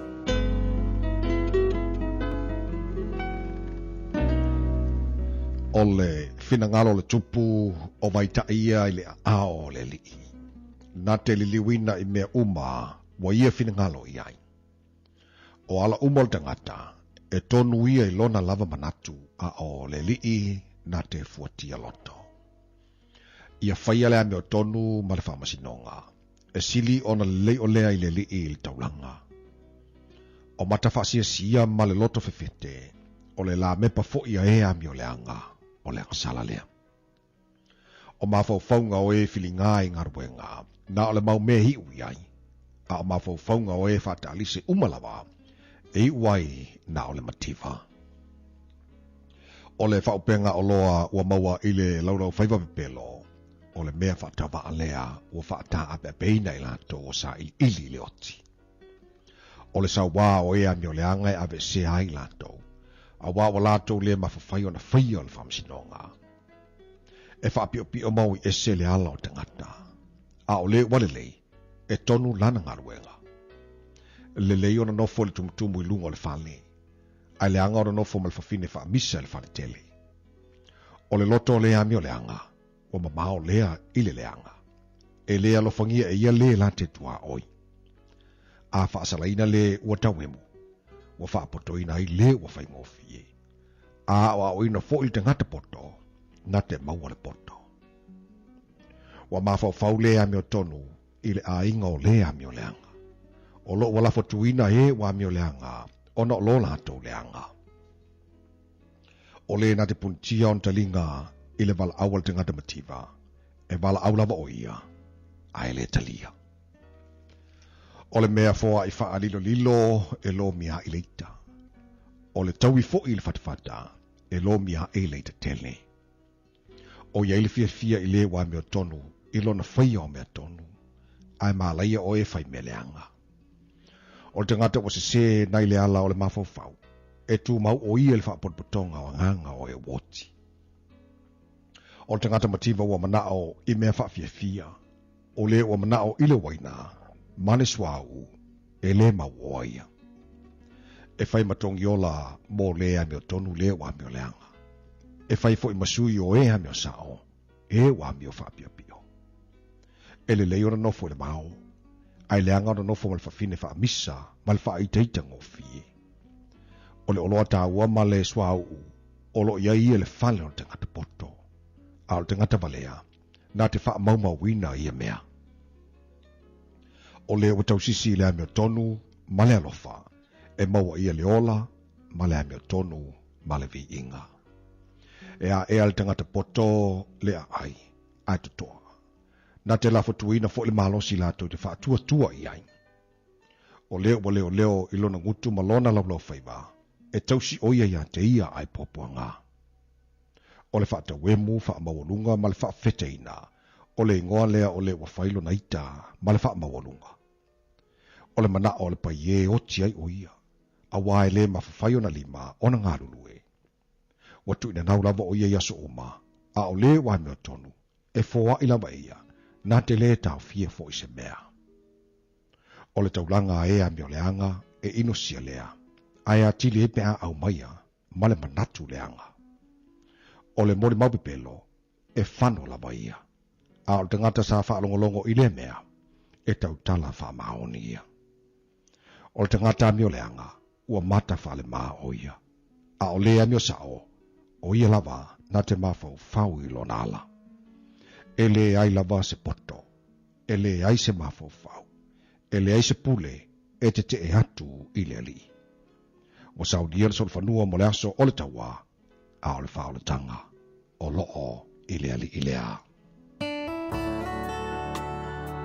Ua awina atu le upu o le poto I le nei aso o no le langolango mai a linga Fusi and Sons Funeral Services. Ua mawhai o na tu whatasia o nanga tala whea ngai I ni tau ngofia tele. E fsosoni atu ai, a o whea ngai oe ma le popole ma le whememea. E mori whaatasi atua I ma wha mai senga, ma wha mawhana whananga mai alingalinga Fusi and Sons mo ainga uma o Samoa ua whea le maliu ma le oti. Malau mai loa ia lingalinga Philip Fusi lingalinga, to ia whaapō lingalinga, to ngia si ulavea, pe susu mai I le luas fulwalu Canning Crescent I Mangele.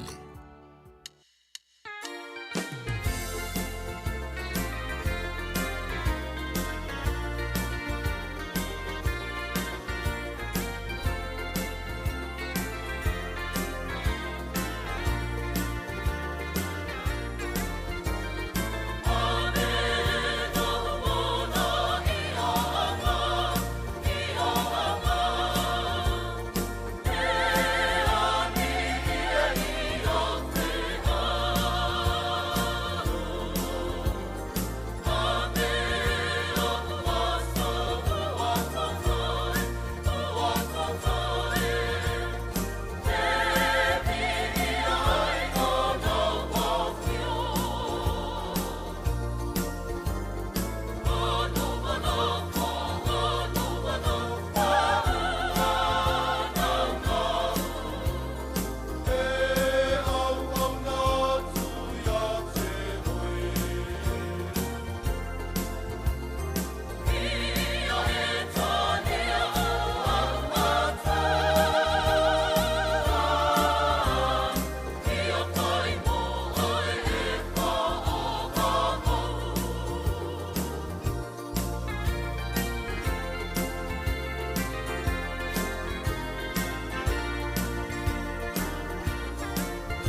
Radio Samoa.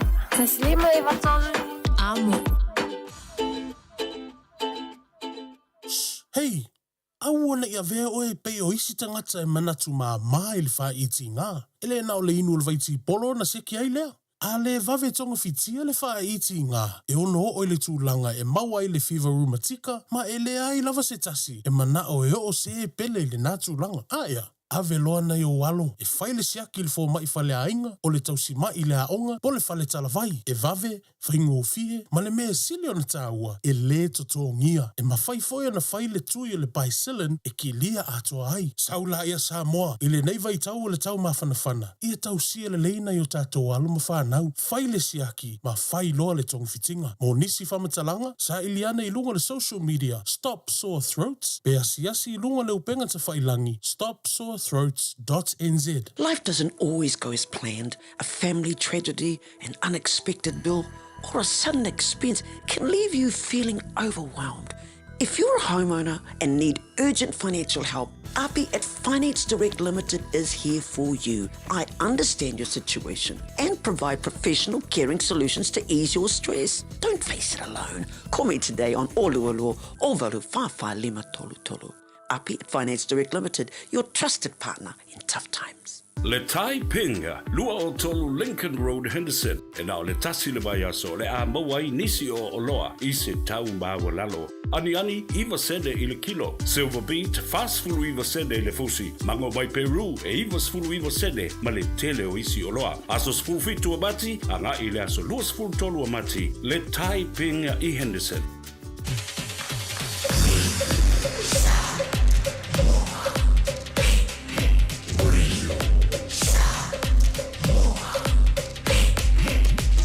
Taslima ivatolu amo.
Luas pun family tole o te nei le tu lai vala ne fete bertai au lunga po kala berfifia mai ile bafu to le tanto tinu taimi na dato ni sida le wo yai te mitu sala vom Samoa ma tango filo so mele la le tai au fo ma le so ma tango fi le lo fo mo le anga le o tatu te ba sida langi a so fala le to lunga yai tu te ma fai valo filima ni so le tatu wa tinu ia o ni so la to le fa wa pe le os I mo le aso tai au to lunga fo le po kala berfifia mai mo tanto pe ona ia na po kala me to lunga I o ma fo fo mo le as fala ile so tainga foi mo le pulo le tatu botonga za mo le fenga lupe mat sila ia wala ni ngalo ele te mau tatu so tainga mo tatu pule Samoa e vai vanga po ma fo fo mo le fala te mo le ata ai to fa talo watu po kala bel fifia mai le te mo tayao ma lo se fo po ia balo fo lang mama so fo mo ia lau telo tatu watu pa bito se fa talo fa ni te mam tina ma tu mo to malawa ko asina mo to malawa pe lava na te mafuta mai ai to ton New Zealand fa fo ato New Zealand tonu fo Samoa to tele tatu lo ma o mel tatu po kala le tayao pa talo fatu ia te to ma lo se fo lau le ya fa bena fo na fa talo fatu lau whainga luenga totofi le tua so se fata whai taulanga fia le leita e whawhitai mo le tau tapo inga leo tatu o malisi uia le neiva yaso tu maula le vi inga i le tua i mea sili ma mea mātango fia ui tape neina mo tātou lana whanau wa mai les whalaile ma whauwhaunga les whalaile o mātu la stofi, o mātu la solua luatu, ma whauwhaunga la solua luatu, ma whauwhaunga a songafua. A leo ta o mai ma whauwhaunga la sfalaile. Ia e kaulo ma whauwhaunga la sfalaile, nga e kaulo lolo ma whauwhaule. Ine whai unga ai le lei manaia. Ala tatu se e tu loi Samoa. Ia o lewa fatimai ia le sunga le pula tatu motonga. E whionga lupe matsila. Toi suru wa amo tātou le nei tau. Ia ma whauwhaunga lava kako ke sui e fuli as whalaile latou. Ia ai mai se tūlanga le niva yaso le pisi o oi au fuafuanga. Ai whawhitai o leo toi whauwina le tātou pokale me le nei tau ma le sunga le ni pule. Whatalo whatu lau sunga le ni pule le tātou motonga. Na o whionga lupe matsila ma lo le se fumaria le nei tau las whalaile. Ia, talo whateteo. Ia whatalenga le tau. Ia, mo le tuale au le whatalo whaia o le uso. So fa manu malo yu supervision faola tate helo ia rungo nei ala leo ia po ngaru dungo le ia a olo mo dungo pele o ino masina le soifu o le uso male ainga a mese tina le ainga mano faalo ia male ma ave ese tato le tio le radio Samoa New Zealand ia il mai ale pulenga se io o ai se sio o lo o ferwa iso le kungu kofe mpalaka ki poki ia e mo le tu talo fa le tao ia tu i fo le tapo inga la wa sina le tu no pe la vo e mo mai ma o matia ia tai fo wa mo atu i suloltino e la le ya le uso i temi uma ia na te unga ma ia malona sei yo vo sa vo ia ngalo no sei nga ka penga e ki ngale ai ngale sei yo vo le lo po pe o mo pasi lai pa u be le fa ka ko pe e lu mo pasi le vo mai ngalo sei ya ai fa ke le ngai kai o tia ba tai bo ina itina ta mama tu o no talo tu ile muri papanga ya wai e ko mo fa ma pa ki ka o ko ar pe po ya ai o ya no fa ngo fa ngaro sa o le ya ya ka kalo ngo fo ka kalo ai fa le ka singo le uri ka kalo ya o le fia fi wa manwa le fia fi la ing fo la o su ka mar ko mo ru ka kalo ya fa pe nga fo ya no fo inga ya le tapo inga nai fa au nai fa ngai nga manai la tu fale tua no falo ma ila to uma ia fa tai no talo mo se tatu tu no fa talo fa tu se tatu tu no ti ai fa ponga mai so sei tu la langi mani sila ni ta ma lo fa tai so kala ni pule ya be matsile mal tatu pokale ma fa fonga les falele a fia malanga i Samoa mo se fa tatu fa tan malo la tan la tale taulanga bala wane lu fit o tasi ta pena me a fale mo a inga me se so mo ta mo la wala o man fa to a fai te mo umala vai fa to tonga la e tono tatu mo tonga wala wane lua fa on fa tele tatu no foa ia o moenga so se to nga me fale te mo tono tatu mo tonga ia pole tolu tasi valu ma fai fo na fai lo fa tau nei tu tono tatu mo tonga nga lua ko sa mo piki vai la le mangi le ia lua ko sa fai e ke sa fai algo fo yo a fa be mo ka ko fu ia le ka ko ngi mo moenga ia wa era ku Samoa wa e di ko mafai ro papa ku ale enga e ko ka o ku lungo le ma le paku le ala mo tatu moenga mo tanto lua fa o no falta tatu no fangolo ia tatu me fa le motonga po le tolu tasi valu i valu ai mo le falta ma lo ai na o e masi au tonga na umana lu ai tu lu fa pa ia lu fa poipo o le lu fit o tasi lu pe matsi da sawa nga ka o mo fa pa ia Yoi, o ma ko i, le wala le sa ko ya ma ko le front gate. E le mo ri lai o le pu. A e sa ma mai le kanga ka ese. Le ka o kanga pa mu ese. Ia. E mo ri lai o le. E mo ri lai le gate. E ispai. A wa ke ka aro ba a wa ke ka aro fai mamango i le me o le ke si la pia o le ka su e se fai nga ma ro ba le ma ro e ta manga ka se ba penga. Yoi. E ola la mori. Se longa ke sa wa mana wa tu pe nga fkala ki. Wa ka ka ngor ka ngi ia le winga o mengi o suafa o kanaka. Ia o lo suafa malo wingo. E le ponga yo. Ia. O la kula angafi ma fe ka ya ngafi ma se kasi o mai ma ko o nga yas. Ia e ngoya pe na mo le. Ya ma ka dia le mo so pinza ta ba sa. Oi, ona foi le maka foi ya pera mo le kuspa ya na foi na mele le ka wa ya pera mo kuspa ya. Ngo kilo kwa le mesa wa ya afa suwa fa se ngo fa le nganga. Iya. Ya mala mana mai ile ngo ngai fa ngo oi. Ah, sa.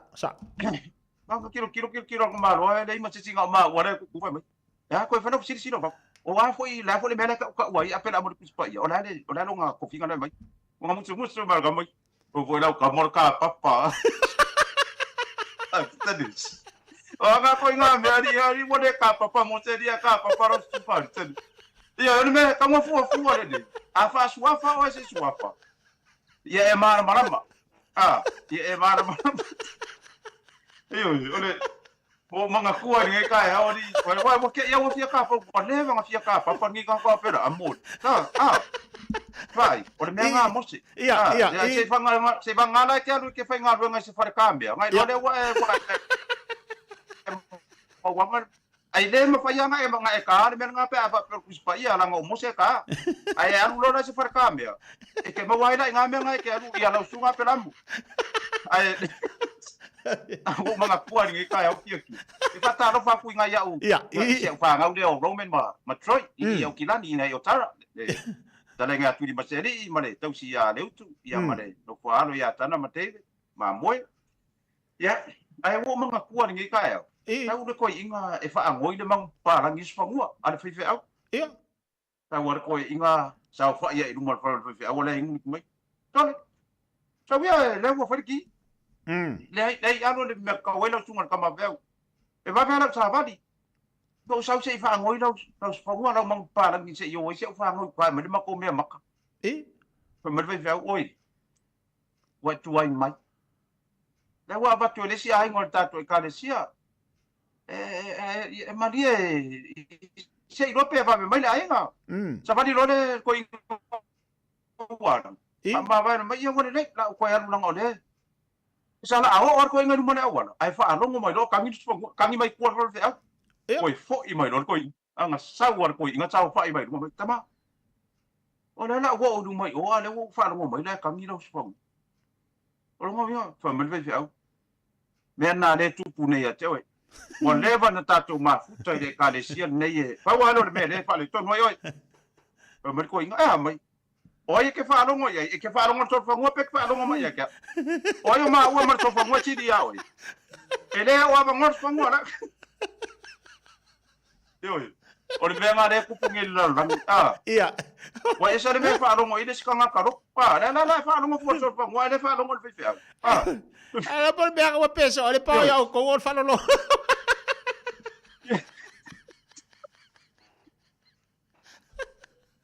Oi. Ko inga so fa peng. Awa ngi se ser ka ke fa lo mo ye. Ke fa lo mo fo so fa mo. La fa mer ka ma fe au. Ya alu ro o ya awe ke. Awe ke ko fa lo mo fo ye. Awai. E ko kopui I vai kai mi fa peng. Ya, sa. Fa so lo ka ngor vai aso. Sa. Fa so lo ku fa ngor vai aso. Fa so lo ya. Ya wakako wa o ma ko ngi. Ma fa ya ma ka fa de ko ngun ma ko ka wori ti. Tori. E se mo ku pur ko pa wa ma ko ka. Ya, wala la wa maka nga kau makis ka nga ka le nga mo le kau le le ra o fa ka se le nga kau. Ma le peso o le pa. O bo le se le ko nga me wo ile ma ko pa wa ri ki. Ala mo. So le o le mele wo ma bia wo le nga ka ri nga ka ma ye fa nga nga ma sia nga tau le tisi. E pe ya la pu punga ka nge vai o le afi mo di. Wa a pu punga wo per pa. Punga wo per pa.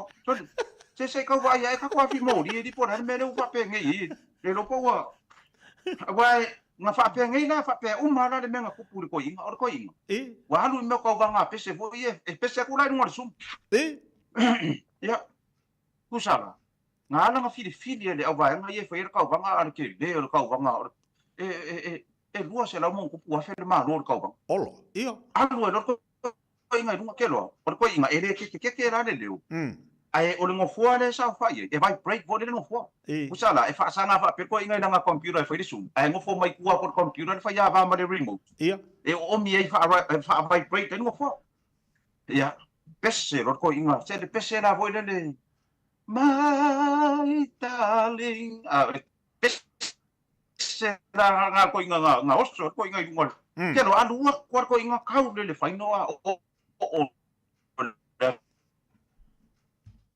solo faino va igual lo de yo ko inga malonga seki mal fa ya va no fo ke lo ki lo le wa sa fa sa lo ngala amaka ka fa to le os ke lo alu fa le fa fi lo ai o su lo mal pese o mal le pese ele ke lo fa mai lo fa masin ya fa masin ke lo etama ese no kupu ya o wa ngase o le mele nga mako fidi ai o le kau banga ke lo le na mo por ko inga ko kiki o mai lo mako ba ko mako ko inga le ka fa ya va le pa tanga mo fa ya va pa per ko inga nga ka punya laptop pa sanga puro ile fa ya va e mari wa ile o le nga e ko ko nga fa fidi ngon fa no ale fa mari aku ke lo nga pe ar computer fa sanga mar ko inga fa ya va oi Pole makwara bang ngo fo mar o finge le makwara ke le lo ko va le wa mai mau bo se la wa pe ta la ma ko kupu ta me vai ke ngo fo de ai ngi ke lo ko yang ta me wa ma ka ngapu ngo fa ya va o mai le fa finge le lo makwa ma ki va me so ya ko se na ngar ka ma ro de wa de fa ngo de fi ka ma ba wa rusia ko kupu ta mo kupu va me si lo makwa vai se fa se kala ska ma ro va me le ka ma ro le ko ka kala fai mai ngia sa ke ku dia ngai oi da so ke le ko manga ke ko mo mo ofike ka kana mai mai lungo ska malo fa me le ko inga na mo kupu ja fa wo fa ka ile ke mai lungo fo wo le fa mai lo ka malo tama maria no ke fa manga ro la pese uma marques pau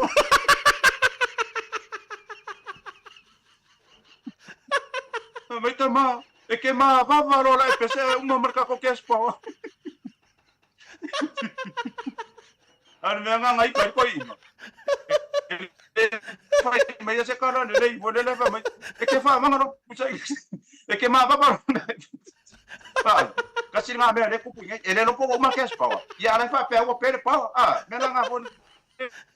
Ele pa mon modi. Ele o manar ke spa. Por ka ko pa le pe. Ah, le fa solo Waka waya ka ngaka spena ma meu. Pa ngati ma me ko ngafi. Ta wa le ku wa ana wa ku ne spena wa wasama. Pa pe wi kai le ring sua u nge me spena ri ki. Pese lo que pa mo ma ngis. Ya. Pese lo que pa al bea. Ya. Pese lo que pa. Mai tama. E ke ma va parole. E ku wangelo ngolo fu fonga e pe marka e por ma nga marka ko kes pa. Yoi, ngai ko inga mangai do ma kua. Se vai ka ko ye va ia ko inga maro ma kua. Ya, sa fo. Ai le ia le pa ke o pe. Ya. Mana ya. To tele tapa ngale fata si manlecha. To tele tapa ngale fata si manlecha rupi patsila. Ta wa fo ide fa manate fa masia kir kes pa. Yoi, ia ai masi fola. Yoi. Ada mo kana ngai ngai mengi ko inga ki mangai do ma kua a. Iya.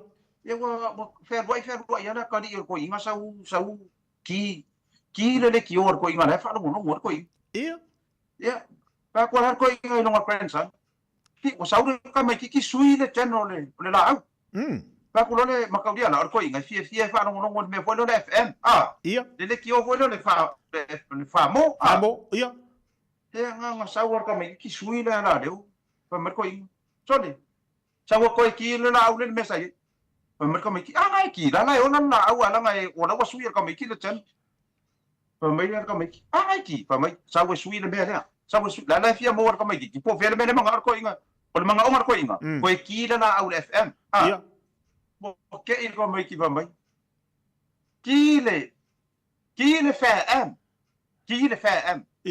awak kefir pokok, orang FM, macam kau ingat ki le FM, boleh. Se tama. Ora FM le mele se FM.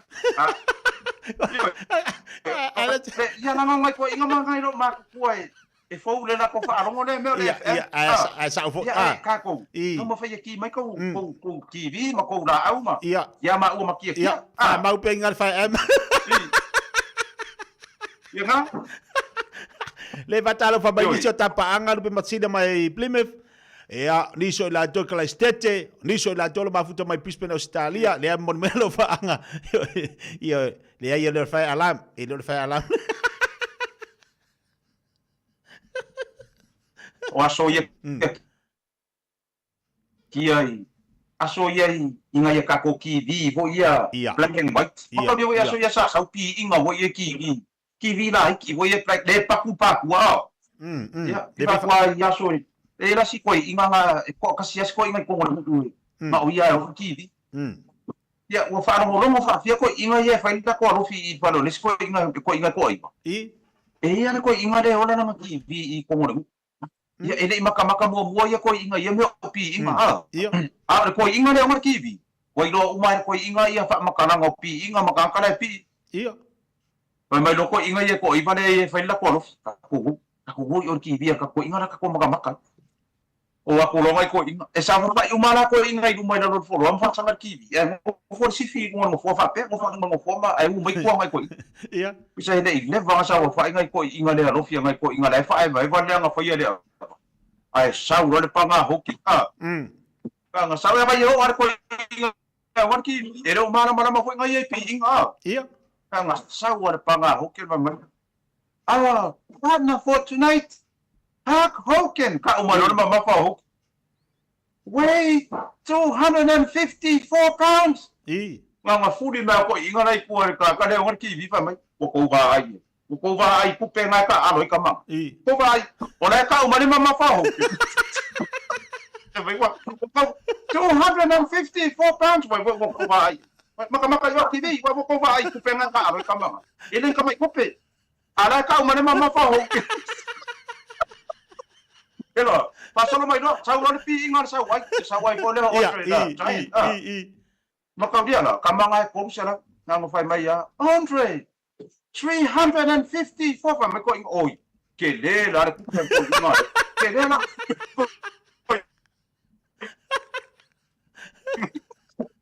Ya no mabinga yang ai ko ingat dia pinga kelo. Kako wa suen kako fu pi kako pi. E kako ke million ya. Yo. Se fa makana de ngai ko inga so ya ole mena pa no mai ayo ko manga ko ngai ko inga ki vi ngai yaso kai me pi inga ya sa ya so gala be le ma no sa wai ma le ka hu le o makaiva le sa me la ko makaiva ya ma le ka le wari je pa si ka hu le America le ya so gala be la wole ko ya so no mete tia so gala be wole ko mo ngio fa pi Wako fusura ko. Na, ero ko mo ngi ofu pi kai mingi. Ko ofu wifi ma ofu wifi ye mo kai mingi male. Male fu ko kia pula male. Ma ofu wifi fu nga ma me ofu banga ye. E kele kai mingi. Yo, pa ko fonga mata totum.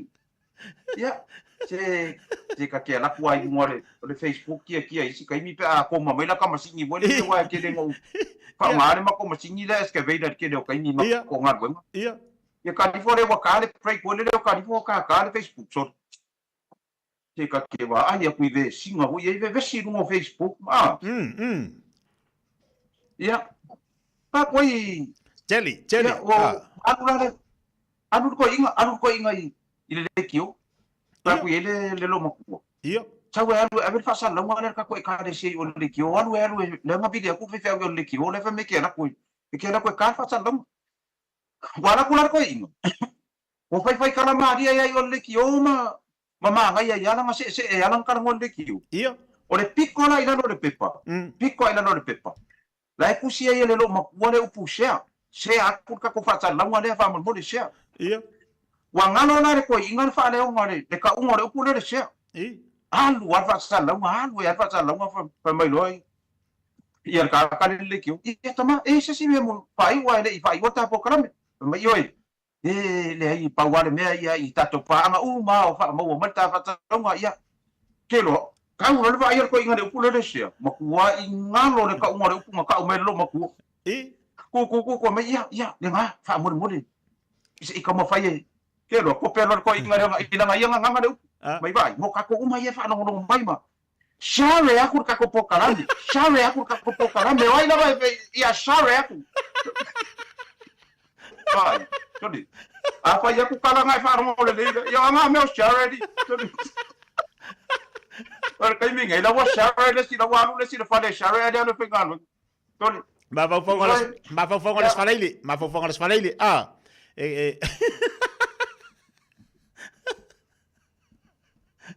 Yo.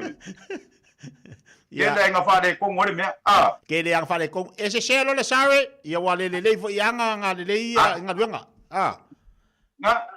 Me foi ngar ka po karame. Fai ma share. Foi ina fa fonga ma share ka po karame. So se tiu mo marka po karame ki ka ya. Fea la tunu na tau.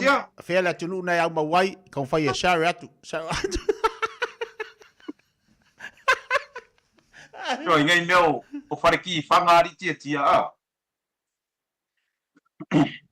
O ngai kama nga kai fa kau mea maka nga kai maki. Ya so ya fa ko fa ya fariki fanga. Ya, wo uma enang fa kau mea maka ngai ka bo ke na fa fikura yes. Ia. Pa mai lo kau de o makai la, o makai mar kau de. La fa kau mea maka. O makai. O le makai pa wa. Kelo. Pa mai lo kau de ale makai kelo.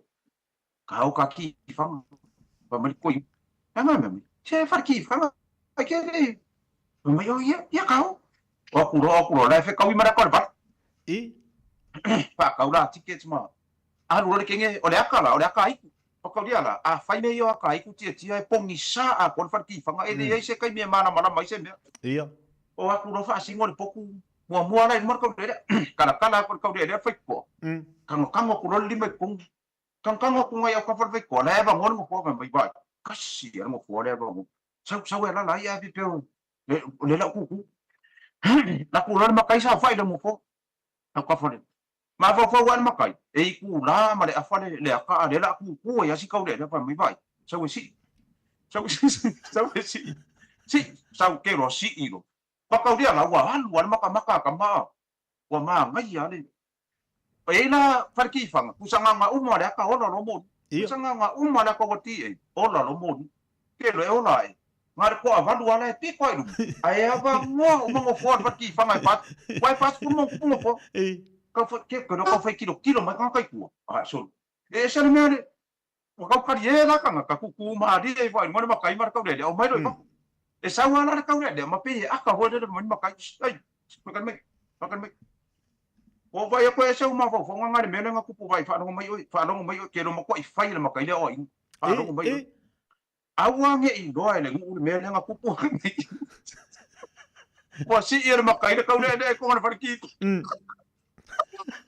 mai vai awa nge a me so no pe yo le pasi le mena nga fai e kilo mai ka nga so o pe yo le pasi vo le ngo kumu la si wa makua i ngofo o le mena ka dia i ka pe ngofo fo le ka le ai pe ngofo mafusi mai fo le no makai pero tole te ya no fa e bona ki de sa no si makai o le mu ori son o ko i fa pe ngari o ku su le ngo fo la ke le mo fo ko per ki fa ya na ku si ola a le makai ka wa mo ma si ka le si il po aqua si il po aqua si ya si iku la mare a fo si el makai ka le ya o ia so le mana mo ngai ko inga ia ai sa fo mo le ya wa ya ole si fo ine ku pu ya ka ku ya le me ale ole longo ngoa me le mo mo ka ka ole ko le angal fa lu ya wa me ngale ku pu ngi ya sa war ko inga o sa ko mi ngol fa le si ko inga sa ro fa lo mo ku to le si aula ya la nga ia ko nga ai le e ver ka fa po bia sakwa pa po masima lo ma ko fa ki e fa po bia wa pupu nga la ba kwa ko illa fa po la pu mo wa lo ma ko maka ala la pisi ko le mu ku ele ilo lo ma ku ore ka nga ka le fisi de ku ya wa la u ye ku ore ko inga next door la fa pele lo ma ku ora nga ko inga le lu ma le fa le ma le fisi ala sa va ni ma lo ko inga le next door so mai i au ka falo mo kona na e wo ko e polo mo ko ma pungo go le ngano ka la piso lo a sa wo le mo le ngon be lo le ngon fa a sa wo lo mo ko fa mai a fa ko inga la ala lo mo ko ma pungo mai a fa ko inga ko me lo mo ko a le de ulo ko ki a vela ke no ko me ko inga ne e va de ai ma o lo mo ko Ole pusa le kau le no makua. Ora nga ko inga nai ruma le fesili mai po fer fas po. Ana ele no skoi. Ole wa ku ngai lo makua ko ngore uno. Ai furia ku ra pusa la masa vale ku ko inga wa ri ruma.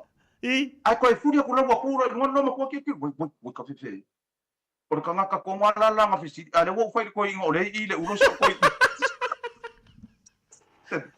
Vai. Awa ele fia ko inga. Divorce. Ia. Awa ke fai ba pe nganga kala I ko inga fa mai le ulo ko. So e fa pe ngau ko inga le ulo. So le che ya lo fai ari. Pai sa o ko inga. Vai wo le ko fia mo ko ya wo ma ko o ba ro ma ko wo ma ko ke le pa le ko mo. Ai lo. Ya la tu nu wo le fa ko mai se ke va ku. Ya te ma fu ko mai ni si ka po kala me ngi ka ya. Bo si ke va ko e makau kia fo yo mai ka ka yo.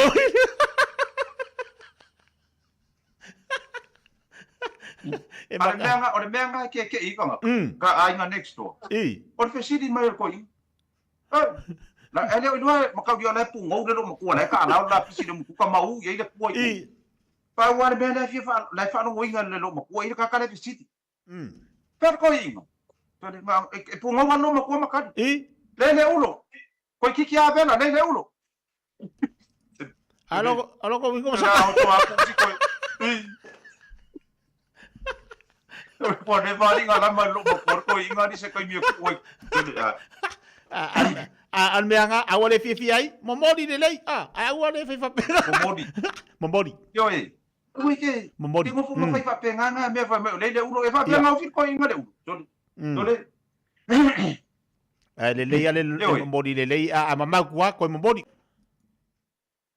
ya yo ai wai awo ke po le fo ni me momodi pa ya le ako o le ako o ke le wala lau le o pa pa ya le ako o momodi ni momodi o masama pa mo pa isua mai ko ela wala wa ke le pa mo pa isua ko ela ke le wala mai ke pa mo pa isua ko ela ole momodi mai kama ya mai kama ya le mai kama ki o ngalo pa vai kan sa ia ko mai kama ki ya so ia e poura le va ai mai kama ki ngai no pe si le yo pe slip ya na wa bang ya pe si pi vai so mua pa ku los kambale kai mana ma vai kilo na pe si I mea ia ka kipi mai pe si le na pa ngai ka ko ia pa ku ro yo o ngai ka ia wa le maka los kambale na pe si ia ole kokong yo le pane de mo ko ore kupe na kokong ir ka vale e ila ko ore kupe o mea ai ore kupe o ia fa solo la ore pico ala ila no pesidi le ile upo le tax ke lo mo foi lo ingar ka ka tax tamai tole para ures kamane ka kai mara e sa wa ka mo mole se le pi o angi le fu fai sa mo le fu fai mai ni tamai skam vai ole wa okay uma me uma vai ka lunga ka ko mai ka ke de yo se tax ole o so mai de taxi I lo pesidi tole se me se kanari o ia taxi to ke de yo se taxi pa mes como vais o que deu que ole taxi ele se taxi tole se vai ka le pesidi e que vai com le taxi va me le taxi pa mai vai to ke le pi me ia ka ke le yo se taxi vai le ko comunica va le to ke o ia io le ia so le so ia so le ko ke pa pe ngai kama ma kana le ngai kama le ta u fo mal malama ka u mal malama ka u mal malama me awa saka fai ku I male ai male I fa taxi do ai lo le na kongo ia yo le pa fo nga si tatu tu mu ni ta ya ti ole ai elang ile le ya ka ya ma ko fa man ya ka ya ko nga ma to nei le wa ma le su be le la le fu ta ya ya se va na ya fi ma to no le chi mu ko fa ya ma to le to telo ta pa anga ma fu ka mai sorry ma kau ki yo sai ma sai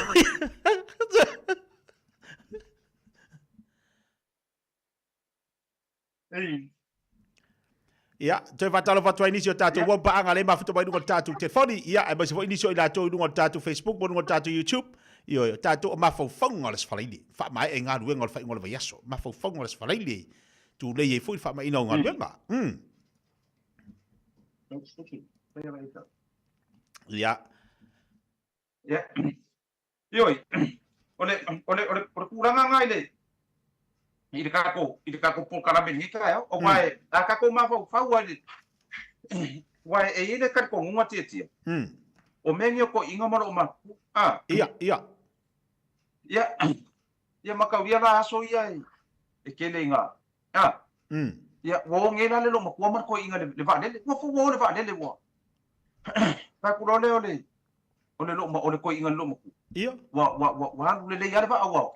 Sa ore ba iro ku langa wai kala lo. Ia. Pa per fa iro fispa uma. Pa me lo le ole ko inga e halu ana le ba. Sa ngi ba ko inga. Ku le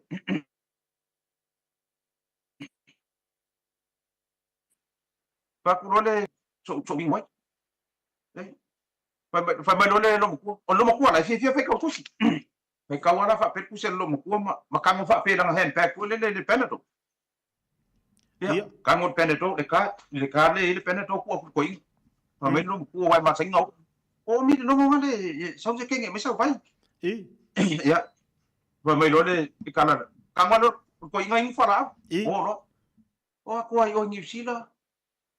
Wa agora kasi dua como o savali di faso ele anu ko inga fan le kau pa melo le kala le anu ko inga lum se ka ko ya na pa ko lo inga lum se ka ko ngori po ma ili le mo nga a ko le faso ke li ya lu wa ko lo pa sia ki ko inga sia ki ya pa so solo kwa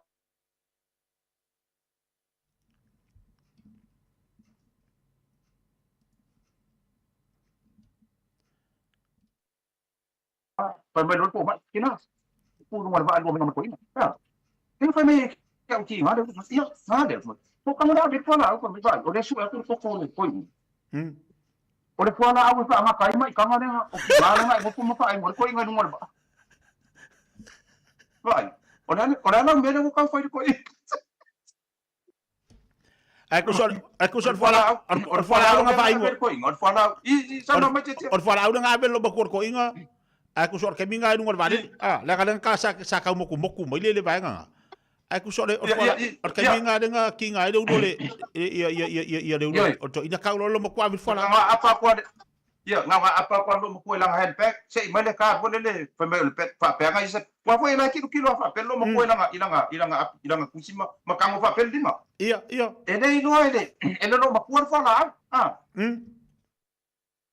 ka kulo ne ole lo mo ko ile apa na udah kayaknya sawa mai de no de malah kayaknya sawa mai de no de valle mai de ole pala iya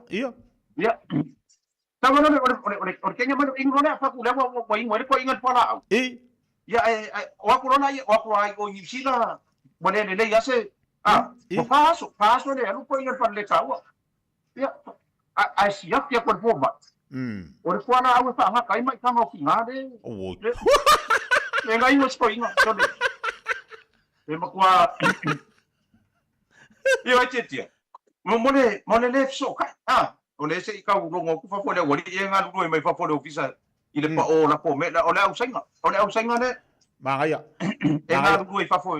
Ele leile ba. O senga di me le mo ka muso ile senga le fa nga ngi ma senga de wo mai senga ka ki mai me fa fo I ku ro wa fa fo nga. Mo le Facebook kana yo ke fa wa ke fa ya ku ya fa ka mo se fa ngai ma na yer fa baratu ma ka nga sia ke le fa la au ni avia we le ma nga ke no va nga ni fa ingo fa la au ka nga sia ya la me la le wa ma va ko mo fa la au fa nga kai ba yo ki ya va ka ko ki ngai ko ya o sai ya ona le tata mi ya lo sunga le pule ya malo fa te wa ma wal ata mo tatu wa tunu ai mai se to te la tolo ba futa ba le nei tai au mo fa la ngona le fia wa sui fo in ma fa nga la tolo sfala ile ina wa ma wa se fa singa malo se ala nei po kala ma fa nga la sfala ile ai la fa tu lo sunga le pule ya mo le fa ba ina tapo kala ba nei va nga tai au ma tango fia fo ile ata mo tatu wa tunu Whaaftai tele fo i molo sao. Ia awala man whaafifieno le tātou atunu o nei tae balanga whalalo.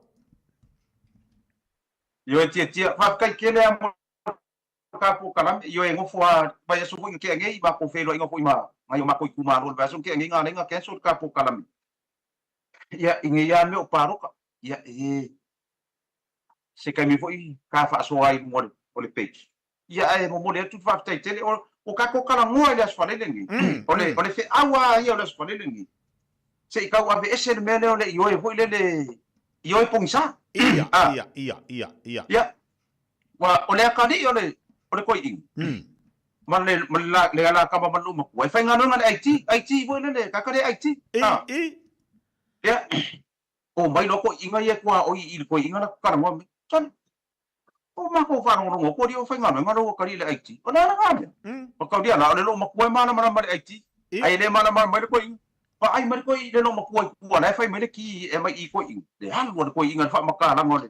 O le IT fe si dia ku lo le ko inga ko lo ko. Chonga. Le ole IT le fa ngano ngai le kama ko mbelo makua income tax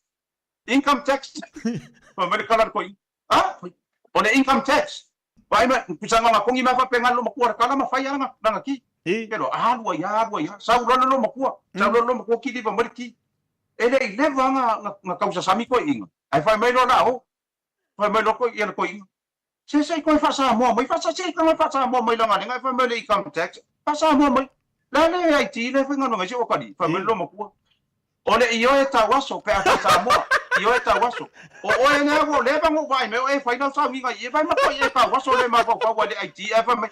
Ole fasa mo nga, ole fa palangi income tax. Ar fasa mo ole iyo e tawaso. Ko ya la ye ke ko fa ya para yo ko. Iyo e Samoa. Awangi e fa ya me mana iyo e tawaso. Ya mana le me le kala ole IT dai do ai kanga kai ngor IT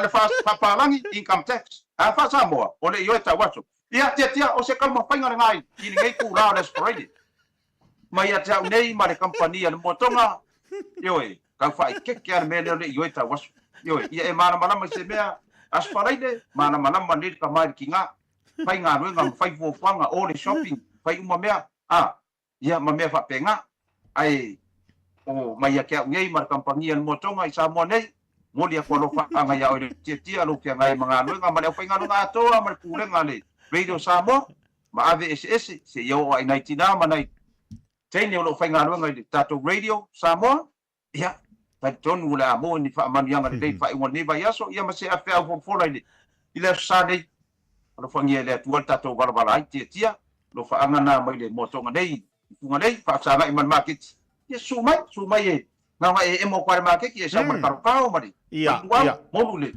ile poku ya ole ele si mako ro fo le fa mo tia e mo foi fa la ku ngon Facebook ia ole mako go peno ye fa nga fa kan maro fa ye mo so fa kan maro ma me fa le moto fa penga nga ye ngon ko fa e mo fa penga sa fa makalang alo fa ngie le tua tia lo so i pu fa nga mga luenga ya ai mai se fa ngon le va yaso ilau sunga ilau talenga matina le ainga man no falo e mese le ainga matato radio atoro fa pita mama tina matua man biel fa ngon ne vayaso lo be matsilia to tele tato pa anga lo mo belo fa anga mo ata mo le tai mo nga ngo fia ma le loto fa aftai ina ua maua fo swing or fa singa malosi le yaso to lunga fa manga luenga ili ata ai mo le fo nga fa tele lava ia la sunga le pule tulanga o lo tu ai maise o le me alo fa matale di wa le tu ya to fa fia tato wa tunu fa fonga la tulu ita fa fia la langi nei po kala me ma fa fonga la sfarili pe ye emisi ala to se me ai pe ale a misi nei po kala me sfarili yo le wa mo le si po kala me tau ya o to tele fo ila to le wa mo mai alo fa anga ala nga fa tai tele la mo lu sao fa fia ina nei o tatu tangata e misi nei tamam ti da ma tu ma fa mo o le atu e mo se si fa po ponga ta po kala me vas fo ilo na sfarili pe ona masani yai Aia manu ia lava ia tutu manga luenga le neiva yaso i lau sunga le ni pule ia maua ni ngalo le tautua ma le aunanga le tatu motonga le tatu fatal malo te mo lua fitu o tasi ia ma tatu mea fale whaatotonga ai lo moto ma lo lawa i le lua wha o na wha po le tolu tasi valu i valu manu ia tele lava singa le whainga le yaso lau sunga le pule maise le fatua ma le ainga pe fo te tau la unanga tatu mo tonga lo fa tu lo sunga manuia fa ngora vai aso fa tai ia fa tai tia manuia fa ngora vai aso lo fa tu pa so foi ya so foi ya pa so foi tia ia so foi ya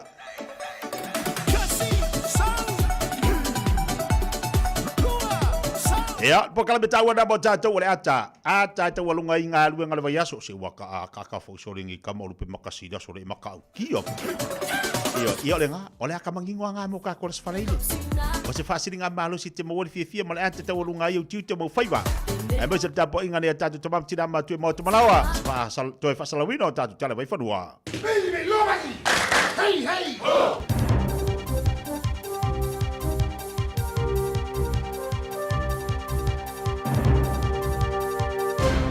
O te whaafelo i atu ile nei ko i tai au, si mai alau whaafunga o Tālala Radio Samoa.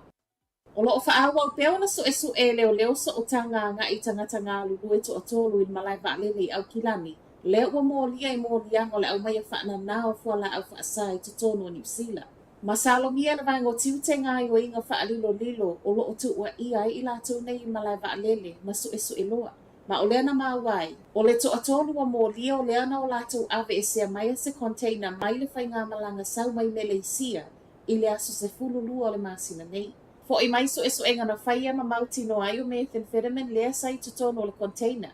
Le whapetu sa ma le 5.8 kilo kalama le mamafa tu sa lea e lata i le 2.9 miliona e maua mai ai. O le aso lava lea na tutu la ia i luma o le whaamisinonga. Peita ai o ana nafi lea na toe o so wha ia i leo whapele vaengo tiute whale e 5. Ma o lea na toe maa wai si fo i fuala au whaasaina. O loo whaasolo pia nei so enga le nei mata upu, ma e le fau lea a fia o tangata lulu i tua o i le au mai whaana nao fuala au whaasane i tua o i o le atunuu. O le vai aso nei o lo usu i aile whono tangata i ulu tau puinga whaapea leo le Pasifika i Papua New Guinea. O le sini o le nei whaatasinga o le tau lai lea i awala e o si aiseta i ala mō tangata nei e si itia mō ngā luenga fisoa soani. O le lona fitu le nei o whonotanga le Joint Heads of Pacific Security, ma o se whonotanga foi, o loo tau la mua ai le file mu, ma le tamau a ingo le Pasifika. Tau tino le pale mi o Papua New Guinea lea o loo tali malo. O leo mai whaatasi o taitai nei o le Pasifika, o le ata leo le tau tino ngā whaia whaatasi. Ma e tā watele lea mō tā penanga i taimi e luti ai, a o lava tā oso. Luas fu malfatu no Pasifika o loo iai tutono le li o le nei e au fiai ma Amerika whaapea i Apani. Ma walalo le tūlanga le malo wa fo i mai ma le Ipsos ma o se pa u tele lea tālua na amata whaia so enga nei mai le lua fesful fitu. Wha tesi lua vai se fulu le wa fo i mai whaai ungo le Ipsos New Zealand Survey ma ia wha tūlanga mai ai le malo. Ma o lea na fesilingi ai le afe ma le lua tangata kiwi i tu e tali tonu e matua i tā ua tele i le atunu. O le whātesi lua o se pa u tele lea pe a whaatusa i le whātesi fitu sa iaia o ke topa o le tausanga tā aluai. O le alu i lunga o le tau o le soifuanga o loo numera tasi le lisi. Lona lua i ai au nanga wha le soifua ma loloina, ma le lona tolu, o le tamau ainga. O loo sawa i fo ile suenga, e sili ato ona le leona whaatautaia e le pātia le National tau o le soifuanga, tamau ainga, whaapetu la fono. A o le Labour o le soifua maloloina ma tau whale. O le Ipsos o se suenga whaia online ma e le o iei fo iniona sootanga ma nisi lava paanga e langolangoina. E le la i titi fuanga le malolo wa aia nei e whaia suenga matematika whaapele whaitautusi moa o ngatulanga lua. Ma e ono avea ma whaingai umane ai, wa pei o whaatautawā. O le oia i fuanga mo se suenga i whaia whaalua i le tausanga mo whanau i wasinga tolu, e o le sifulu. O se tala o whaate i ai le whaalapotopotonga o pule a onga, ma o lo sawa i foi, e ma whaio na filifili a onga i system se whaonga, be whaonga le Electronic Assessment Tool for Teaching and Learning, po o le Progressive Assessment Test. O le popolenga i le whaia o le suenga le nei e tasi, ma system e whaonga ai, o le taungatā. Toi o whaamaumaunga nei e mo o ngia o whanau o teo malu i whaamaumaunga o ngā taitasi, a e le o le malo, o le popolenga o le pōlea e le malo, o le umane wailoa umai tangata lau tele, ma ono o ai i tu o le a whaatusa tusa i le isi a o ngā anga i le isi, ma e le whetau i lea i whina ngalo o nisi. Ai i le isi tu, o le whai o se suenga matematika wha apele whai tau tusi e tasi e launga tasia umai wa senga o tā ua. O se awala fo i leo le ailoa ngō fia ai po le ale le lei o suinga o whainga wha avai o lo tau mo whai i ai le malo mo le una ia. O le matematika wha apele whai tau tusi ma o nā o a onga i New Zealand. Tala wha ai u, e gai nisi o tangata i umane o wha alua ina le pili telefoni e tutongi taimi lesu i ai kamupani telefoni o i ai. O le tala lea mai le komisi o pisinisi, ma ua ia whaatalo sanga i nai le tatau na whaia i ai o se swinga. Ma ua le komisi, o le tolu se fulu pasene o tangata New Zealand, e le maana na o e suia kamupani telefoni o i ai, e ui e fuolinga mai, e ono whaasawa i si tupe. Ma e mafua lea ona e whape e whaafainga tā, to e tau na tā. O ni se tu sama reporti a le teo whaavau malua New Zealand o toe moli mau, ona o le whainga tā tele o sili le lava le tu. O i tū nei whai mai ei komisi wa tatau anau ili ma ia mauti noa o lo o le leile maketi. Ma e maua lalo po o le le ai fu i o ni pāpupuni e whaawhainga tā ai. O na sui kamupani telefoni whi awea ai po o broadband i taimi e mana na o aita ngata e sui. Tala nalo Radio Samoa mo le nei taia. Manu ia le asu.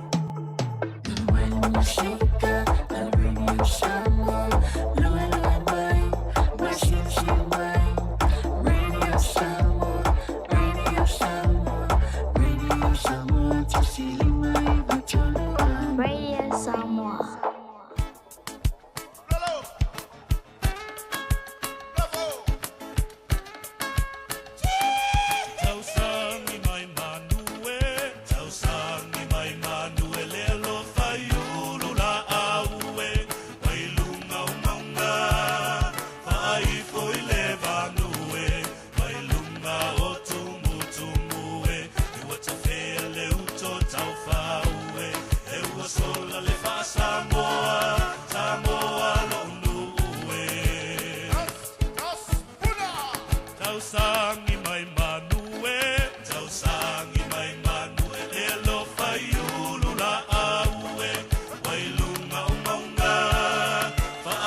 Leo se bali bali tebele watis fu mali babidu tau te nei le tu la is fulu.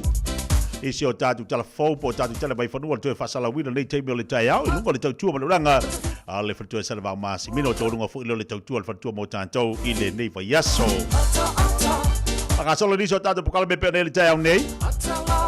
le o tatu se me mo tatu fa Marstino ile mana yo le suma le lale nei tai au male mata ngo fio winga le tau wa ia tu saola au le ai se la o mingoi tu sa saola au falling mai o se aso mana ia ma se aso fia to telo la to le fanga tu manga luenga wala mala mafai fu inga luenga nei vayaso apa pela na wa mo sa malolonga wala tats furu na tela tala tu sidi o le tol Leono Proth Road Leono Proth Road ina i Monrewa o le tuatu sina o Leono Proth Road i Monrewa fatau sau papakiu ma mo avivela le papakiu o kamanga e whainga re kai aure kifa kuala inga ngumela ongola kiera kua rila tas furua wala papakiu tatu whi malolo le afasutasi mau inga le papakiu ia batatu i whio inunga le wala loko wala ko foi ko kau fa aula lo nga umu ya nga manga ya ngolo wala kwa piki ya nga la kwala ia de kari lo suwa fa lau lanchu ngai alwa ku maltina au ko ai nga ngai la sa falawa ai nga ngai vai vai le manga ai o tu sina o Leono Proth Road ina i Monrewa ya tatu se mo tatu fa Marstino le taiao le la tatu se atu fa sin tatu fa Marstino le titia mo tatu tatou mafuta mai mauta malawa tatou lo fengai manga luenga o tatou le anga tahu le fa Marstino tahu le tatou anga ia tu fa tatou fa Marstino ina ia i fu swinga la tu tino la tu mo fa ngora yaso sa e fengai manga luenga telo e se alunga yoi ese fu la unga lue ai te tahu ana fai sau savali te tahu ana fa nga yoi ponga ai violo tino se tu lo fa fonga tatou watunu o le tahu ala na o le tau fa tau ngolongo pe ma fa Marstino mo tatou ia songa fua mas falaile ina ia mafai ona tutu atu yo tafa awana ingalo tau na failo fa Marstino tau ana tu suise ma fau suise la ngona fo ile aso male aso o vai le mane ole atale nei tai ia ngalo kama nga fongof ia akama nga fongof ia akalo fa savat le la tatu ola ia wala manga wa akar ngi kaya le la ka ko fa fa Marstino ia le tatu e fai ama mingoi Fai ma mingo fu ile inga ia bo so malosi ia pa solo ide o fu angal vaya o le asto fa ile lato ia pa fai angal vaya so era sek ia maraya o le fata si mai le sunga fai fe nga o pa au no lo tu tuangi inisio nga luenga inisio fu angal vaya so ia tatou la le ia ka komingo ia fa pe ia fa do silusi fa pe tau au adu duma fa pe bili nga iluma ia bili nga tua adu nga tua anaya ia fa adu nga ilunga adu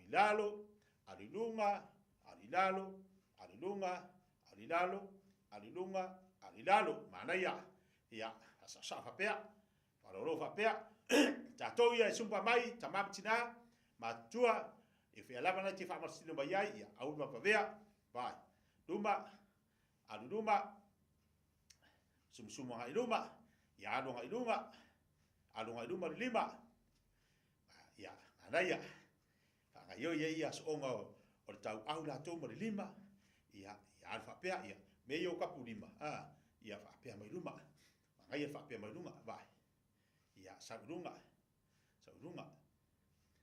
ke ngofa o ia ma pa solo ma fau ngala sfaleile pai po albe talfe ngai le mo oe ia ai mai sele manu o lo ainga ia au kafa falolo ia kafa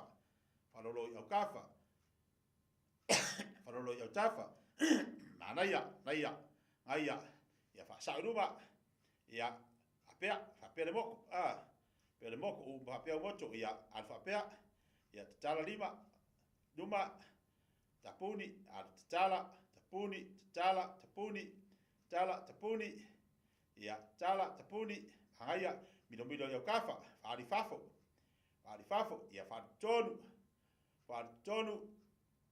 tonu ia lunga ia mangaya haya ala po fa pe we fa longo pu pe ko au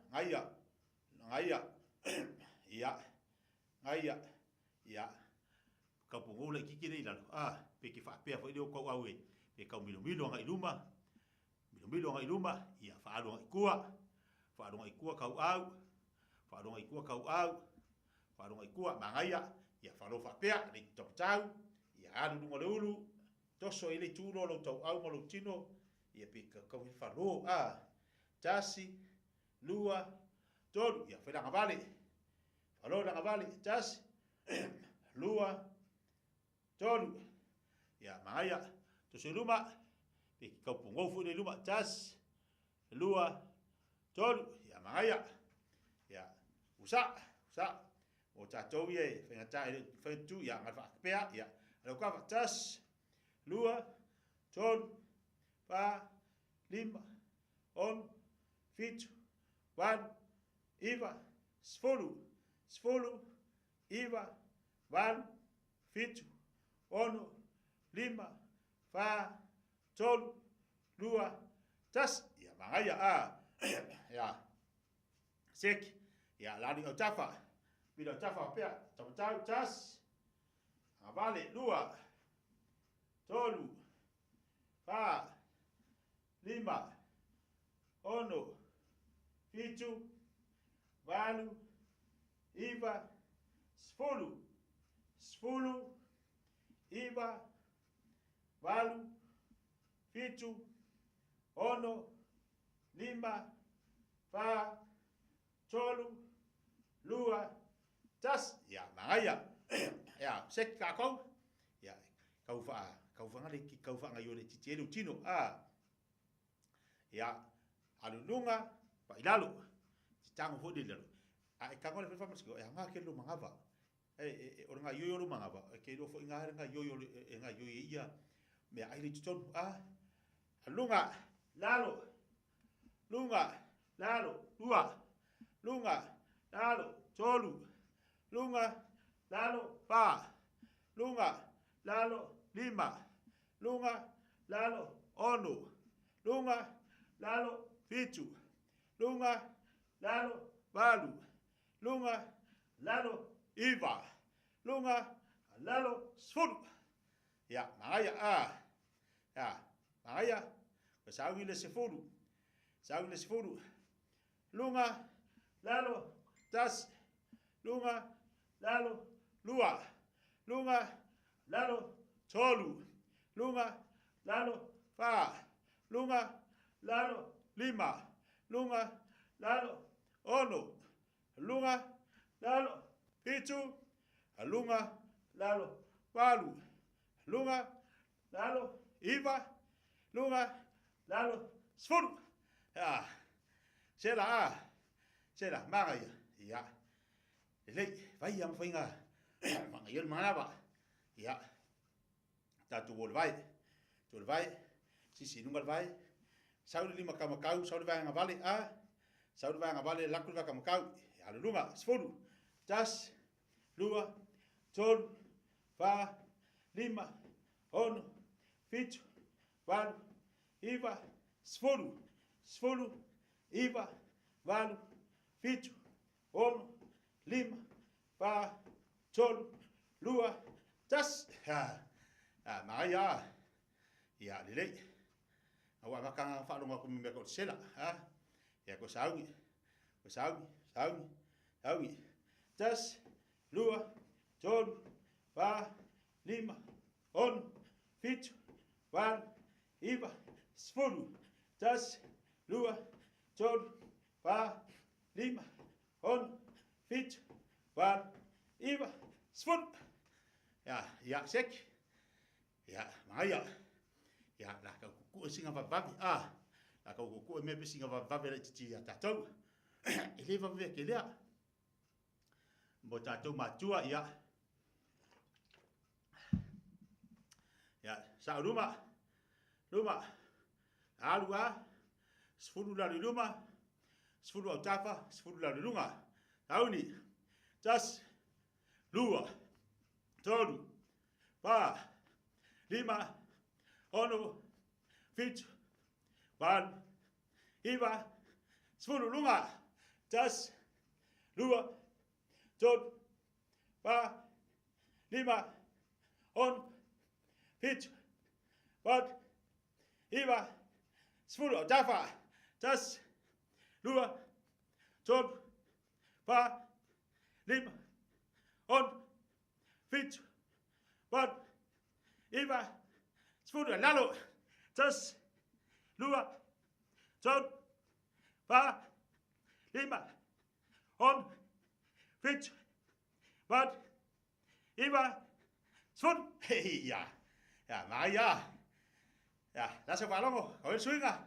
ja, umar ngasek, ja, kas, ko ida, kaki, ya almal hook ya lese furu ngala laku sfuru awotok to pea tatou matua ang singese ma ya tawi ufa pele moko peo lima fo tua ma tuse pak fodi ori ya ori fo dia ya sawi ya tas lua tolu pa lima hono fitu malu iba sfuru pakaki tas, dua, tolu, pa, lima, hono, fitu, walu, iwa, sepuluh, hok, tas, dua, tolu, pa, lima, hono, fitu, walu, iwa, sepuluh, ya, ayah, ya. Ai singa kawau ka ko ile mangaba be yo kas al papea ya umada an se fut papea e mi milo ile chino ya sawi tas lua tolu pa lima hono fitu balu iba spolu mi milo tas lua tolu pa, lima, hono, fitu, walu, iwa, sepuluh, tangan lalu, tas, dua, tolu, pa, lima, hono, fitu, walu, iwa, sepuluh. Hey, ya, ayah, kau fai yang fernga yoi ya, kau vai anu fapea, si inua koso belalo kamakau, sepuluh, si inua koso belalo ngabali, ai fapea ma fai fai vai o tatu matua, ya ngat falolo fape luma, au fosi tatu.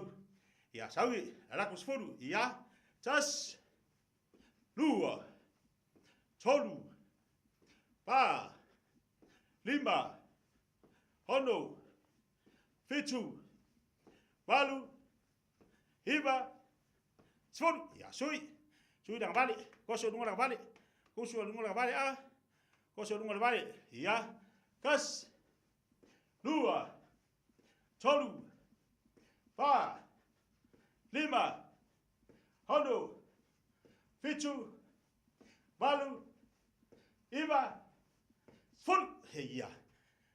Ya, makanya, o istanga te fai mai. Ese tangata, o skaka fifi kau sami e kolengi, makanya, ele kau fira kau sami, ai kau fai luenga. Ya, vai tatu vai, kas, si firunga, sepuluh tas, lua, tolu, pa, lima, hono, fitu, walu, iwa, sepuluh. Ya, makanya, ya lei, ya la kakuaru pesi, kakul pesi. Ya, sek kakau, pemain sawai.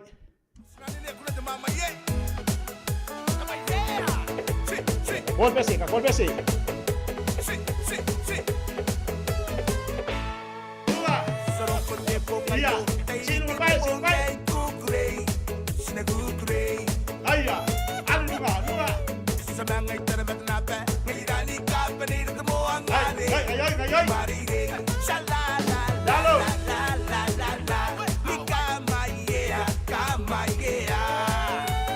Dua. Sarong kote pongayo, tairi kita pongay.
Ila le manga ye fai ale le a ke ngofa o mo fai lo fa maskigo ya ka yo lo fali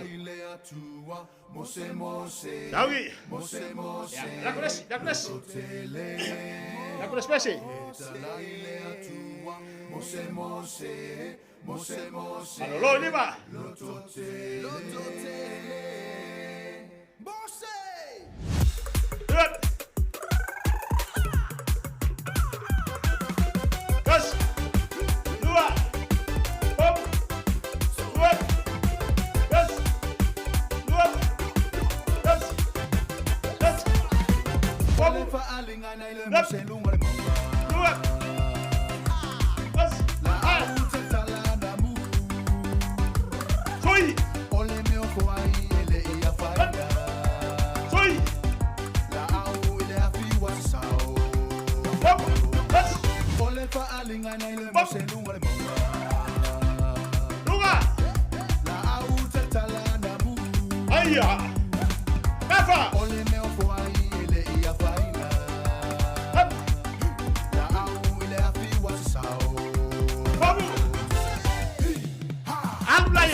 Aia.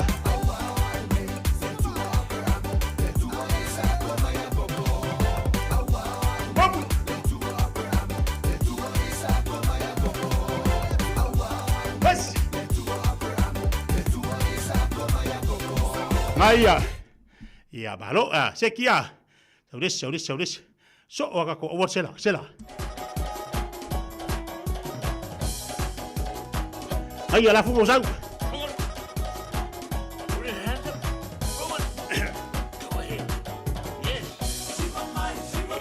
Aia la fumo sau. Ali yang kakau ya. Aia.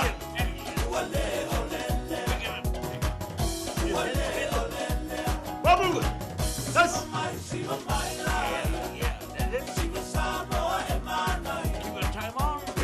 Relax.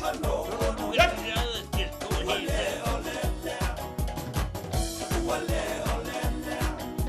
Back in the way. Hello. Iya. Hali yang kakau.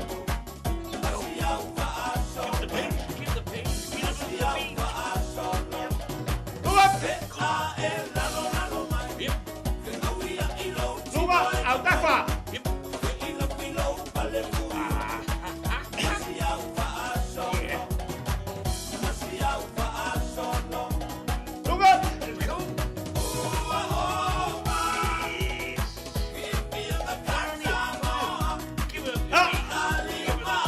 Ayoi mai.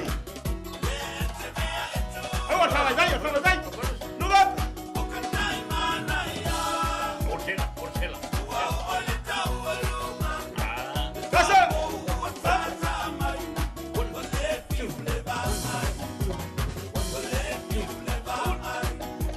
Hop. Dua.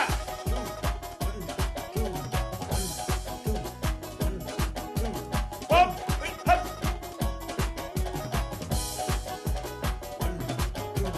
Hey.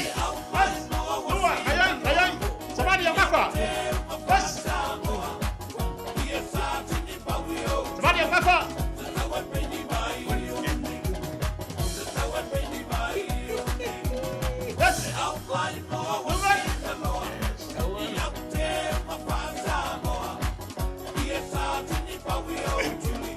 Oh, kasih tangan ya.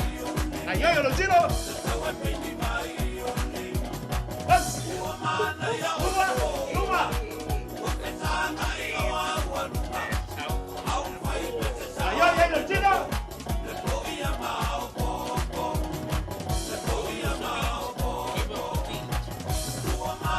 Halo, kuya ay dalo. Bas.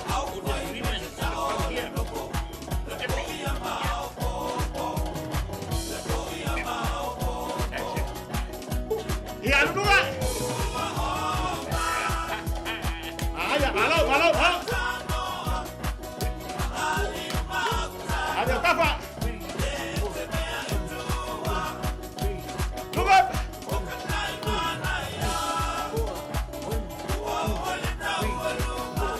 Bas. Ayo, halo ya Pak Baskio. Halo, Naya. Yes. Dua. Gol. Wah, awal. Yes. Dua. Gol. Dinu. Yes. Dua. Gol. Wah. Yes. Ayo, Dinu. Dua.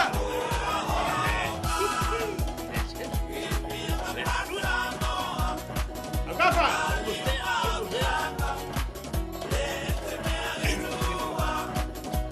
Dua.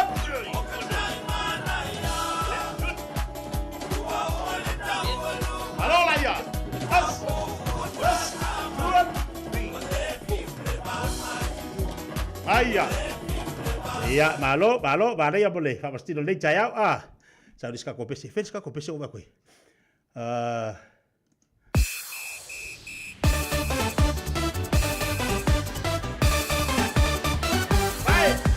Shake my love, she vai shake. Gang al capi se faz, nee.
ka koe kusa pe ke ai ba ki ngwa I whailo whamaskingo au e ta ua tau longo ka besi su aku ska ko pese ia wa bai hei ho ia wa bai ia lea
Ya. Bahaya.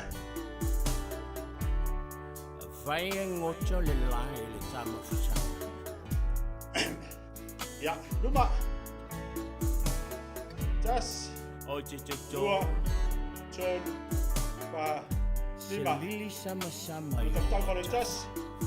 Dua. Con. Vale. Jas. Dua. Vale. Kalau dua jas. Dua. Con. Kalau dalam jas. Dua. Con. Jas. Dua. Con. Jas. Dua. Con. Jas. Dua. Con. Ayah. Jas. Dua. Con. Jas. Dua. Con. Ayah. Baca tahu, tapi rumah mereka kau pasar mereka balik. Kau faham rumah jas. Dua. Con. Dua. Jas. Dua. Con. Tapi apa nak balik? Tapi rumah nak balik, pasal baca tahu jas. Dua. Con. Dua. Jas. Dua. Con. Pata matau, tos wapea tas. Palo tere tas. Lua, tolu, amale, tas. Lua, tolu. Aya. Tu batas ya wao. Tas. Lua, tolu. Ini tu matau tas. Lua, tolu. Tas. Lua, tolu. Nonu tau tas. Lua, tolu. Tas, amale, lua, tolu. Lua, tas. Lua, tolu, karo. Tas, tolu, camino. Tas. Vale, tas. Ya. Halo, kaya. Ya.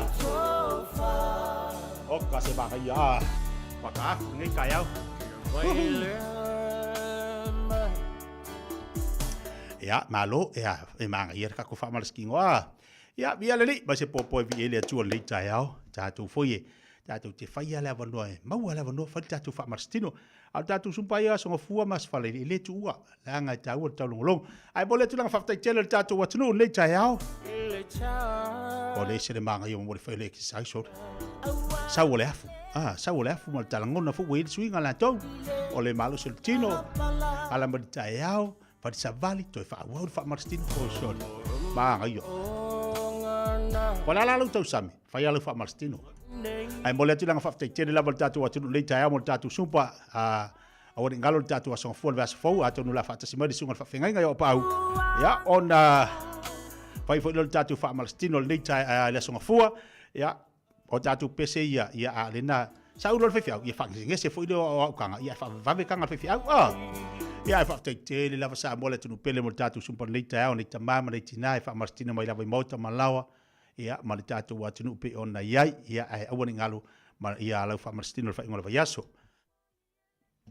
fa isa sa vali fa ngola vayaso ina ia fa marsi e pele malo so lo tino malo fatu pa ilu ngole maunga mo singa kai mix sa vali ngole maunga mo tatu ma tu sa vali ia lango tasi te ilu fo le ma live e fa ngofi tata lo fatu o le fa marsi au na mo tatu ia fa lo fa marstino tatu fela le songa fu mo tatu sumpa masani ai mo ia tele fa ngola vayaso tape na mal tatu free market mo le malo tatu wa tunu leo avano atu tatu leina tolu fit tasilima tolu pe ba tatu faringa. Hey, don't be that guy or that auntie ignoring a sore throat. This isn't just some drinks and lemon tea in your sweet situation. Untreated sore throats can lead to rheumatic fever. Nobody wants that for their family, eh? Go get your Pepe's sore throats checked at your GP, school nurse or pharmacy. It's quick, easy and most importantly, free. So come on, whānau. This summer, take care of your tamariki. Get it checked and get it treated. For more info, hit us up on socials at Stop Sore Throats or visit stopsorethroats.nz. O mana umie oe po se siolo a inga se fisoso ani tau fe malanga inga mo New Zealand. I mata au poe peo le vaita mai no whanau po ngā luenga. A whai o lau tali o le ioe, wala au loa Ken Ferniho o le Fern Immigration Services. E iailana lai sene, ma ua silia ma le se 15 tau sanga o lana tau tua. E toa tele tangata o fisosoani iai Ken, I mata upu tau fe malanga inga. E au fia ai mata upu na o atu le tribunal, ma apili le minister. Tanga iane le mata o Facebook, ma le upenga te whailangi I moli mau. Mo nisi whamtalanga, wala au mai le Fern Immigration Services, ma tala noa ia Luisa, I le oiwa, lua ono lua, tolu lua lima tolu, lua ono lua, tolu lua lima tolu, po le o lua tasi, tasi lima tasi, o lima. Le Tai Pinga, lua o tolu Lincoln Road Henderson, e nao le tasi le vai aso le a mawai nisi o Oloa, I se tau mbawa lalo. Ani iwa sede I le kilo, Silver Beat, fast fulu iwa sede I le fusi, mango mai Peru, e iwa sfulu iwa sede, ma le tele o isi Oloa. Aso sfulu fitu amati, anga I le aso lua sfulu tolu amati, le Tai Pinga I Henderson. Radio Samoa. Tasilima Ivatolu Amo Radio Samoa Tasilima Ivatolu Amo Tatu telefoni leo talatu tolu fiti tasilima Ivatolu tolu fiti tasilima Ivatolu tatu telefoni talo fali tatu walau Ya malo se formulia Kaya mo fa malo skingos o kele ila ku lunga fa malo mo ku fa Alo fa tai ya man via tele ya malo fo inai mari mo sing fa singa malos Ai lava ia o la fili market. O le ia ino meu wheelchair ko le lo fale. E wi ai ko le ia e ka ka sa fa na ka. Ia o le ia ma o kula la ko po ale e se fia mga o le ku. Ia sa wala ia fa ia e ma so ko ai na me fa lo lo fio no lo ka ia ia ala o le fomi o le o kasi. O kasi. O iva fa dua o kasi. O kasi. Iwa fa dua. Kai tele mo le mo te ia. O lua tasi over tasi. Iwa fa dua. Iwa fa dua. Ah. Ia. O lua tasi mo kula ma.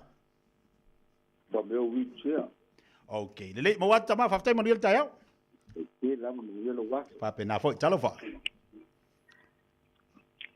Talo fa. Kia. Ia, sano mai? Ona kini ma ki family moli. Ia, o meo kungasi Samoa. E vatu. O ai se mga oai ia wai au ngā kele mea i o kungasi mai Samoa. A o telefongi lai mawa i family moli. O le olu akasi, o iwa kasi, 5 kasi kolu, o fiku. E ora fili ma ke kinga, family moli pe ese se mga oai nga fili mai le telefongi nga. Tio mai tasi ta telefonita ma tina family moli. Ole olu akasi. Ia. O iwa kasi. 5 kasi. Kolu o fiku. Ia lele mo wati tina faftai mo niel tayau. Tai, talo fa. Talo fa, se fu lo fioga. Ia, mal se fu muri. Ia, malora vale. Ba mi ka fo lele.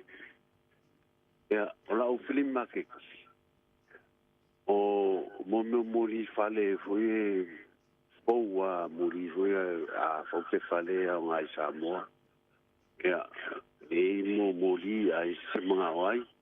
Ia, o lesi mo meo hois. E whaongai a venu kero kire kaksa mo zisi e le whaongai a venu ka vale. Ia, o mole masingi stui pai. Luas fulu fiku insi le rim e whaonga maka kulalo le se fulu lua ngai lunga. Ia o lua olu ia meo o tikas. Le tika la poa ma le tika fiololo ma le tika la itiki. Eise o mga wai le ngumela. Ia malesi o le taina tip sa ya ai o le ngumela la ke fongi e kala ngoa le price o le o kasi o vale selau kasi lua i valima o kasi o vale selau kasi lua i valima aftai lava la yonga tia ya tai mo ni fo tai au talo fa. Lo fa te tia. Para se fo maua. Se fo maria sa noia. Ia o la o kia te o mo kai au fa mole mole. Ola umela ole o lua kasi. O valuiva kolu o iva fiku kasi.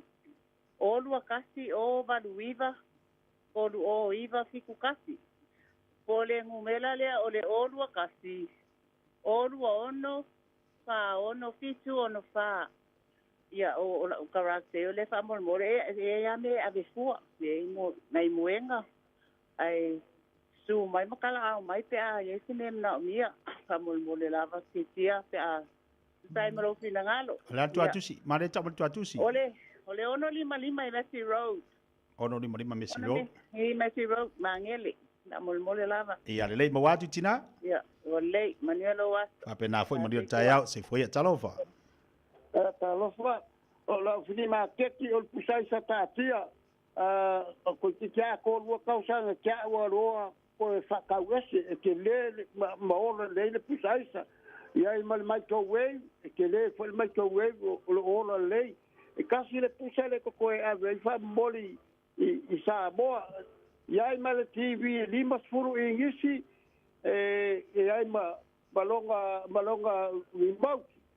Ia whafsautai mai au o lua o pā, tasi o tasi whaiva lua o.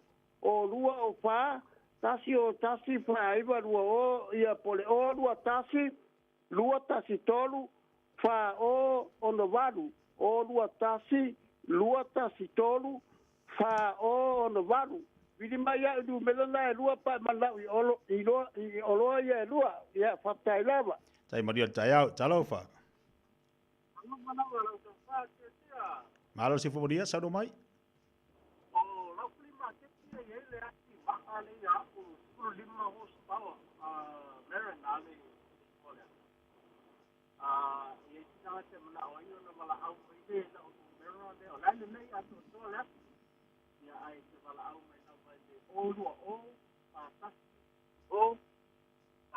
Falua. Mole whakalalo lava whaftai ke tia mangiolo waso. Pena foi Maria tai au, talo fa. Ke tia malia ksinengalo. Ia. Ka te kia maua tuale no bela sifaltua na sa whasalau mai ana tangase. Malia lo ksinengalo. E whentu i mea tātia foni whapana moni tama. Ole o lua, tasi wha o. Tau whangi singese mai, o lua. Yeah, sorry. O lua, tasi wha o. Ia. Ono pā, ono iwa. Mole la. Mole tinale na mai ana tu ngase whamana mole. Wala wana telefoni esta male fia mana umia lau telefoni. Ole o lua, tasi wha o, ono wha ono iwa. O lua, tasi wha o, ono wha ono iwa. Lewa iei tama, whaftai? Whaftai tele lenga lele. Ia, whapena fo, talo wha. Hello. Ia, sana mai. Malo se fua, la whakalinga keki. Malo se fua mani. Ole filima keki, ole sekingo fua e kolu kanga o feeling fua mi. Ai whaango fua kai kasi.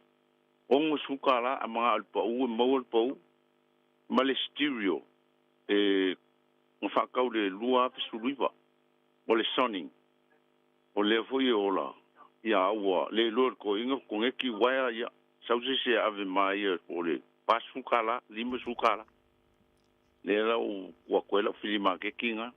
Ole kelfongi ole o lua. O fiku o lima iwa kaskas. O lua o fiku o lima iwa kaskas. Sidi mo kaimua. Ma watu taimua. Tai manuel taya. Ya manuel kaya lau kalenga kiki. Tai la. Talofa. Talofa. Talofa la filima ke ki fa mole. Ia, sana mai. Ia. Lo o fia fa tawina atu me a fale ia a ndangalo ia vili mai ia ule o lua tasi lua iwa fitu tolu iwa ono tolu. O lua tasi lua iwa fitu tolu ono iwa tolu me a fale fa stai lava la sunga tia manielo waso. Tai mani fo tai au. Lelei tato pokala mel tato fili market tu na tu dei te mel tai au. To tele di selanto mo me va no ilunga tatu pokala ai masi tatu olo tu mai mo le tu nga fa te lava. Si tari tu lava lava mun buli le talo fai talo fa. Kalofa. Ia, fili market sano. Ora wira mi vai na fi fa ka wa kule di vasela. O lua kasi, o lua balu. Kasi fa iwa fik. Bili mai Cornelio. Pastai. Tai Cornelio, ia lelei, ole tatu telefoni na mal tatu pokala le vanga tai au mafto mal tatu watu ununga tatu fili market. Telefoni tu na tu bo tatu, wala yai. Ani olo na sa efi mana. Mia, tolu minuto te ele tu la super tasi tatu watu tu na tu tatu telefoni ngada Britania. Malo laval mafto mal tatu watu, malo fo sa tu mangadu ngol nei tai au fo. Radio Samoa. Taslima Ivatolu. Amo.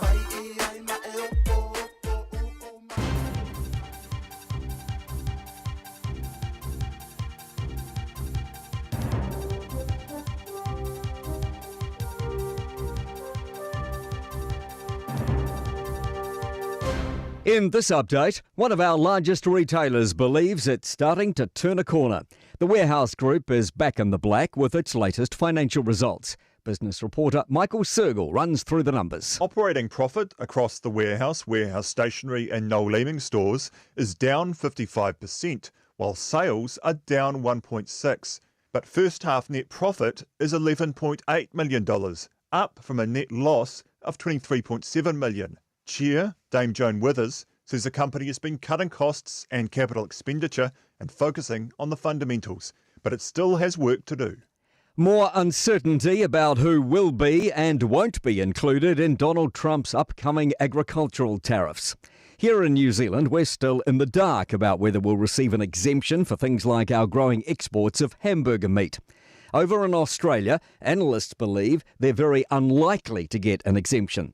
Correspondent Murray Olds says US farm lobbyists are accusing Australia of creating an unequal trading relationship, something Australia disputes. Australia says we've got a clean beef industry here. We don't need all the antibiotics you shove into American beef. We don't want that here. It just depends who's getting in Trump's ear about tariffs. Napier's mayor says the community is fighting for better medical services. A protest is still going ahead this weekend, despite the government going back on a leaked proposal to cut the overnight urgent care nurse service due to a lack of demand. There will still be no GP on site after hours, the closest being 25 minutes away. Napier Mayor Kirsten Wise says demand is being driven by the services provided. People weren't going there because it was nurses who had a very limited ability to actually assist them. An urgent investigation's underway in New South Wales after a threat referencing Christchurch's massacre was made against a Sydney mosque. Lakemba Mosque received a comment on its TikTok page, encouraging a repeat of the 2019 attacks. That's news. In sport, New Zealand cricket are understood to have threatened legal action against the Players Association in a stoush over player image rights. They've allegedly marked out the long run in a beef whether the players can only be marketed under the NZC banner. The NZCPA claim no one can own rights to the players without their permission, and they're only subject to governing body constraints when wearing their trademarks and logos. Olympic champion Zoe Zadowski-Synnott has made an early statement by qualifying top with her second run in the slopestyle at the Snowboard World Champs in St. Moritz in Switzerland. And golfer Ryan Fox sits in a tie for fourth, one stroke off the lead after an opening round 3 under par 68 at the latest PGA Tour event in Florida. That's sport. I'm Malcolm Jordan. Kaputi with the Cousins follows me, Jade Lee Walker, and me, Kuraturu Whenua, as we deal with kaupapa Māori in the way we always do. With a cup of tea and a kōrero. Cheers. Sometimes it's funny. Sometimes it's serious. But as always, he kōrero noiho.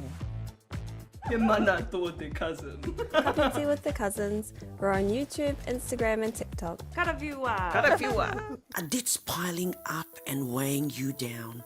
If you're a homeowner, I'm Api at Finance Direct Limited, and I can help you clear your debts and regain control of your finances.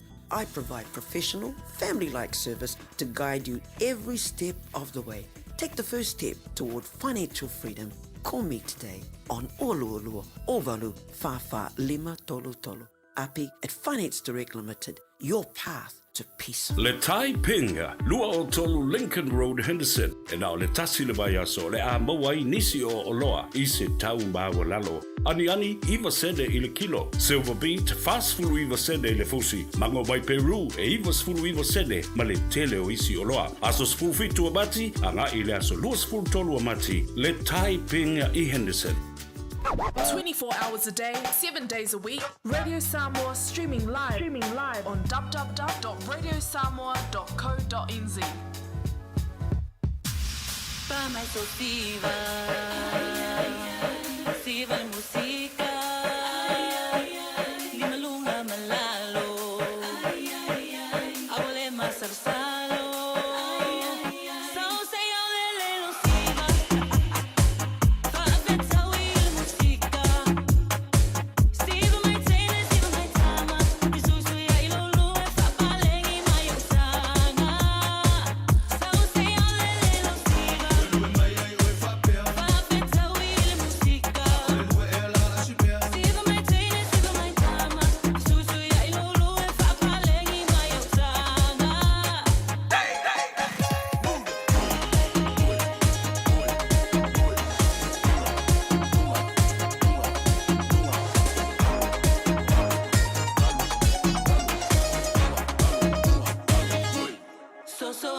Ya vivianga si viloi mo dato le taya os fulu minuto che le jula se football tasi le toi tali mai o dato musika mo oi ma ule nei taya o leans falaili le to ngoi na vo klame mo le dato wa tnu ol manajo lo solo ngole nei mama wi le nei foi tai mala uni malo la fa malo losi to ya fiel dato po klame fa talo fa malo wa tu dapo inga nei dato tamam tida man tu mo to balawa ya va be foi la finga luenga to fiel tua oi la tolo finga tu te manga luenga le nei ya so itono ainga pa malo ati ya tau malo le ongo sai mana yo le sulu mele la a te ofo ya oi ai to ya lu e ko lo le masingi kame a velo kanga me le manga yo le la ti la ngor kanga ole la o se se la manga yo le la manga ye kele le e au ngai manga kele le mangong ya nga fa pe o mai ya ka ku o mo la au saunga mo la au fo ngai le ka kai kanga me ya me fo ngai ngi mo poko e fo ngai ngi mo poko ka ko or ku ya lo le pai man sa sa kanga me uma wa pala kong lo ngole la ale me lo baku o me le sa fango e baku ka kanga me le baku fala la ngol papa ngale ngo bangile asale la e vai fo de masinga de pala ngi vidi mai ale masinga Samoa e pa ngal papa kala ma Pabalo tu suka ti akono ya ilima ya biong hasebe me si usole malolo ai masilia uwaki kasi dia fai upare malolo ri ngi ale ngi oka wa momoi no mekton o pare ai gatori pa tori te ka wa momoi ai gatori awore galo ni ya fel tatu papa kiule na le oleono Perth Road ina Imarewa afia ti ai na wa vela tatu papa kiule nei taya Tawa tanga mo ole de fu ya so falaile. Ile to yola la o nga umu. Ngalu wafia ko ngafa kalo papakiwing mala vai uma. Padala batu suka fafikan edia pasta. Patua ya ola. Ebe sala fekalo kalau fengai mal le jatu ngalwenga. Jatu fala insini ina ipa patoy. Toy malo lawan fa mal losi ngalwenga. Ya jasida unanga tawa mo janjo. Jele jatu ta vali jelo ni le feo imba pepe. Awore ngalo tu coba urang sungal fa fengai nga ya Elia. Musika fala wo file mo waila nga sesi.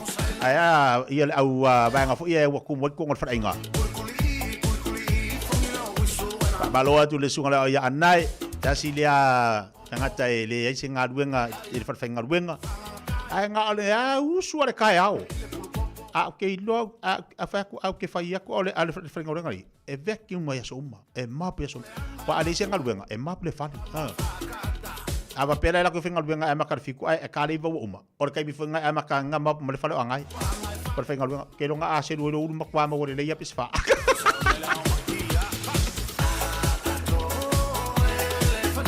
Patalo batu la fiang kursi la tatu balo man la tu ofisa.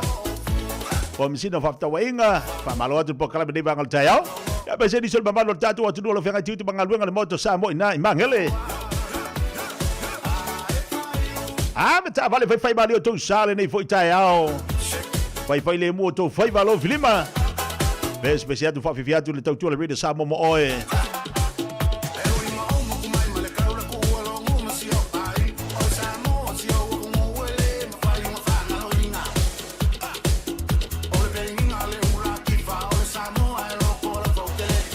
Babalo tu so ya tango ba yesi paula la kanga kale fa mai le mo wal pipi sorry ole wa fi ya kele kanga ka so pipi ale mo mo le island style papa kiu o sorry ko wala la fi ngangi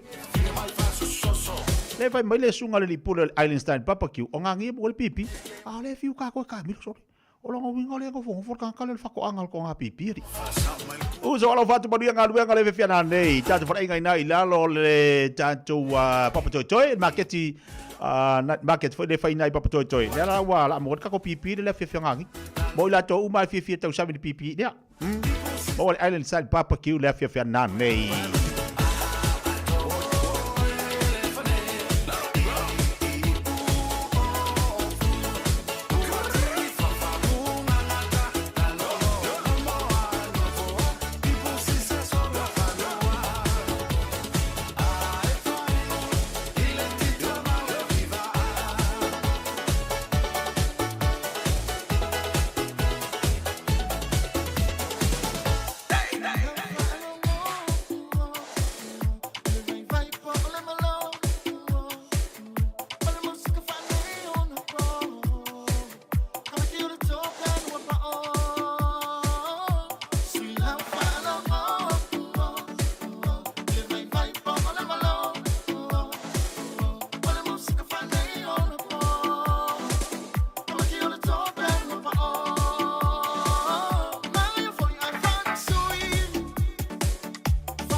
Samoa listeners. This is Cece Winans wishing you a fantastic day.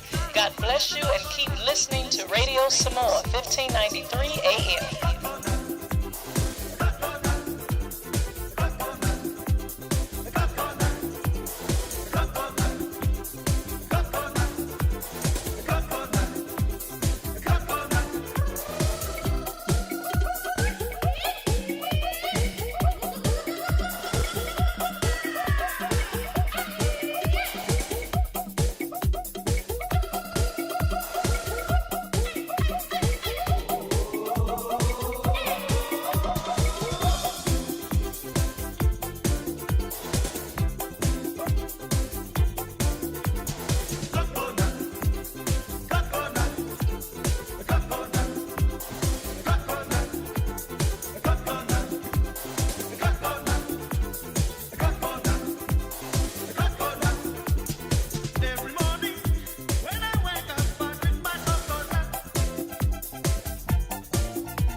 Luas pun family to challenge July se football chasi as falai le musika.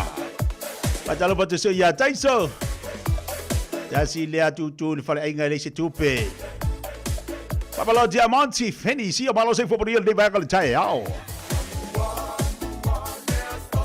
Toto su e ke jam lo ma futu ba ngal jatu po kala belo fatu manu ya tele le chai ao.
Talo poti se uso ya titi ki tiona ina imagele ya le maki ngof ya waki nga inga se uso fa ka de me ai taiso rara ya alofa va kwese se lengi se uso bode se kupir ka Tuna fu amua fa talo vatu mai Brisbane au se talia vai sa lao se ona lote balon se fu bode dei vai ka tai ao Amelia fa mona ba fu na I Wellington de fatalo fatu po Colombia tu.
Ya, luas puluh 5 minit tele Julai Sumatasi, afale Julai Sumatasi tatu tali waju la nang tu chua Dr. Noah.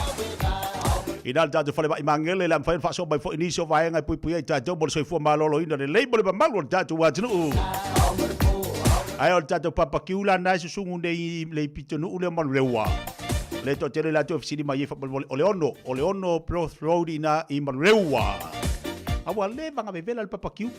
Ngala kwala kama wakil kaya wele imbo se ai ngala kwa susungu rol papakiu la wavela afia tu mo tobo tangala uli aso ataya or ka kwa ku simasang ya le tolu lima Colette Road ina i Ottawa tatu papakiu moa nga Ottawa ai mo le moa ko fola ila so kaya afale Julai Sumatasi tali tatu so ta inga tatu fo mai Dr. Noah.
E ale lei o le kako fai ama mingoi si o le kau o lo lue ku sa pe mingoi ngolo vai makua e lo ko ai ngo ngai ke ola.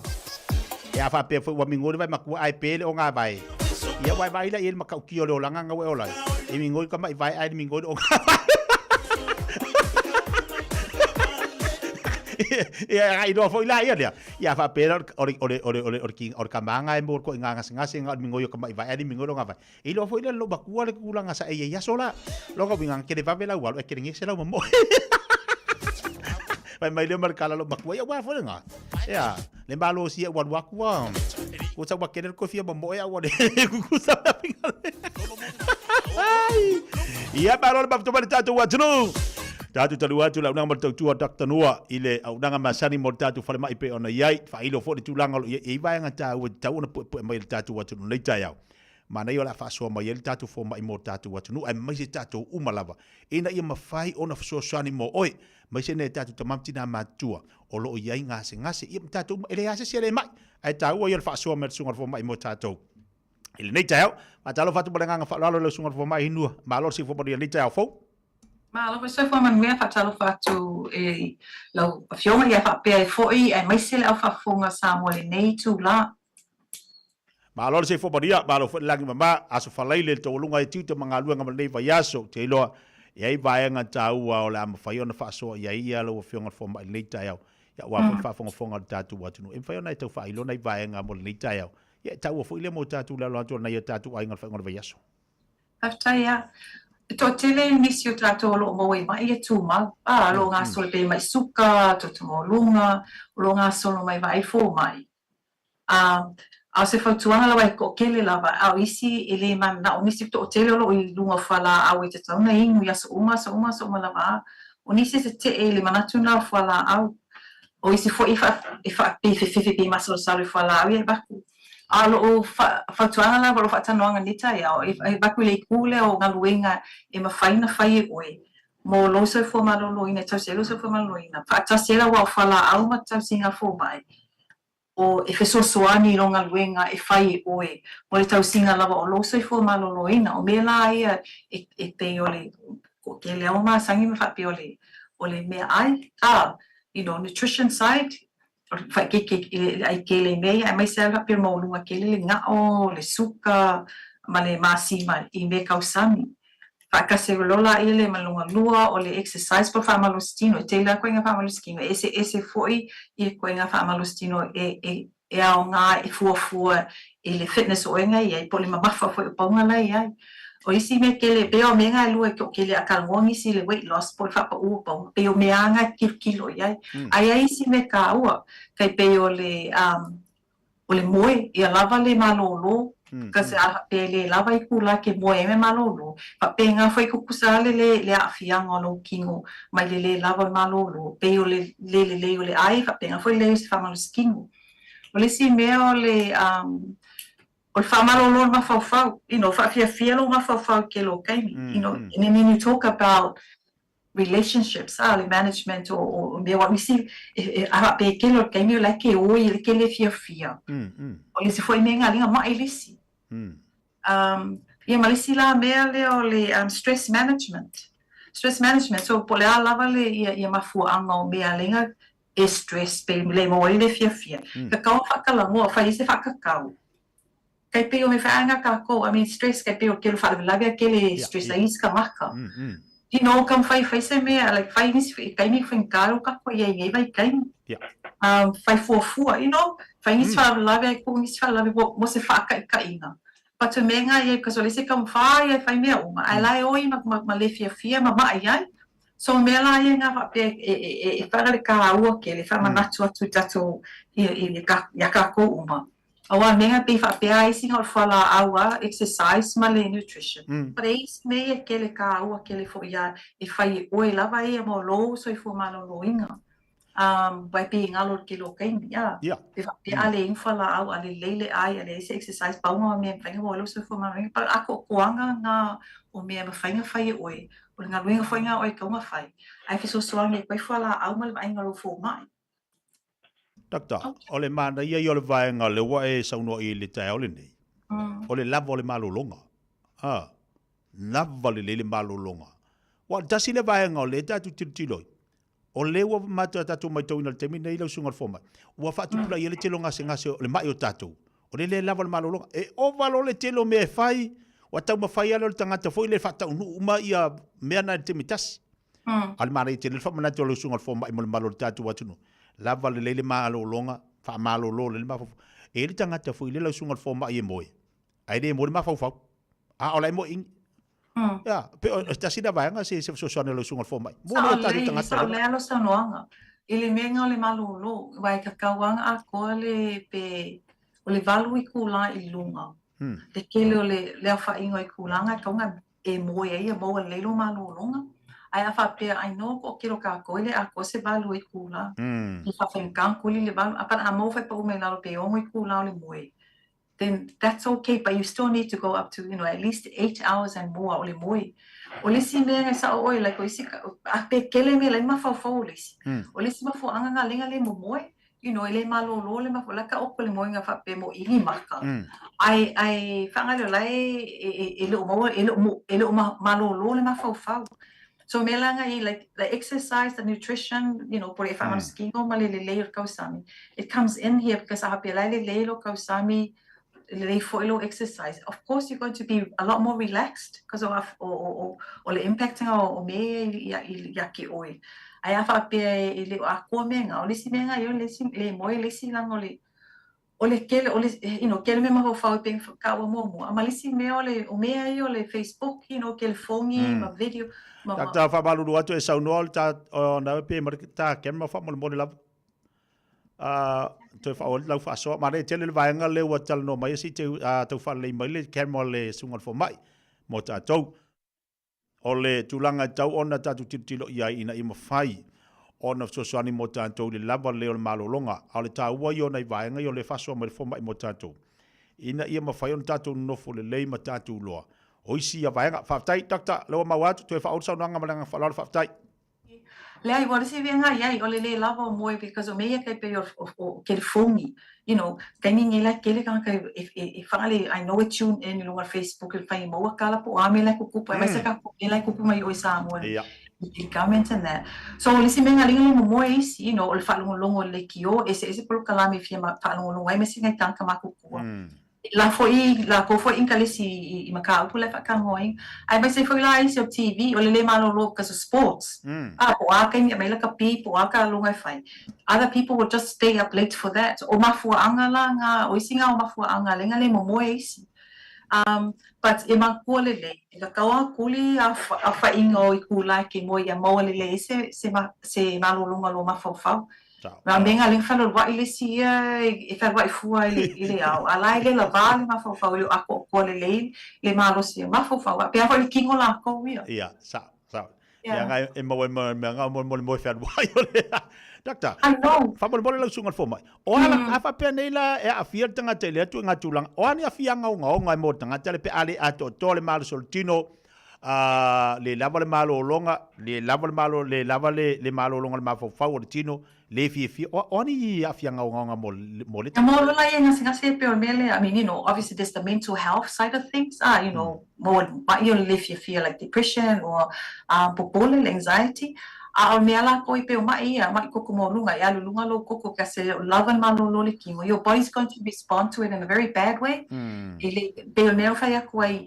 e ko kusale afianga o le kausami o le kausami o le exercise ma me ai o le lava le moi o le fia ma le stress all the time e ko kusa uma la ko impact ko the body reacts to it in a very bad way me la nga fa pe nga yo lunga ya blood pressure ki nga le ulu all the time fa misa ku ma mo le fia ma ki le yanga ma ile ki okay le ise me fa kakau fa le fa kakau fa ya tau no fa singa luenga so swani mo tangata so swani lo inga le saunga la fianga fo mai ta wana fa ta itanga luenga mo ta itamo ta itaula malo loina yeah because menga ya pe foi la ya pe wa pe o se akinga o le sawe ai fo mai pa ele se akilinga fa kalongo pe la le pe fa ke inga o la to lo mo le mai suka po to mo a fai lako a pe o mai fai lako siaki o le siako koanga nga elenga o fa pe siaki le blood pressure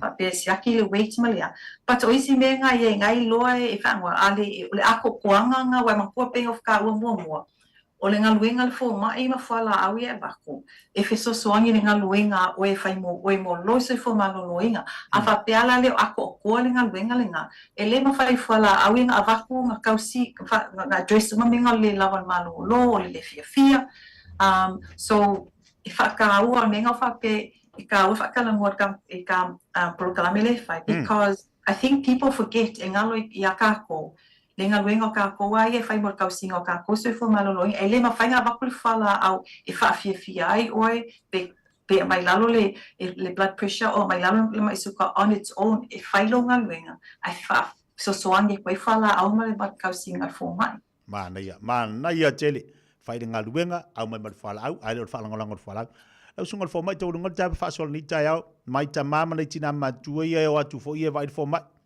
o la se so sani mo la tu e in fai onda fa matala e mo utoia fa ta inga o au le tanga matua al watu tanga e au tala tina e tau nem fai tau tala tu fa o la se so sani mo la tu ia kai am fisili ka o ke lo fisili o nga lo mai ka upea ko kele ia nei kinga ma ka mama ko kua foi lo mai vai fo mai ai a ko lo pole pisi o la ko lo caregivers a la ko lo kausia la ko ma ko ngai o isi kai me le o mai vai le o mai o mai fa kasi ma kinga ma ka malia e se be ka maiki so it's very hard fa fa ka nga fa lenga luinga ma ko ma ko a fa siaki e siaki ma ka lango i fala au ye ma fai fisu ia ele fa pe ka se fala au se fala au le nga wala fica o sango in wing pe fa penga le ai e fai sia que ka wanga le mai kinga ka mama ko mai fai la ko sia ka ko no masina ma fai ko fo fuanga man nga luenga fo mai o le review medications e fo la po le ale sia que ko inga man lo ko ngai nga fa pela ia le ku mai ko se fala au fa o mai la malo se fala au pe fai pe refer fai ni ko kilo i po la le nga fala au po kal fenga ia pele ai o menga ka au aquele o menga fa pe ele o mai caregivers ai fai swing nga wenga fo mai no la ia le o ko complain mai la ia le fa pe o fisu ia le ka ngo aku se pa man ko e nga lo fa kasi le fo mai vale au kausi mai ele fame mangai ko inga mai no makuku ele se so nga fai fosse nga luenga e o ma se nga luenga fa nga kilo ele se akinga le o mai ka makuku e fai so I think all of kuanga nga ia ila o caregivers e fa mole au mai nga kinga ma ka makuku e ko mai ka au aquele ka longo vai e ka offer coffee back po ko li po ki me po a mai es kinga mas kamalia e swinga lo ia il fale mana fa kasi lo nga luenga mana ia pena fa ya tu tatu tu no le metal tatu pokala metal wa yo le lo fa fonga manino va nga yo fa so mat fo mai se la tu langa le tatu ia ye tatu tu tausi afia avena i tamam le tira feira tu siak alwe meta tu tanga tamatu le va ia ina ba o la ta fa yo ile mala nga lu nga le fa ya so ma e te mal mala ma fo ile fa la au la fa ino te mal mala ma so se mea ia fa so lo le tala te va tu lu tamam lu tina yo fo mai ta u ia ni mela tupu ta uia di swinga la wa yai ta uia di mela mana oai o me umana em fai fo na tala no mal fo mai ma fai tonga fitinga fi tawilele ma le mela e va tu isi o tu ia fa te mo lita ya o ta fa so ni si vai nga fa mai ta po kala me mo ni vai aso a la tsunga fo mai fa ma ko aku ai nga fa tala no ai nei e se suka ya Dr. Fortai ma ta ku le o me to forms le o mai i le forma e fa tu mo ai mai sa forms ia mai le social welfare e fai nga luenga fo mai but e fai lango fo e mai sa ke lo fa ko ke le fe kulinga io o ka ko kanga le vale o le social welfare mai mai i fo mai I think e ka ua le fai pe e la fai nga luenga le social welfare e fa malama i fo ia ese senga o forms le ai ai le io o mai i fo mai a fa pe fo e si facili e le o malama pe fai ele au le staff le social welfare e fai mail la ko email fa so kai mail fo mai e moa le se malanga anga moa ko ia ko le so anga fo mai o ke le si kai me mai forms ele o kala fe ngai ma le kulanga le ia ngai misi o ka ko ka maka ma ke la ia le ngaluenga ma kai me fo mai e alu ai le o vai ma e ka nga ai ki nga inga so forms yes if I go forms e mako but e foi mako you know ka pengo fai ako ka nga lu fa kasi uma ka ko ele fa penga le mai fa ale kelinga lu ale valor kai mer fo mai pa online ka ka so swang email staff al social welfare I ka ko ka maka maka fa nga lava le un sai mal mala mo o mai ka ka yo me forms e fa ku waku e ele process nga ka ka mai forms ku u lu male kesi nga bailer form a pengi se facili pe fi mala ma ki le ko fa se na kula ole text ole pe vila ko fo mai fa pe e mga omir ko fo mai le information de pe fa se siaki pe ya you know because ni sui ka e ko kama e pe mai fa pe o ko ya fo disi kai mi ko al ko fe ai mai you know I think if I ga kayo ngal wenga pe fa pe ka ke le ngal we fa kasi so I think me nga ye forms se ka kawai e ka uma mala o social welfare fa for forms I think e ka kaua facili fa malama I fa ko ele staff mo le bango nga kala ngo ma staff frontline staff le social welfare e fa malama fa ko formal information ai fa pele ia mai fa le fa fa ngo fien ma ko nga wenga ma lo fa tai tene lava mo tapo kala fa so le tai mo fa fonga tatu watunu ya tu langa fo lo yelo to langa mai sel tatu fa mai ma ia tele fa ngol ya so lo sunga fo mai ma lo fo tatu watunu ya fa tai mo ne ma no ia fa man hopefully bangwele weekend ma lo fa te mo for the weekend ia wale le kai lava ia le Dr. Nunga mal tatu fa mai pena fa fonga ba vai ngal taiao lungol po kala mele fifia mai mal tatu le Samoa ina o to e 10 minuto en chalo le July se fu mo le lua Beta Drive Doctors ile tau longa fa tau I mangele fa pe manrua o le vainga o so singa se pe amana o mia e fa tino e fo I matui pui o le fana witi o tui pui le COVID is flu river mo I lato is flu on sanga malunga atu fa pe matui pui o le flu pala au telefoni lua lima fitu valu lima iva valu mo so no e fa tino ai nei au nanga o fisa fo mai mangele I taftafane o McDonald Amanrewa e taftafane o le falitusi po le public library Beta Drive Doctors Clinics Talo fa sa mo se watinu bele. Wat tala ina nei la matau fale oloa o le leata Eli Super Reds ile Onovalu, Michaels Avenue, Ellerslie. Molo fonga tau mafa. Ua maua nei le matau talo fiti ile iwa tala iwa ile kilo. Talo saboa ile valu tala iwa ile kilo. A fio mai loa ile Onovalu, Michaels Avenue, Ellerslie. Po le telefoni mai ile olua fitu. Lua lima valu fitu. O le agonanga le sabe mawai o lo ananga tae pe o TV, speaker JBL, telefoni Samsung, moenga Sleepwell, City no 4, pusa aisa ma o loea o ngā I leo mukuka. Maua foi o lotu aisa, vai tau mafa maisi. Tutongi I nei New Zealand e piki alo a ingai Samoa. Whapsotai mai le Facebook po le Instagram a le Sapa Pia Samoa, pe emaili mai I le buy@sap.ws. Sap, lau fale o loa numeratasi I Samoa. Ua mawhai o na aura tula polo kalame le leimo o ia so taitasi o na o le langolango malo si le whale maliu a se alo le aturuu o ese tatupu Funeral Directors I Manukau City.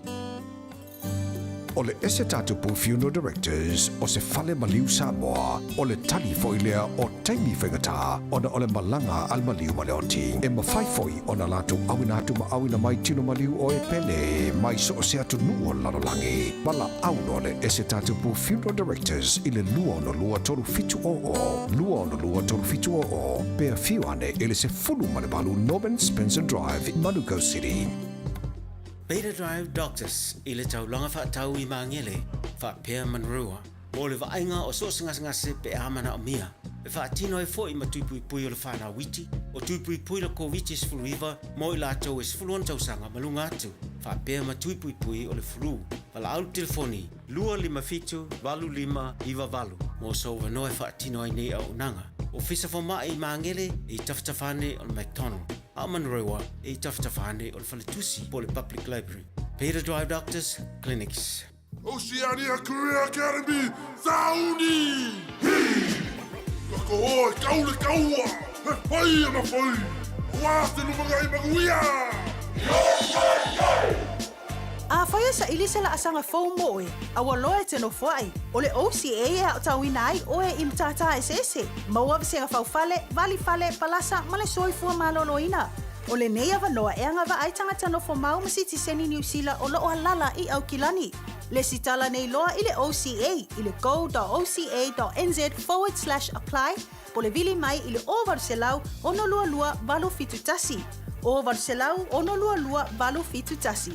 Hei, au ona ia vea oe pei o isi tangata e manatu maa i le wha iti ngā. Ele na o le inu le vaiti polo na seki ai lea. A le vave tonga fitia le wha iti ngā. E ono o le tūlanga e maua i le fever rheumatica, ma e le ai lava se tasi. E mana o e o se pele i le nā tūlanga. Aia. Ave loa na o walo, e whaile siaki le fō mai whale ainga, o le tausi mai le aonga, po le whale talavai, e vave, whaingo o fie, ma le mea sili o na tāua, e le totongia, e ma whai foia na whaile tui o le baisilin, e ki lia atoa ai. Saula ia Samoa, i le nei vai tau o le tau mawhanawhana, ia tau sia le leina i o tātou alo ma whanau, whaile siaki, ma whai loa le tong fitinga. Mō nisi whamatalanga, sa iliana i lunga le social media, Stop Sore Throats, pe asiasi i lunga le upenga ta whailangi, stopsorethroats.nz. Le Tai Pinga, lua o tolu Lincoln Road Henderson, e nao le tasi le vai aso le a mawai nisi o Oloa, i se tau mawa lalo. Ani iwa sede i le kilo, Silver Beat, fast food iwa sede i le fusi, mango mai Peru, e iwa sfulu iwa sede, ma le tele o isi Oloa. Aso sfulu fitu amati, anga i le aso lua sfulu tolu amati, le Tai Pinga i Henderson. Ea, leo ua salvaria tu teime le wati le nei fuite bel tayo toi family tu antalo le tula se fu lua.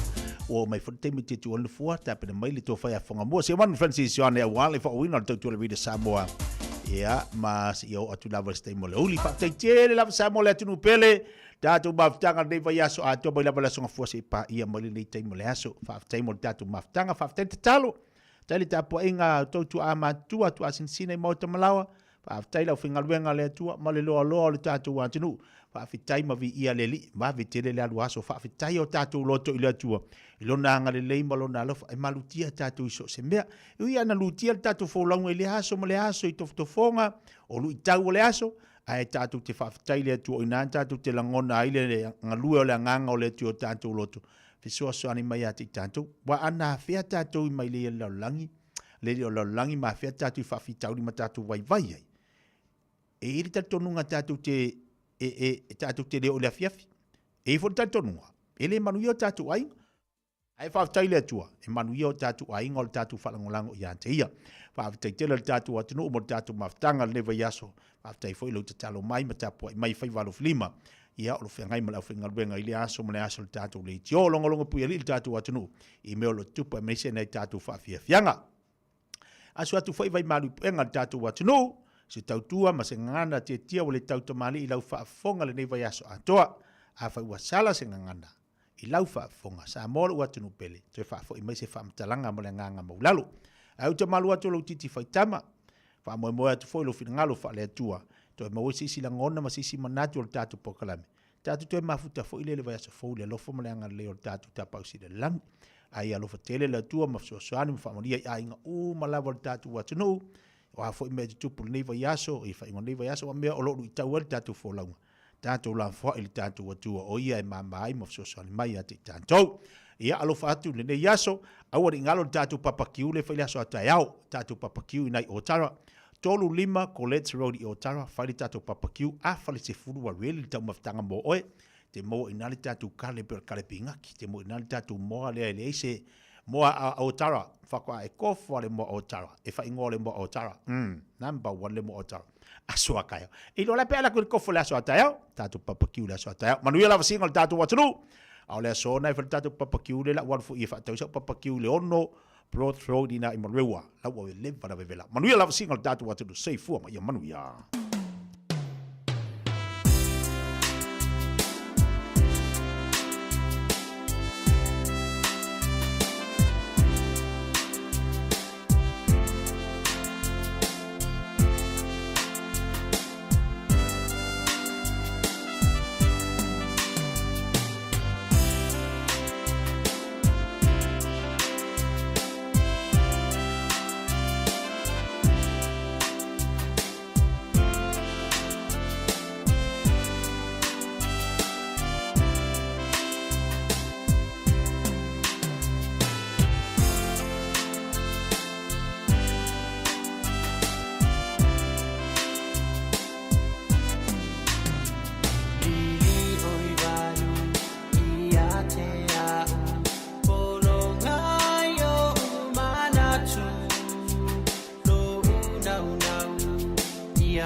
usi mai alau whaafafonga. Telefon mai Samoa ia sa taitasi, ua au mai mo oe ona o le langolango mai a le talofa voucher. E whatalofa ro tātou o tunu o le taualunga o le ngā ruenga o tala mai Samoa, usi mai alau whaafonga. E te le se ngā ruenga lo fia whaia nei mo le whaale leia atoa, o le maota wha masino I mulinu una fausia se whesoa sani le malo saina. Ma ua se furu ono ai nei tau sanga, talu ono te tala maa mata wha o ngā.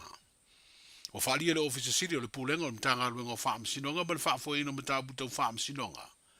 O lunga o le fola si maa o loo ato ai le maota atoa, ua para le pau se I tulou ma ua sao ai le vai, ma mafu ai una wha le tonu le wha alo I te tonu. O nisi o potu wha masino le wha masinonga maa walunga, o to ulu I lalo le wha alo. O le tino o le fale, ua moli mawina ua fia I wha le tonu, ma ua fesiringi ai lona saunga le mu. O le nā malaina, pewanga silsila. Ke le potu wha masino ua wha le angaina, ono meo tupu. Ua wha le tonu mai lunga le roof. O le rapa le sa fola I lunga le roof. O le whamtalanga tu ina mai. E 5 tausanga lona wā. Ia leo sulu ono tausanga tana I le whale. Ua matua wha le tonu ala le rapa. O mea la tupu. Mo le anga le rapa le ngakava o mai le roof. Ka e ma le sima. Sawa I lo le vai. Le lan tele ntutangai. Tele na whaina tele potu whamasino. O tele na tutulu. Ma e voi potu whamasino ia o le whaingaina te minei. Nai tanga whainga luenga whai ai. E piano tau sirifia o sulu ono tausanga le whale. O tele fo le mo mianga iniso nga luenga whale lei. A me se lava potu whamasino ma vaenga ia o tu. Ia e tau na whai te minei la lau whale lei e tato potu whamasino lunga whamasino maulunga. Leo whaasolo mai tato potu whamasino lunga whamasino swafu. Ia o nenga luenga umalo o whatupe umar tato umalo. Ia tau whai lava soswani mai la tunu I whafo ia e lo whamami ina fo tar sanga e tuen tui nata. Ia leo tele alanto e apa mai tato umalo o me whatupe umar ia.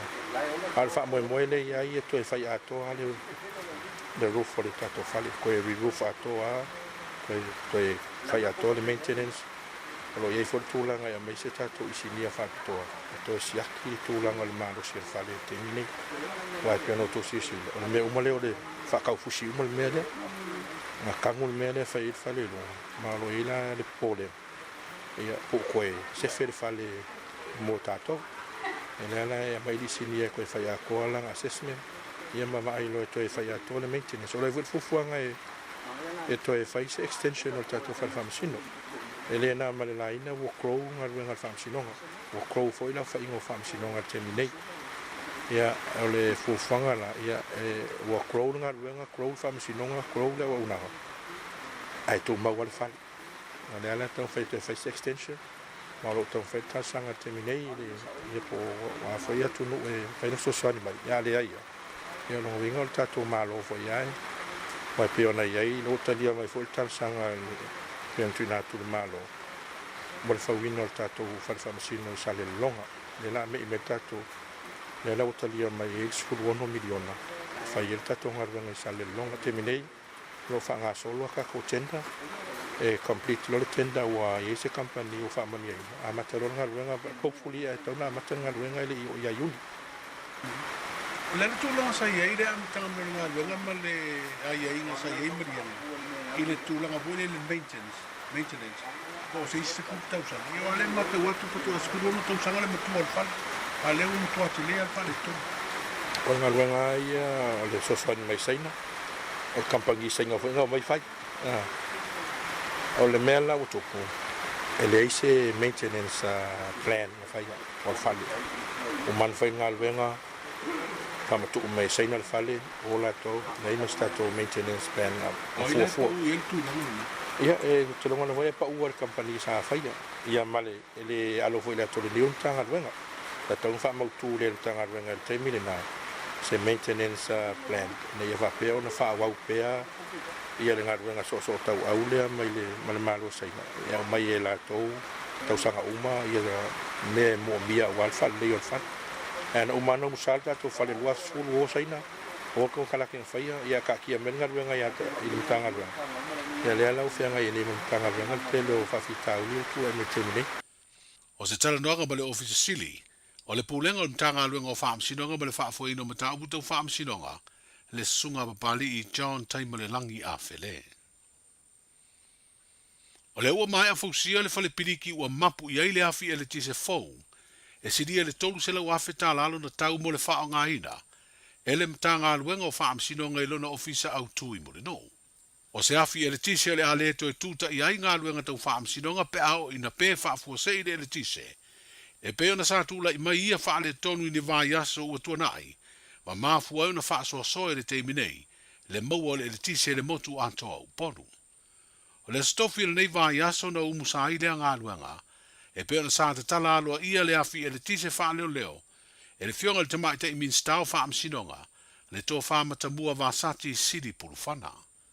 Sa ia I le afi wha leo leo na wha o ngai na ua fato a mai a, o na te tala ma wha o ngai le maota ua iei nei le mtanga luenga o wha amsinonga. Pei tai ua wha lia le pulenga ua lewa ni tausanga I le o toe wha o ngai na, o na ua wha le tonu. O le wha le tonu le au nanga le tise ma a fiei mga luenga le wha amsinonga, wa fetau I mafuafuanga le toe whaatauina o se isi afi wha leo leo tau e le tise, e sili atu o na malosi e wha o ngaina, I teimi e motu si ai le au nanga au tū, leo lo maua mai le wha la tonga o le malosi wha e le tise. Wa au mai se tūlanga whala o I tele se pepa o wha amtalanga me mtanga luenga o leo leo, whale pui pui ma le toe fuata ina, wa wha ilo ai le mōlia o le tamaitai o Lise Marie Schmidt, I soli tu la fono le whaio ni tua inga o ngaonga, ai se ma le aini mau e wha mai ai. Wha sanga le le te tai o le malo le tamai te pāle mia, le fionga fia mena o mi mataafa. O ia tua inga lo wha ilo I se tu si alise, sa tu ina atu I leo leo. O mōli ai lea tamai tai le mōli anga, o le tau pule pule nā tia le whaio le ami o tonu, ma le mōli anga, o le tu ina atu o wha amtalanga I le sao e wha se ai leo leo. O nisi o li poti I lea su e suenga, o lo wha ilo ai o tua inga o lo I le tusi alise o lo anga I lea I le wha lave na maliwai, le tamaita I polo fesa o Caroline Sina Vaiana Carbon, lea na tupu le masina o meo le tausanga umawai, ma o lo moli ai le tamaita I tusi solo ma talafatu o papali I siafi kao. Whalia leo leo le pepo wha asara launga, o le taunu unga o lantu su e suenga o ilo ai, e le ai ni mau anoa matali tonuina, e lango ai ia tua inga whaasanga I le taitai o le malo. O ta tala lise ni aia inga e pei o le saini lea le ofisio leo leo I whaleanta, I aso whareile taitasi, tau fialo na tusi wholau ma pepa malanga uma, ma ia awane I toe sori tu la fono, a o ta tala I tua e whaatani ai le aso se furulima, o le masina foua a perila e vala wai morianga, ma tula iai I le whaam sinonga. O leo o moli olo iai nisi morianga lo tua iai, I le mata upu tau wha amsinonga lo mōli ai le sa avea, ma min stau wha atoanga ma whai ngā whaiva, le sunga la audi le ua tea polata I Valfosi Smith, wha pe ai fo na mōlia le sui whai pule o sa le ngatasi, le fio ngā whi pule ai whai matasua, wha pe se tamali I sa avea ma leo leo sinia, le sunga li o wha tau malama. O le mata upu fo I leo lo mōli ai Samuelu sua, ma lona toa lua o si vai. O Samuelu o lo nofo tau fia le teiminei, I le vai ngā leo leo. O I lima nei o malu o le malo se mata upu mai le vaenga le ofisio le tiute, o lo leo ina o tātou tua oi, ona se tangata na malanga mai Amerika Samoa ma tau nuu le malai wa lele I whaleolo. Ai mawai o lo ia umia se tanga pepa I ila, o lo ia le nā koti o le aisa ma se paipa, e wha o ngā e ula I le pauta wha saina. E le o wha ilo ina le ofisio le tiute, pe fia le mamafo le aisa sai to tonu o le tanga pepa I ila lai titi. Pe tai o le teimi lava na mawai lea tangata malanga, na ia umia le nā koti na tau fia I loa matu inatu I leo leo, mo sue ngā tiri.